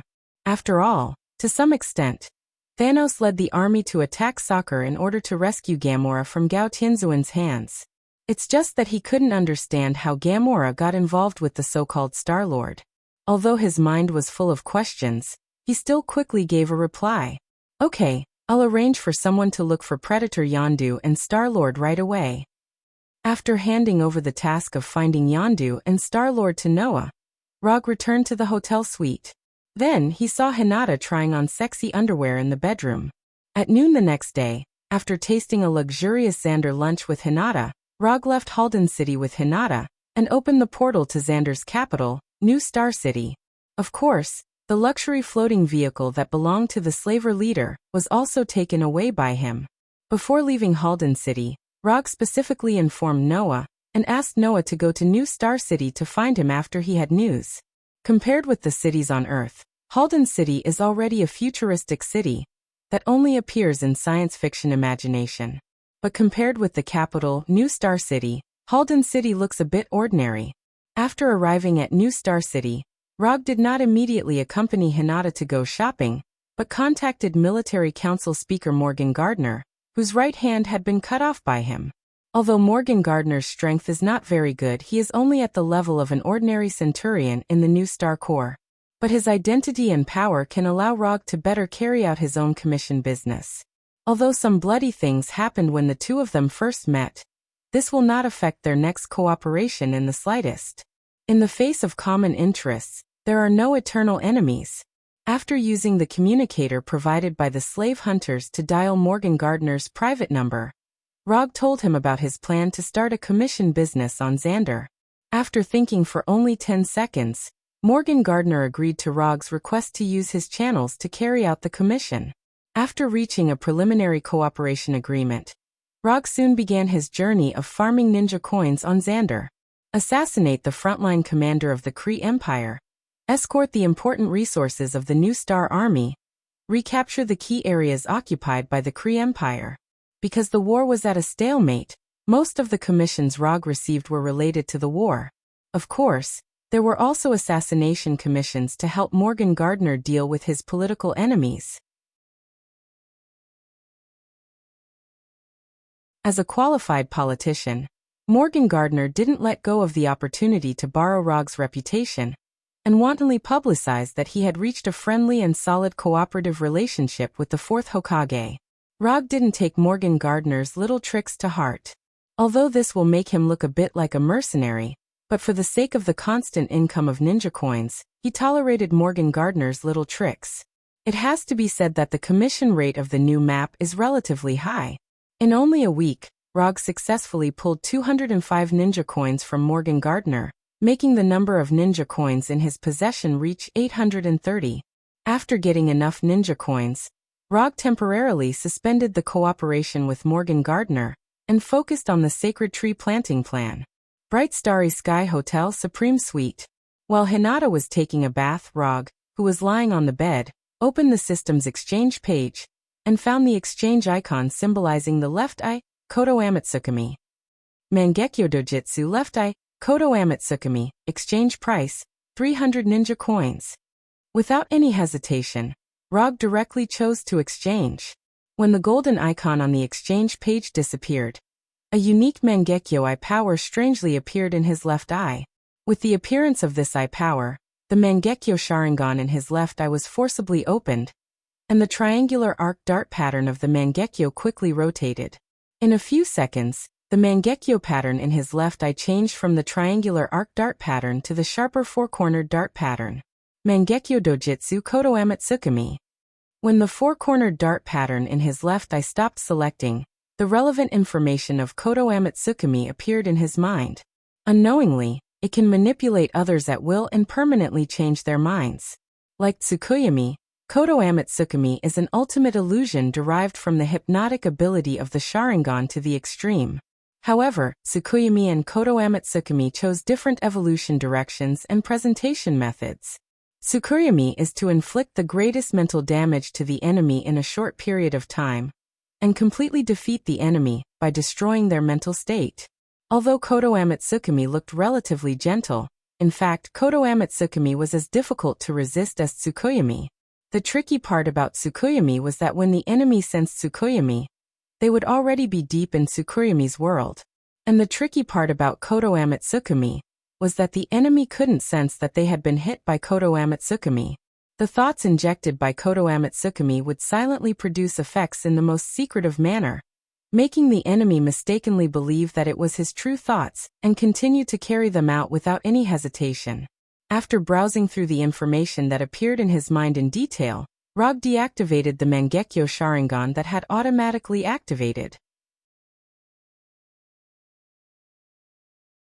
Kodo Amatsukami's effects were indeed very powerful, but its flaws were also very obvious. Unlike Tsukuyami, who could use it as many times as she wanted as long as she had sufficient mental strength, Kodo Amatsukami's cooldown time was terrifying. Rog had just done some calculations. With his current immortal body development and strength, he needed an entire week's cooldown time to use Kodo Amatsukami once. With a week-long cooldown time, it was destined that Kodo Amatsukami couldn't be used as a conventional combat method. It could only be used as a trump card at critical moments. Apart from the fact that Kodo Amatsukami's cooldown time exceeded his expectations, he also discovered something particularly helpless. If he didn't remember wrongly, Konoha's Pot King Danzo, who had transplanted Hashirama's cells, only had a cooldown time of a few hours for using Kodo Amatsukami. Danzo had only transplanted Hashirama's cells, but he could reduce the cooldown time to a few hours. As for him, who had Hashirama's immortal body, he had to cool down for a week to use Kodo Amatsukami. Was the difference between an 85% immortal body and a 100% immortal body that huge? You're tuning in to the Limay Sword of Destiny YouTube channel. We're so grateful for your support, and don't forget to subscribe to join us on this incredible journey through captivating stories. Your generosity through donations truly makes a world of difference, as it's the primary source of revenue that allows me to expand and enhance this channel for you. Thank you from the bottom of my heart for being a part of this adventure.